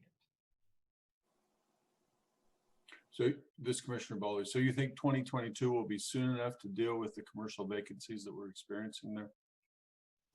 Jeff Craig, Planning and Development Services. I do, Commissioner. I think given kind of that gives us time to understand what we're seeing in the economics along the city, the corridor itself, and then by then we should have a pretty good idea of what we're looking at in a wider picture. So we think that would be a good time moment for it.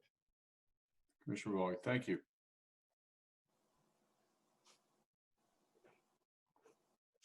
Mayor, Commissioner Shipley, Jeff, I know that the neighborhood plans have fallen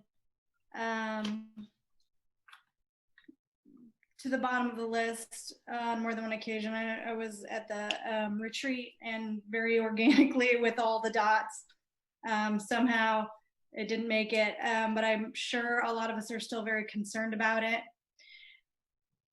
What I wonder, and this may not be the space for this, so I apologize to you and Craig or the mayor if I'm wasting time, but one of the reasons is that we would need to hire someone to do a study for each of those neighborhoods. Is it possible to, and this is in a magical world, have a dedicated staff person to work on those, where they could be working on them in a staggered way, where maybe 2 could be being worked on in a year, or something like that, where also in that scenario, the money we spend would stay here instead of going to an outside contractor. Is that something that happens in other places? Jeff Craig, Planning and Development Services. It does happen in some places, usually with staffs a lot larger than ours, to be honest.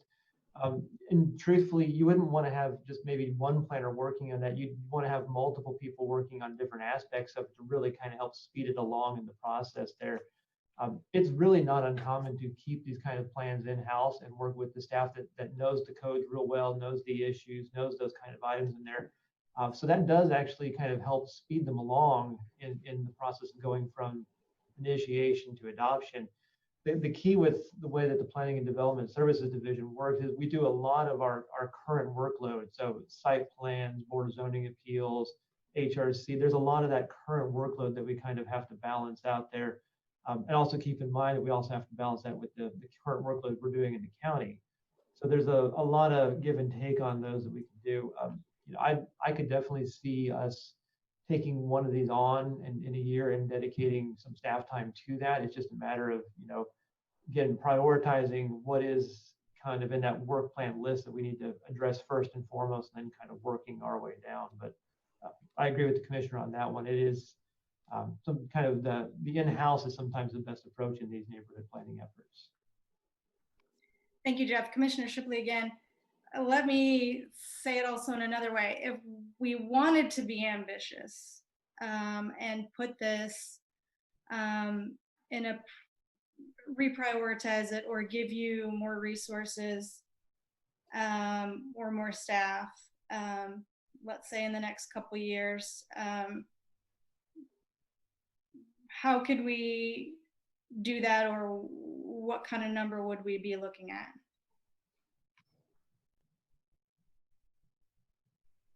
Jeff Craig, Planning and Development Services. That's a great question. I probably don't have an answer to off the top of my head, I hate to say. It's a little bit of give and take kind of in that long range effort versus that current application workload. So if it was depending on the years, there might be a couple of variables in there. It's a great question, and one I probably don't have a good answer to at this moment.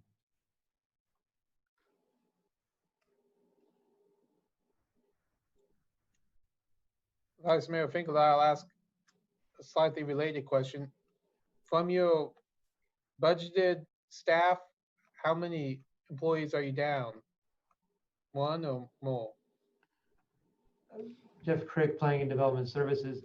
Commissioner, are you referring to the planning division or planning? At the moment, planning is down one position, but we are putting efforts to kind of get that result at the moment. Okay.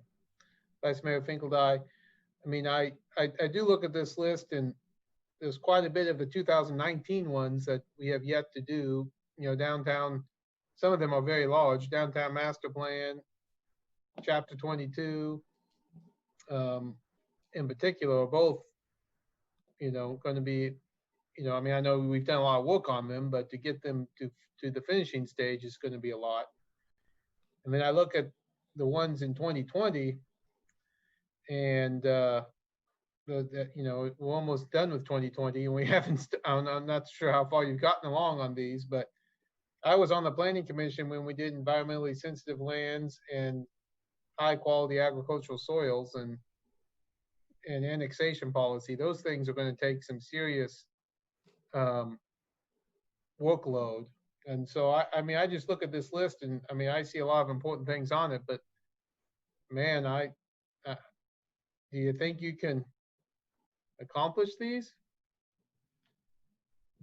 Jeff Crick, Planning and Development Services. I am an optimist. I like to hope that we be able to get to quite a number of them. Some of these will kind of ebb and flow.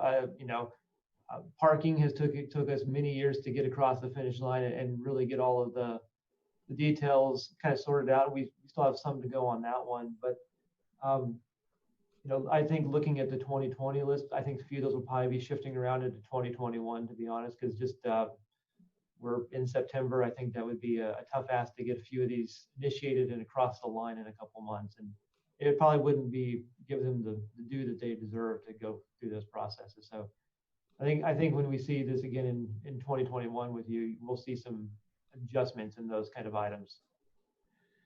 Vice Mayor Finkeldye, thank you for that. Two other comments. One, you know, I do think strengthening the floodplain regulations would be one I'd be interested in having higher on the list, just as, again, but most of these are important, so I'm not like suggesting it, but I mean, I think it'd be something I'd like to see considered.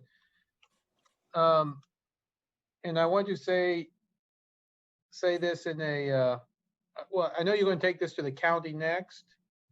You know, we are going to have 2 new county commissioners who are going to be coming on board in 2021. And there's a lot of these work plan items in 2020 that you might, you know, there might be a way that it would be hitting them very early in their tenure.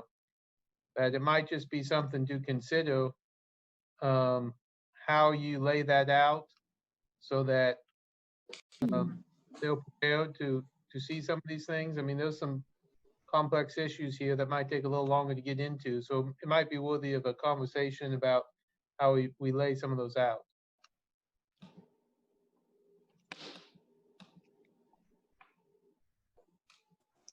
Commissioner Larsen here. Jeff, could you give me an indication on the items that are listed under 2020? How many of those are in progress, if any? Jeff Crick, Planning and Development Services. Looking through the list here, we're probably in the middle part of implementing the county zoning and subdivision regulations at this point that were recently adopted in about February of this year.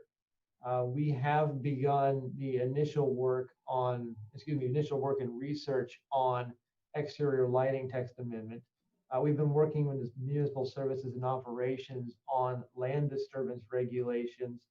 And we have also looked at Chapter 3, 3.5, and 3.8 annexation today. So we do have a lot of them in the works at the moment.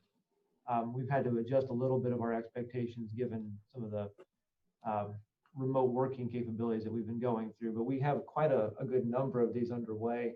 I also believe that the climate change adaptation and mitigation plan has also been initiated and underway by Jasmine Moore. So we've got a pretty good number of these going. Probably not as far along as we would all hope they would be, but they're underway at least. Thank you. This is Commissioner Larsen again. Is there any way we could get an updated list that shows where you're at with various projects? Because I mean, just face value, looking at it, doesn't look like you got anything going in 2020. But as you've indicated, you got a lot of stuff going on. Jeff Craig, Planning and Development Services. We could certainly revise the list and provide it with a status column. We could also include that in the 2021. That way you can kind of see that as an ongoing metric as we approach that next work plan too. Okay, thank you. This is Mayor Ananda. I think that it's really tricky to think about prioritizing any of these because they're all pretty vital pieces of the future of our community. And I just wonder, as you were kind of prioritizing these and looking at ranking them, if using a system that is consistent with what we've been doing with our strategic plan or our priority-based budgeting is a way to kind of prioritize these, particularly the ranking system that we used for that. Is that something that you've considered? Jeff Craig, Planning and Development Services. We did look at that. We really leaned on Plan 2040 and Transportation 2040 to kind of be our large guiding documents. And so those are our big planning documents that we have on the books. We also kind of look at these to see which one has really come into priority based upon issues that we're seeing in site planning and other development code items. So we kind of use a couple of different ways to kind of weight them and kind of move them up there. Truthfully, we really lean very hard on the Planning Commission and what they're seeing and what they're discussing as part of their application loads to kind of really figure out what is becoming the priority in the community. I would say during the course of this year, one thing that we've noticed from their discussions on multiple applications is actually looking at adjusting some of our sector plans around the city of Lawrence that are in the unincorporated portions of Douglas County, because a lot of that kind of future growth and applications that we're seeing out there are starting to kind of bring that to our attention quite poignantly. So we kind of do a couple of different ways to kind of do that. We also annually will meet with the Planning Commission at their orientation to kind of prioritize these based on what they're seeing in the community, what they're viewing in the application. And that kind of gives us a way of kind of hands-on scoring in some ways of what they're seeing is occurring. This is Mayor Ananda. Thank you. I think that you know, the 2040 clearly is sort of a North Star, and the city's strategic plan is ideally, if we did it correctly, a reflection of our community's priorities as well. And so I think that that would be a useful tool in that conversation at the very least, which, you know, looking at all of the very complex and very nuanced pieces of all of these different planning events cover a broad spectrum from, you know, our neighborhoods to our land development code. And so having, I think, as many factors that you can provide some kind of ranking structure may help with that prioritization, in addition to what the planning department is doing, and really incorporate, you know, things that are seemingly easy to put at the bottom because it's just such a small piece of the county as far as those conversations. But when we look at what the priorities are in a strategic plan, I think that we would find space for those more quickly. That wasn't a question. Sorry. Commissioner Larsen, I echo what you're saying there, Mayor. And I would be very interested in seeing us somehow taking a look at these and figuring out how we can weave into these items, some of these neighborhood plans that have been requested, because it looks to me like we've got them back from 2013, so that's 7 years already where has gone by when those requests have been made. And so it just would seem to me that would to somehow weave some of those into there until we eventually obviously get them done. Commissioner Bowley, I'm going to go back to my concern about the 23rd Street, because that's got some significant neighborhood impacts in it, and you've got significant commercial vacancies. Additionally, Centennial is the new CDBG qualifying neighborhood. So I think we're seeing shifts in our community. For example, North Lawrence is no longer CDBG, but Centennial is. And I think that's somewhat related to that 23rd Street. So my concern is not just about commercial vacancies on 23rd Street, but the adjacent neighborhoods. Mayor, I think I might piggyback on what Commissioners Larsen and Bully said. I wonder if when we get our equity position filled, if they may not see the neighborhood plans as a little more important. As Commissioner Bully pointed out, these neighborhoods are changing, and I personally feel like it is an equity issue that they have ownership and governance and how they see themselves and how they want to function. And the only obstacle is funding. So I just wanted to throw that out there.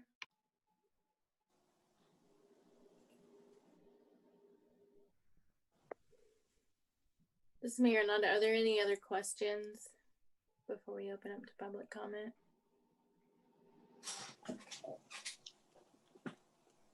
Okay, we have one individual signed up for public comment on this item, and that is Michael Allman. Michael, you have 3 minutes. Go ahead, state your name, and then go ahead. All right, thank you once again. I'll jump on the reprioritization bandwagon and say, considering how the West Coast is being incinerated, how the Gulf Coast is being flooded, how the Arctic and the Antarctic are melting, that maybe the climate mitigation one should be kicked into high gear. But getting to the planned comments that I have for tonight, referring to the Planning Commission meeting on 27 June 2018, discussion of Plan 2040, Sustainability Action Network noted that in Horizon 2020, the word shall that requires compliance appeared a total of 377 times. Some of those restrictions were strong and explicit safeguards for sensitive lands. In Plan 2040, all but 24 of those teeth were extracted. Commissioner Payton asked at that meeting, referencing the Wakarusa floodplain, what are the teeth behind being able to protect sensitive lands that we want to protect? Scott McCullough answered, quote, floodplains are protected by federal floodplain regulations. Sensitive lands are protected through the site planning process. The Southern Development Plan is land use protections built into it. Well, yes and no, that's really not true, because the planning director himself can administratively grant a fill permit for the floodplain. The planning director also administratively issues site plans with or without sensitive land protection. And in 2015, the Planning Commission amended the Southern Development Plan to grant regional commercial zoning south of K10. In justifying that Plan 2040 is a policy guide and shouldn't have teeth, McCullough said that protections and restrictions are in all the supplemental plans in the appendix of Plan 2040, particularly the sector plans. He said, once we have finished with the Horizon 2020 update, we'll be able to look at all the sector plans to bring them into alignment with the new plan. But now we're right here in Never Never Land. The comp plan protections have been gutted. The sector plans haven't been updated. It's really open season for land development. There's no particular restrictions. Developers will use this opening to slip through poorly regulated projects. Gaming the system is already happening out on North 1500 Road, 2 miles west of the city limits, a leapfrog development. It was to protect some prairie, but we had to sacrifice prime agricultural land. So did the promise to update sector plans go out the door with the former planning director? I mean, what kind of policy continuity is that? All the sector plans are old and out of date, the oldest being from 2011, which is the Southeast Area Plan. We particularly need update of the Southern Development Plan that affects protection of the floodplain in Wakarusa. So that's what we're suggesting. Thank you. This is Mayor Nanda. Thank you, Michael. Is there anyone present in chambers to give public comment on this item? Porter? No, Mayor. This is Mayor Nanda. Thank you, Porter. So we will bring it back up to the commission. And our task tonight is receive and provide guidance. I think that some guidance has been given. I don't know if it's cohesive. Commissioners, is there anything else that you would like to offer? This is Vice Mayor Finkel. I would like to hear Jeff's comments on the sector plans and how they work into this work plan. If Craig Planning and Development Services, we would actually, they work into the work plan, excuse me, we worked them into the work plan, probably starting to show up in 2021's work plan. We've got two that have been identified by the Planning Commission as being higher priorities given upon what they've seen in applications and those processes. So my guess at the moment is that 2 or 3 of them would come into the work plan for revision and updating as part of that next cycle that we would have coming out. I think I hope I answered your question, Commissioner.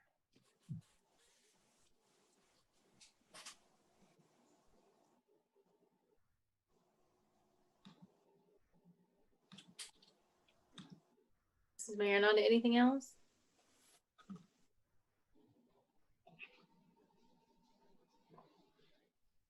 Okay. Well, if that feels sufficient for staff, then we will move on to commission items. Are there any future agenda items to add?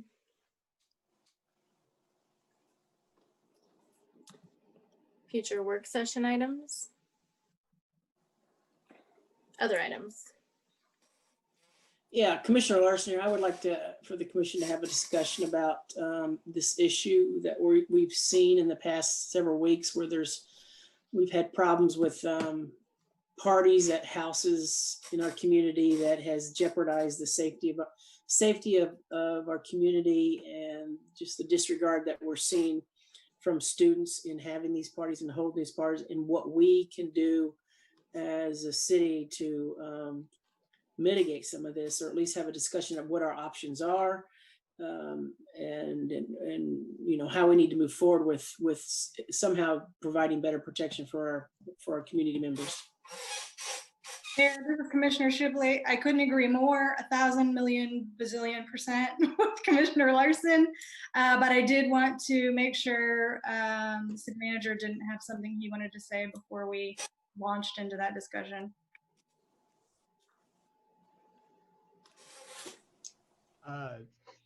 Thanks. I would only kind of respond to say that, you know, the Unified Command and the Health Department and the approach that they have taken, that we have taken as a community, was anticipating, you know, compliance. And I think it's been reported in the paper some of the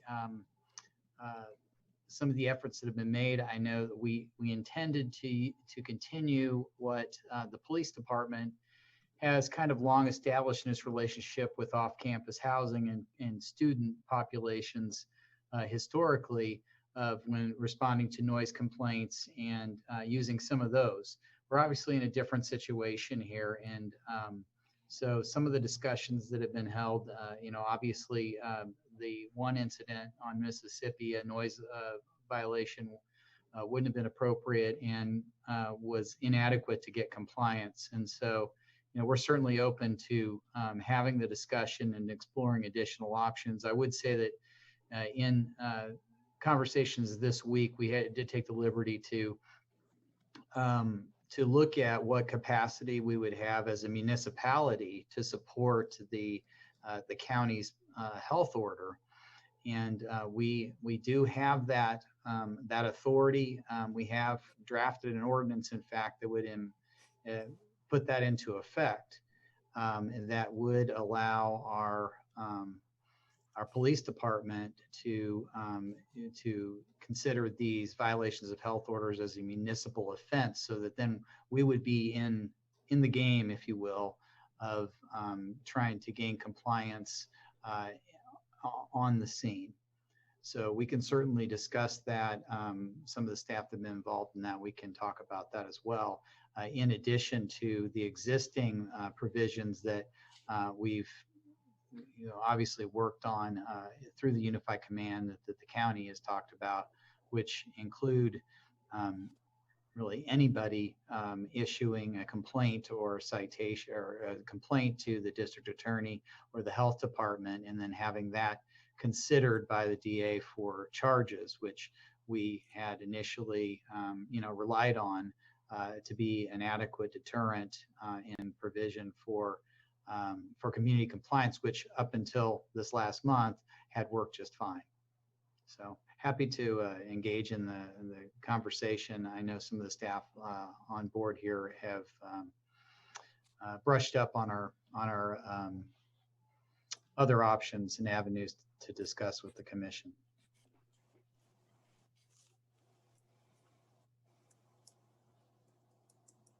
Commissioner Bowley, is state law inadequate for this? Do we need a municipal ordinance?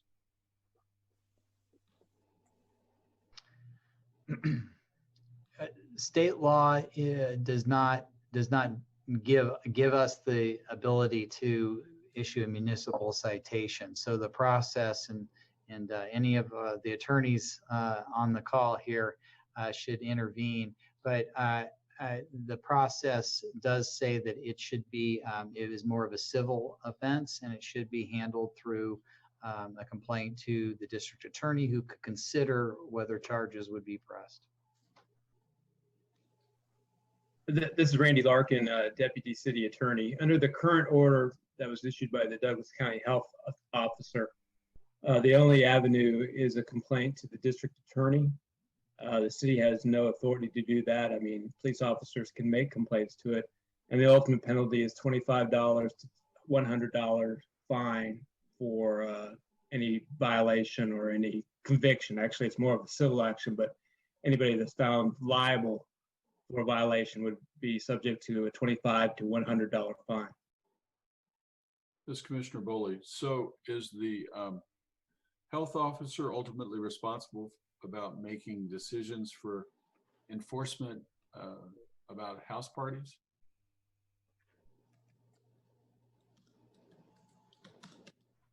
This is Randy Larkin, Deputy City Attorney. Ultimately, no, the health official makes the provisions and issues orders as to what should happen, but doesn't have really enforcement capacity.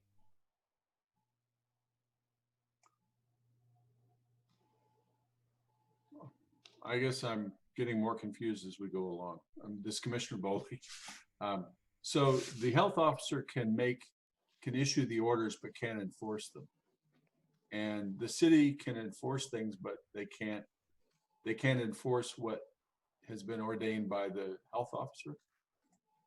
This is Randy Larkin, Deputy City Attorney. The health officer makes the order, and then the district attorney is the enforcement agency established under the statute.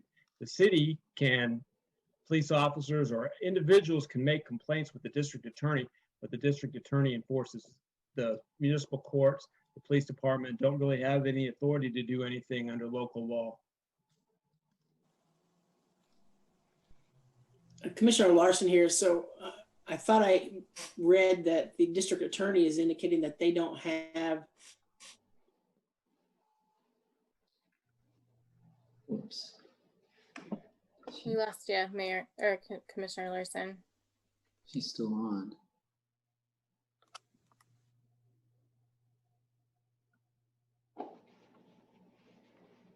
We'll give her a second.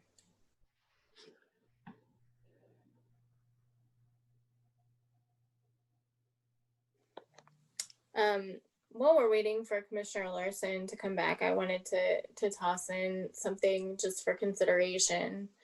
I think that the biggest concern I'm hearing is that these events are happening, and they're happening in the evening, on the weekend, when there aren't really options for enforcement, essentially based on the reporting that we just heard about. That is a complex flow chart that kind of is circular.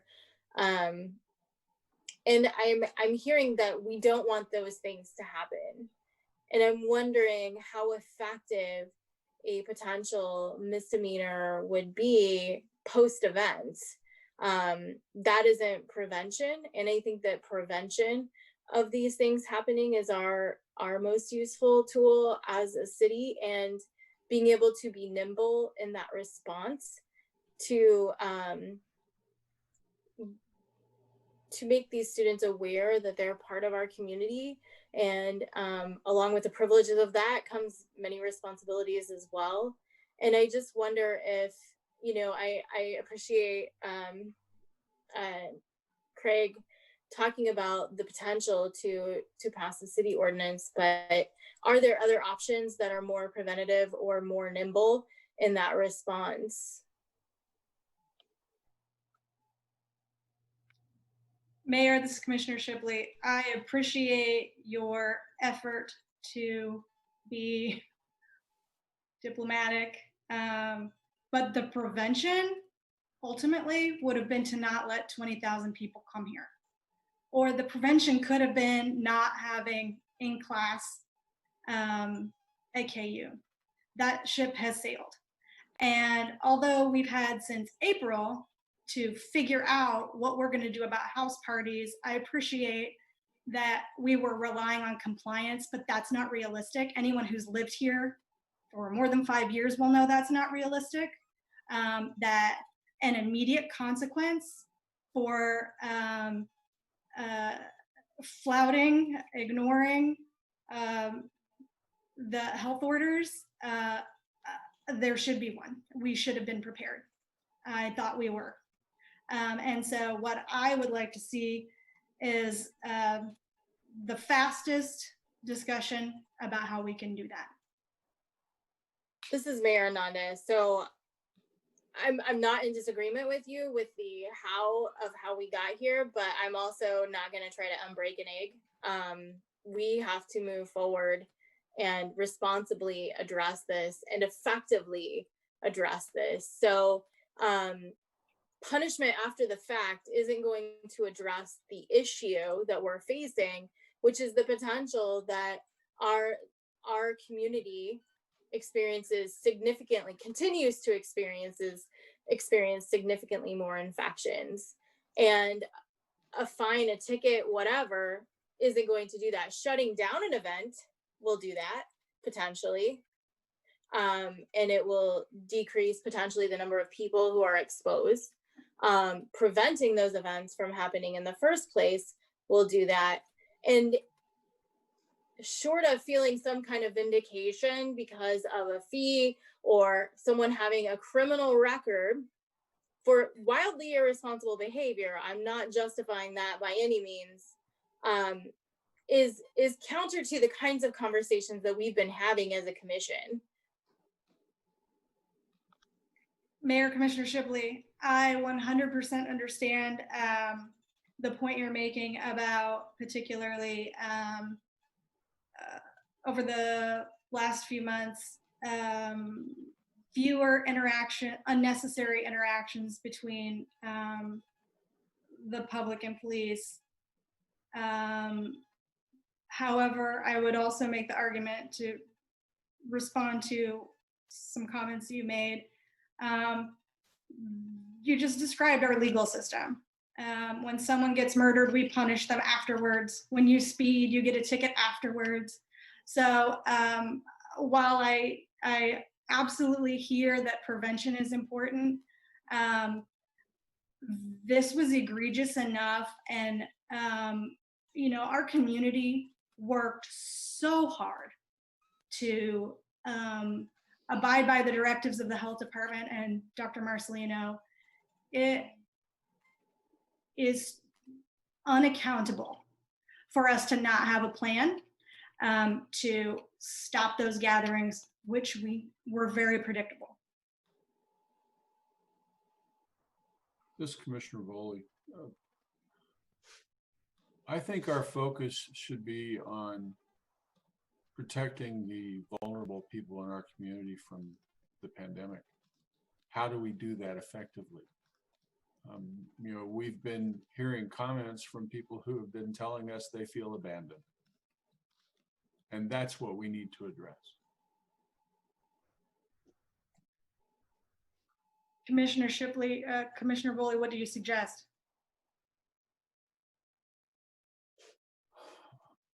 I don't understand well enough to suggest anything. I'm befuddled by this. I thought that the health officer could direct law enforcement agencies to enforce the order. I thought that's what the state law said. And evidently it doesn't.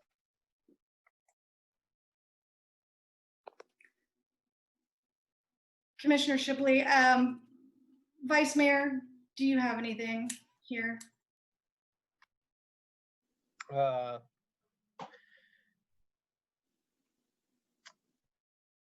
Vice Mayor Finkeldye, we're in a very uncharted territory, not only us, but everyone in the country, on how this is working and how we enforce these orders and how people comply with them.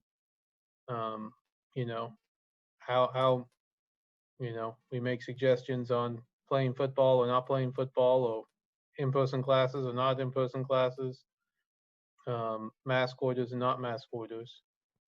I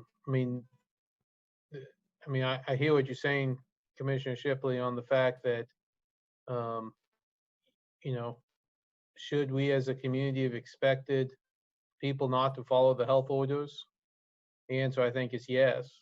But you also see people, playing volleyball together, playing basketball together, there's lots of violations going on. And I think Mayor Hernandez's point is, if we pass a new ordinance, if that's what you're suggesting, that the city of Lawrence adopts an ordinance to make it illegal not to wear a mask, or make it illegal not to have more than 10 people together, or whatever ordinance we would suggest passing, that's going to be one more ordinance that I would frankly expect people not to comply with to a certain extent. And I guess the question would become, how much would our jumping into this and adding another rule on top of the health orders, what would we expect to gain from that? And that's, I guess, and I don't know what sort of ordinance Craig is talking about and what the degree of that would be, but I hear what Mayor Hernandez is saying, that just putting another rule on the books is not I don't think, going to be the panacea here. So I'm not necessarily opposed to considering it, but there's a lot going on, and whether or not we can effectively enforce it, just like minors in possessions, we can tell most likely that there'll be a lot of people this weekend in Lawrence, who are drinking underage. It's against the law. How are we going to enforce it? How's it going to be enforced? What are we going to do about it? Just having the law on the books is not what causes them to do it or not do it. So anyway, that's where I'm at. I guess leaning towards Mayor Hernandez's point, that I'm not sure we need to jump into the game with the health officer in the county and the DA already having some of that control. But I'm open to hearing what ordinances someone would propose and how would we enforce it. Mayor, Commissioner Shipley, thank you, Vice Mayor. I appreciate that perspective. I do want to kind of acknowledge something poignant I feel like Commissioner Bully said, which is that people feel like they've been abandoned and that there's been a lack of leadership on this. And of course, making the national news is, again, unaccountable. I guess maybe, since unfortunately Commissioner Larsen hasn't come back, I'd like to ask Chief Brixius his professional opinion, which I'm sure will include a great deal of knowledge about human psychology and his experience in working in a college town for a number of years. Thank you, Commissioner. Interim Chief Anthony Brixius. I would tell you that I'm a little concerned about enforcement of even a new ordinance. We've had a great difficulty working through the various legal statutes and the lack of case law as far as how we would enforce the things that already exist. I do believe that an ordinance may give us some additional power to stop and detain based on these things, but it would also be under municipal code without a corresponding state statute. So there's some limitations on arrest powers and compliance. And I would tell you with the lack of standing, I guess I would feel like with a lack of case law on this, it would probably be a lighter handed enforcement, meaning it could certainly be a citation. And we certainly may disperse some parties with some compliance, but lack of compliance is going to leave us again in a bit of a difficult situation of testing whether we feel like we're in good standing based on the situation that we're being presented with at that particular moment. I also would somewhat echo what Mayor Ananda said in that, we've had some discussions about what things we want police to be involved in. This is going to create conflict, and I just think everybody needs to be aware of that. Commissioner Shipley, I don't know, is it Randy or Tony who would be the on point person for this? He's in now. What's the question? I do hear what Randy's saying, but I also realize that a lot of us are parents and children. Help me out here. Give me something. I'm having a hard time thinking that this is entirely outside of our influence. The attorney, Tony Wheeler. As City Manager Owens referenced, we believe that the city could, under its home rule powers, pass an ordinance that would make it unlawful to disregard or not obey a county health order. And upon conviction of that, the person could be guilty of a misdemeanor that could be prosecuted in municipal court. Right now, we have an ordinance drafted that makes it a class level C misdemeanor, which would be come with it a fine of not to exceed $500 and incarceration not to exceed 30 days, or both incarceration and a fine. We are aware of another Kansas community that has imposed an ordinance similar to this. Chief Brixius is correct. There is no case law that supports this, but we are in uncharted territory, as Vice Mayor Finkeldye has said. So that's what I'd say. This is Mayor Ananda. I think it would be things that would be helpful would be being able to require folks to engage in quarantine behavior after attending an event like that versus a fee, right? It would be helpful to require testing of all of those folks who were present at an event like that. Those are things that I think would prevent those kind of super spreader events from having the impact that they could potentially have. We could also actively, I don't know, send the commissioners out every Saturday to tromp up and down Tennessee and Kentucky Street to stand outside and say, hey, I'm the mayor, and possibly a beer thrown at me, right? It may be effective, but I hear you, Commissioner Shipley. I see that you are livid about this, and reasonably so. I also want to be effective if we're going to do something in being helpful in preventing the spread.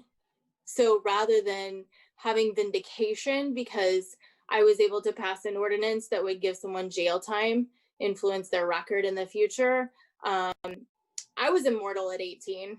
I don't know about y'all, but I was pretty sure I was immortal. And that doesn't pull any responsibility for that. It doesn't pull any responsibility away from KU, but it is the fact. that our brains are still developing at that age.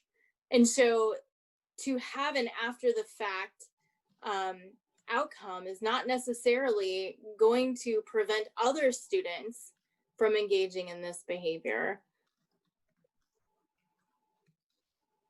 Commissioner Shipley, you're not wrong on any particular count, only to remind you that that's how all of our law enforcement works, which is to punish someone after the fact.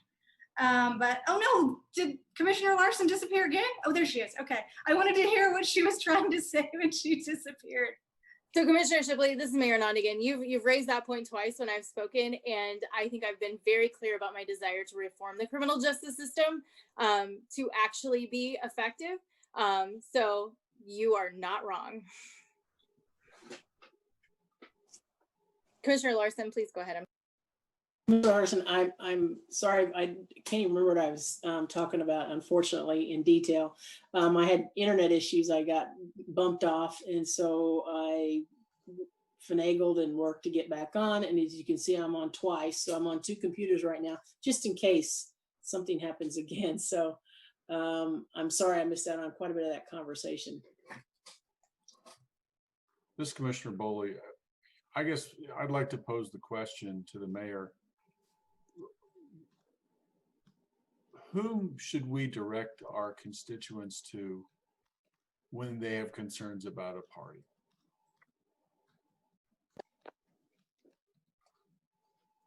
This is Mayor Ananda. I would say that it has been made abundantly clear that there is no direct line, and that is problematic.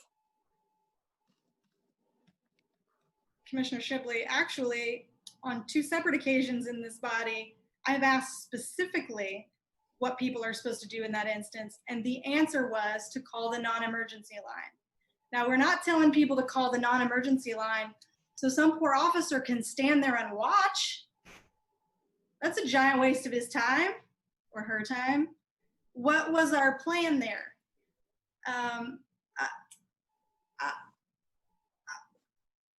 Thank you, Commissioner Boley, for calling that question.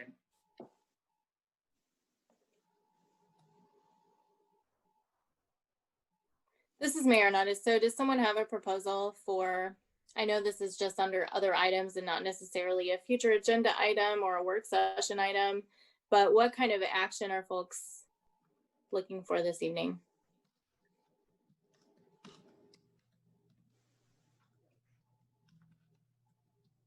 It was Commissioner Shipley. Commissioner Larsen, I didn't catch, since you kind of disappeared, I didn't catch what you were thinking about consequences, immediate or long-term. Yeah, actually at that point, I really hadn't discussed that, and I was at the point I lost you guys. I was at that point wanting to hear what other commissioners are saying about this and what their thoughts are. So I missed out on that aspect of the conversation.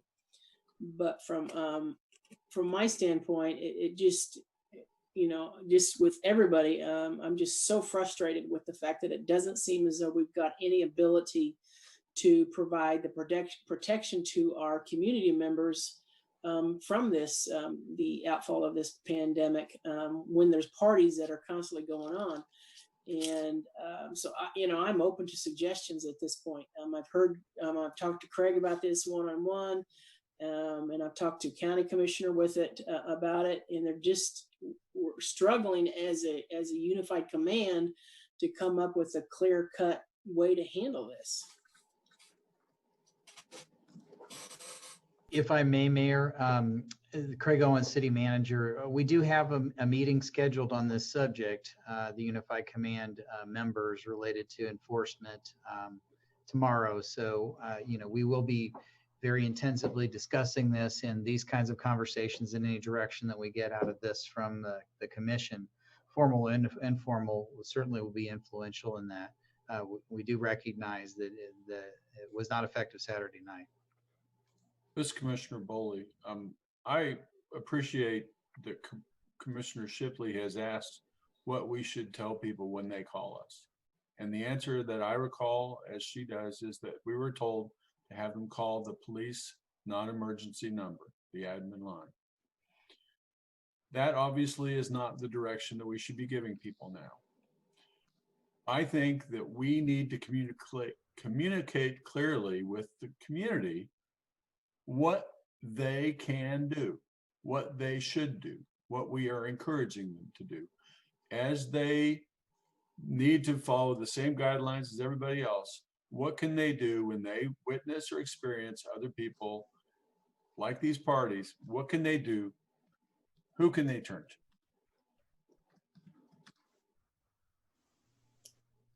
This is Mayor Hernandez, so I may be hearing that Craig could bring to us, well, at our next meeting, which will be in October, an update on that. But hopefully we will hear something much sooner, as soon as tomorrow afternoon, as that conversation unfolds.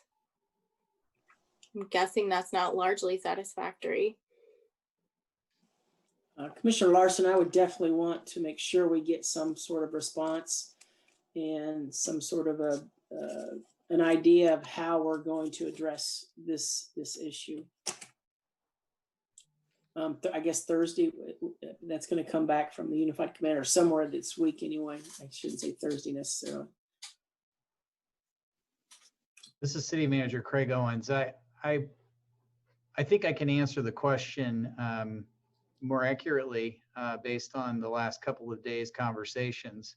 The expectation is that anybody can file a form. I think the health department said you can not after hours, but you can send something to the county and they will look at it. The health department, they will look at it and send information, whatever information is provided, to the district attorney for consideration for that civil violation. The University of Kansas has a website or an email address that they encourage complaints. It's called protect@ku.edu. They have a complaint on code of conduct investigations. Same thing. You can send information in if it's suspected to be related to a student. They, of course, would want as much descriptive information about that event as possible. Those are the two existing avenues right now for any citizen to do. I believe that is accurate, and I don't think that that's going to change necessarily tomorrow. Finding out what additional recourse we have is what led us to develop and consider this ordinance that would give the city, involve the city and the police department, give them the tools to intervene on the site. So that's probably where the discussion is going to go tomorrow. And I haven't picked up anything different from any of the conversations that I've had this week post the event on Saturday. This Commissioner Bowley, I'd like to see us push that information out about those various venues to provide that information to the health department, the DA, and the university. Mayor, Commissioner Shipley, so after hearing Craig say that, how does that fit into your philosophy? That's definitely far after the fact. It certainly doesn't break up a party that's happening in the moment. What are your thoughts? I agree.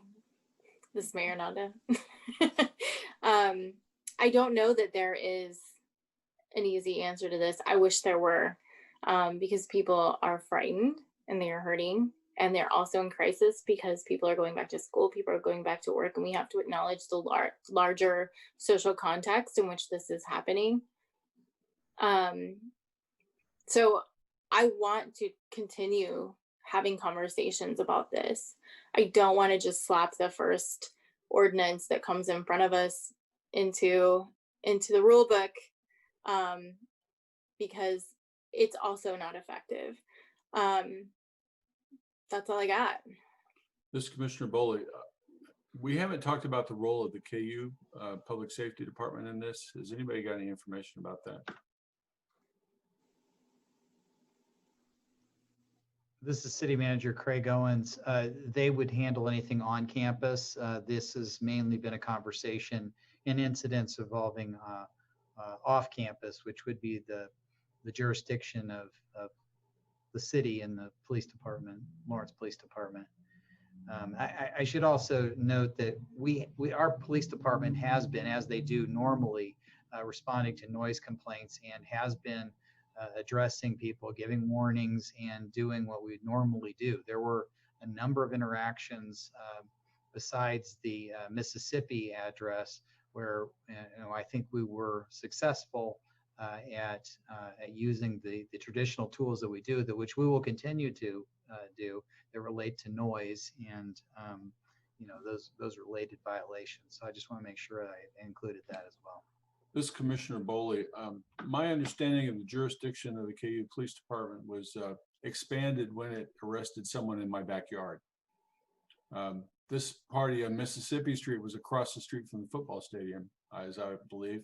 So it's possible that there could have been some involvement with the KU Police. I'm sorry, if I may, after you, City Manager. Oh, well, I was just going to say, the City Manager Craig Owens, they will be involved in our conversations tomorrow.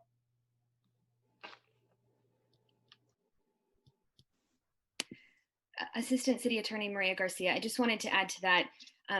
The jurisdiction of KU police officers is set by state statute under Chapter 22, and there are provisions that provide for their jurisdiction, and one of them is property that's on KU campus. But one of the provisions under the statute says that those officers can have what's called extended jurisdiction that goes beyond KU campus. The statute specifically says, though, that there has to be an agreement with the local city agency.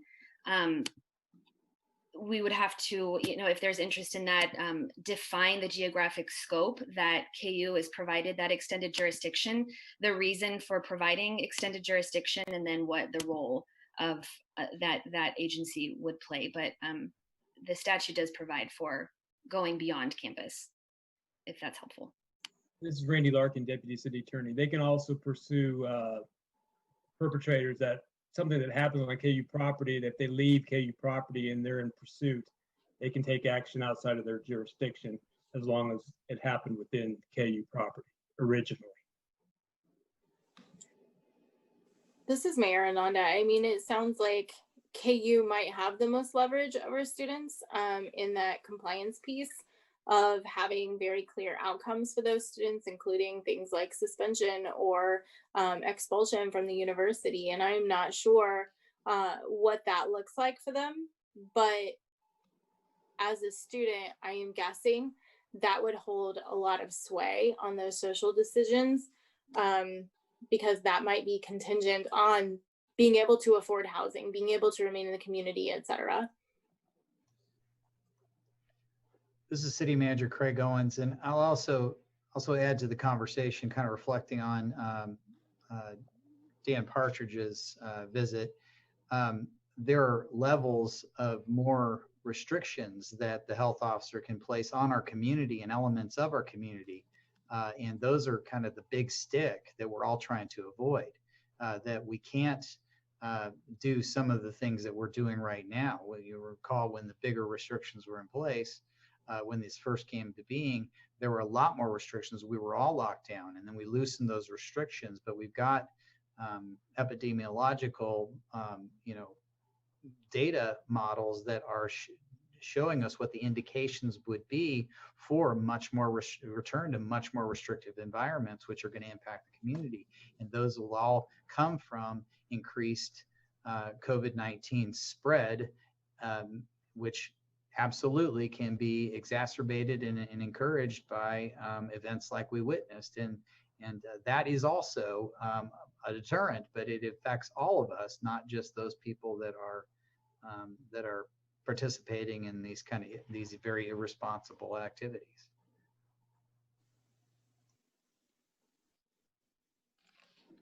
This is Vice Mayor Fingeldie. A couple points following up on what a few people said. One, I do think KU has a big part in this, and they're starting to, I know they issued some, at least according to the paper, issued some sort of 14-day ban, and then are working on the disciplinary code, and to see how that works through. I do think as a deterrent effect, we'll see how that goes. And I think it's something to continue to work on. On a completely different subject, this is for Tony, I guess. If we do go down the route of an ordinance, I would be interested in considering, I mean, I understand the idea of enforcing the health order. I mean, the health order can change, and the health order can be somewhat difficult to enforce. I think that's something we're learning from the DA. You know, for example, it doesn't say you can't have 40, it says you can't have more than 45 people who can't be more than 6 feet apart, and if they don't live together. You know, so if you see two people standing next to each other without masks on, that's not necessarily a violation if they live together. If there's 5 people who live together and they're all together playing basketball, that's not a violation. But if they don't live together, it is. And so there's, you know, so I guess I'm curious if we would consider a municipal ordinance that would be, and again, I'm not saying what it would be, but if we went that route, something simpler that would be easier to enforce, as opposed to some that have a lot of factors involved in making that enforcement. City Attorney Tony Wheeler, yes, we would certainly be amenable to crafting the ordinance consistent with how the commission wants it. We put one together in a short amount of time and thought that making it line up with the health order would offer the greatest flexibility, so that if the health orders change, we wouldn't have to be back changing the ordinance. But if the commission wants to just identify a couple of actions that they want taken or particularly enforced, we could certainly do that. Vice Mayor Finkeldine, again, I think we'll see where this goes, but that's just something to consider. Thank you. That's all I have. Commissioner Shipley, I would, thank you, Tony. I would clarify, you know, something as little as a citation or a ticket, although the mayor is correct, is not necessarily the most useful thing. But I only mention that to say, I don't think there's any reason for anyone to be arrested or in a squad car or going to the jail that defeats the purpose of safety on every conceivable level. So I want to be clear, as angry as I am, I'm not interested in endangering officers' lives by putting them in small spaces with people who are obviously already behaving irresponsibly anyway, or adding to people in jail or being in police buildings, if you're asking me about details of how you want this ordinance to look. This is Mayor Hernandez. So are we asking for this to be a future agenda item presented as an ordinance?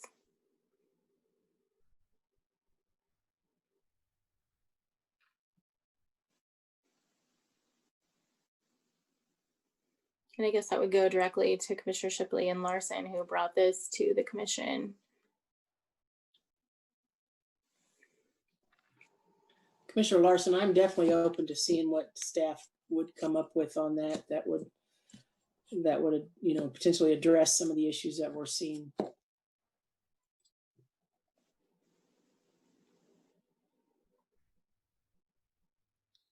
Commissioner Shipley,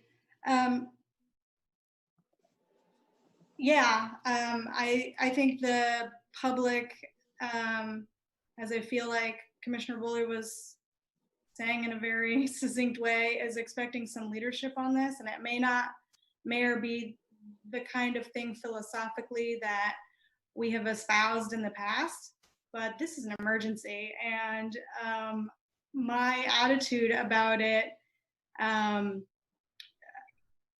golly, my tolerance for that is real low. in addition to that, maybe apropos of nothing, you know, we've created a situation where our bars and restaurants downtown can't serve an extra 10 people after 9 or 10 o'clock. Well, 50 people load up on a porch and police officers are forced to watch that. So you're gonna have to help me put those two things together because they are inconsistent. And I do appreciate, Mayor, that after the fact may not be the deterrent, the magical deterrent that we would have if the world were perfect. But we have to add something to this toolkit because what happened is unacceptable. This is Mayor Nanda. Are there other commissioners who are interested in bringing this?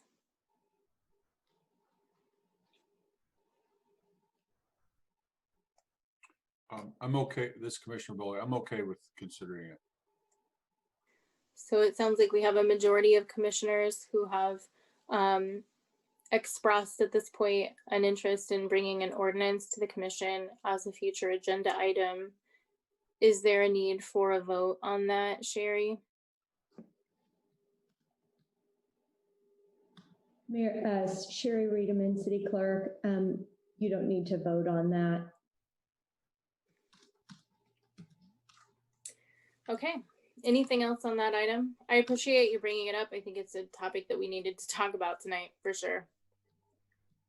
Mayor, this is Sherri Reidemann, City Clerk. Is there a time frame? Are you wanting to just the next meeting or? I think I'm hearing ASAP. So that would be the first meeting in October. Okay. There is. Yes. Okay. Any other items?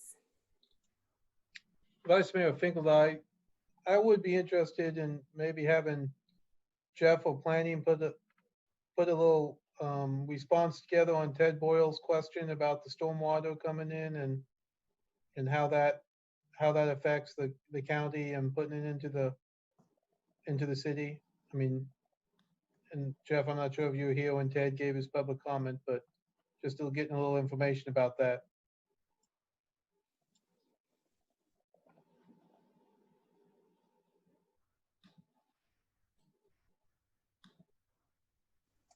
This is Commissioner Bullock. I'd like to thank the Vice Mayor for remembering that far back. That's a great suggestion. This is Mayor Nanda. Are you wanting that response this evening, Vice Mayor, or maybe No. City Manager's report item? Vice Mayor Finkel, yes, the city manager's report, just a little memo explanation, just some information on that, but not this evening. This is Mayor Nanda. Thank you, Vice Mayor. Any other items? Okay. We are ready for the City Manager's report. Thank you, City Manager Craig Owens. You've got 4 items on there. The one that I'm going to highlight is number 3, which is something. It's a follow-up on the discussion that we had about some of the equity related to benefits and some other things, particularly as it related to fire personnel. And we expanded that. And I think you can see outlined that we have kind of a series of work items that we'd like to do. There were things that we could initially adjust, and those are reported here that I think will adjust specifically to the fire captains that brought up some inequities. So we've made those changes. There are some that have more of an intermediate time frame, and then there's some that we know will be pretty significant items. We really are expanding this conversation because I believe appropriately expanding it to how it applies to all of our employees and looking at equity between all of our employees and the value in the work that they do.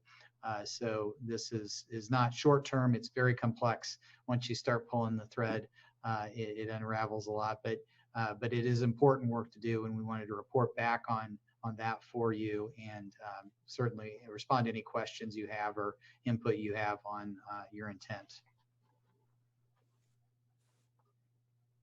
Mayor Nanda, thank you, Craig. Are there any questions for Craig? Vice Mayor Finkelstein, not any questions, but I appreciate the work on this and the complexity of it, and I think it's important work to do, and it's something I think especially related to the fire captains, but overall we committed to it, and so I appreciate you moving on it.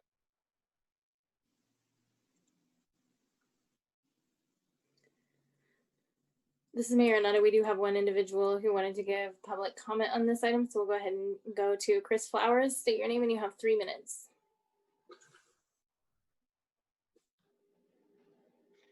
Hi, this is Chris Flowers. I just wanted to ask about the future meetings. For TBD, it said about the A can't wait, and I think not just me, I think other people are getting tired of the waiting part. And I was just wondering if we could get a more definite time frame of when that's actually going to take place. And also, I was wondering if maybe instead of doing all 8 at once, I don't know if that's what the idea is, but maybe we could do some of them like sooner than later. Like I'm just looking at the screen. One of them is like require warning before shooting. I don't think that's something that's going to take as much study as something like comprehensive, or I'm sorry, like the require de-escalation. That seems like something that might require more time and thought than just the require warning before shooting. And also the ban on chokeholds, I think that's something that should be getting done pretty soon. So I just wanted to say, I think it needs to be moved from TBD to more like in November or October at least. And also when you guys were talking about, I guess another future item is going to be the whole COVID thing. I was just wondering at this next October meeting, what about a policy that lets employees like taxi drivers or delivery drivers to refuse service to a house with a house party and not have to worry about retaliation from their employers? And also, when we're talking about this whole, what we're going to allow and not allow, I hope that if what's not allowed for like students partying, it goes the same for like a high school football team playing football, because from what I've seen, delivering to a house party, and I don't see that much difference from what's going on there to like when I drove past the Lawrence High and saw the football going on. So I just hope there's equity in how we come down on who's not being COVID safe, and we just come down on the students while turning a blind eye to like all the townies and the suburbanite parents who might also be breaking COVID precautions. So thank you. Mayor Nanda, thank you, Chris. Craig, do you want to address the kind of the process that we're using to address the A can't wait? City Manager Craig Owens. I will, Brandon McGuire might also, he's been kind of tracking these things. He might be better at giving an update and outline on that.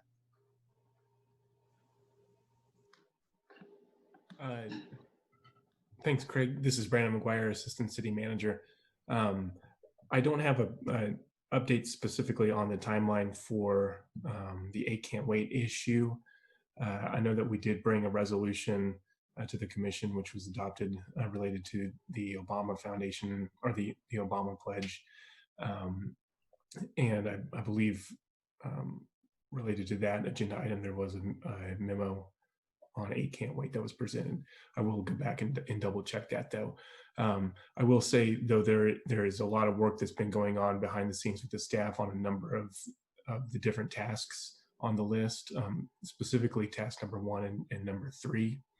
And that has required a lot of data collection, and we are close to being able to present that data to the commission.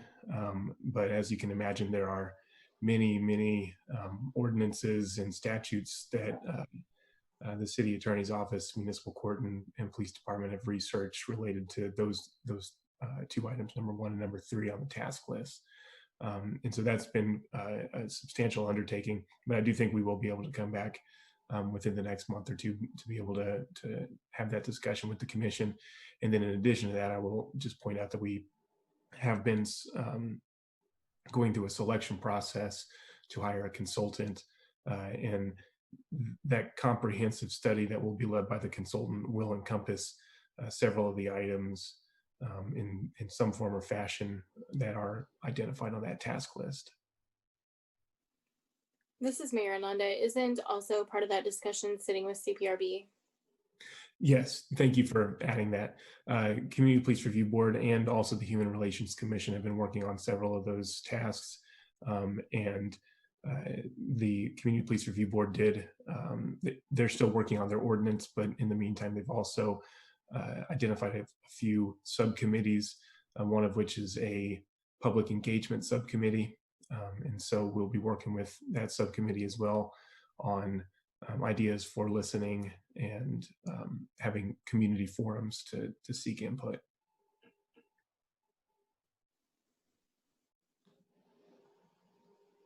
Mayor Ananda, is there anything else for commissioners for city manager on this item? Okay. Thank you, Craig. We'll move on to our calendar items. Any items for the calendar? Okay. Our last item is consider approving a motion to recess into executive session. Stuart, you're up.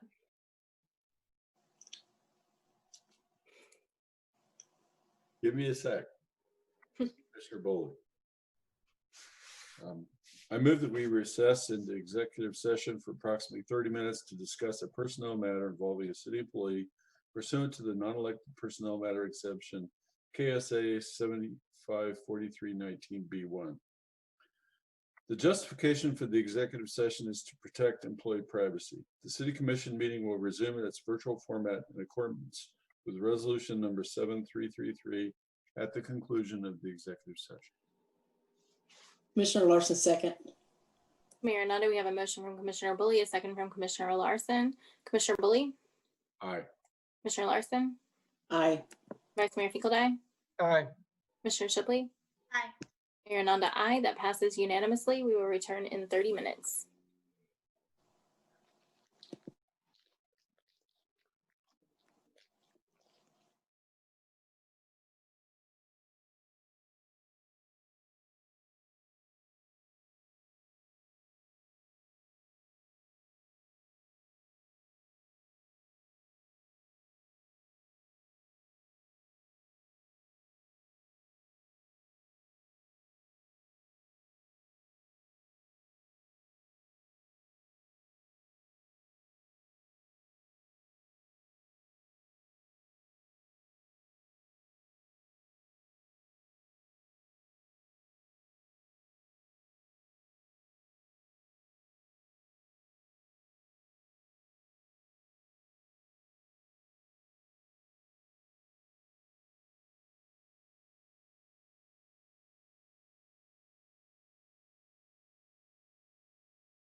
Whoa!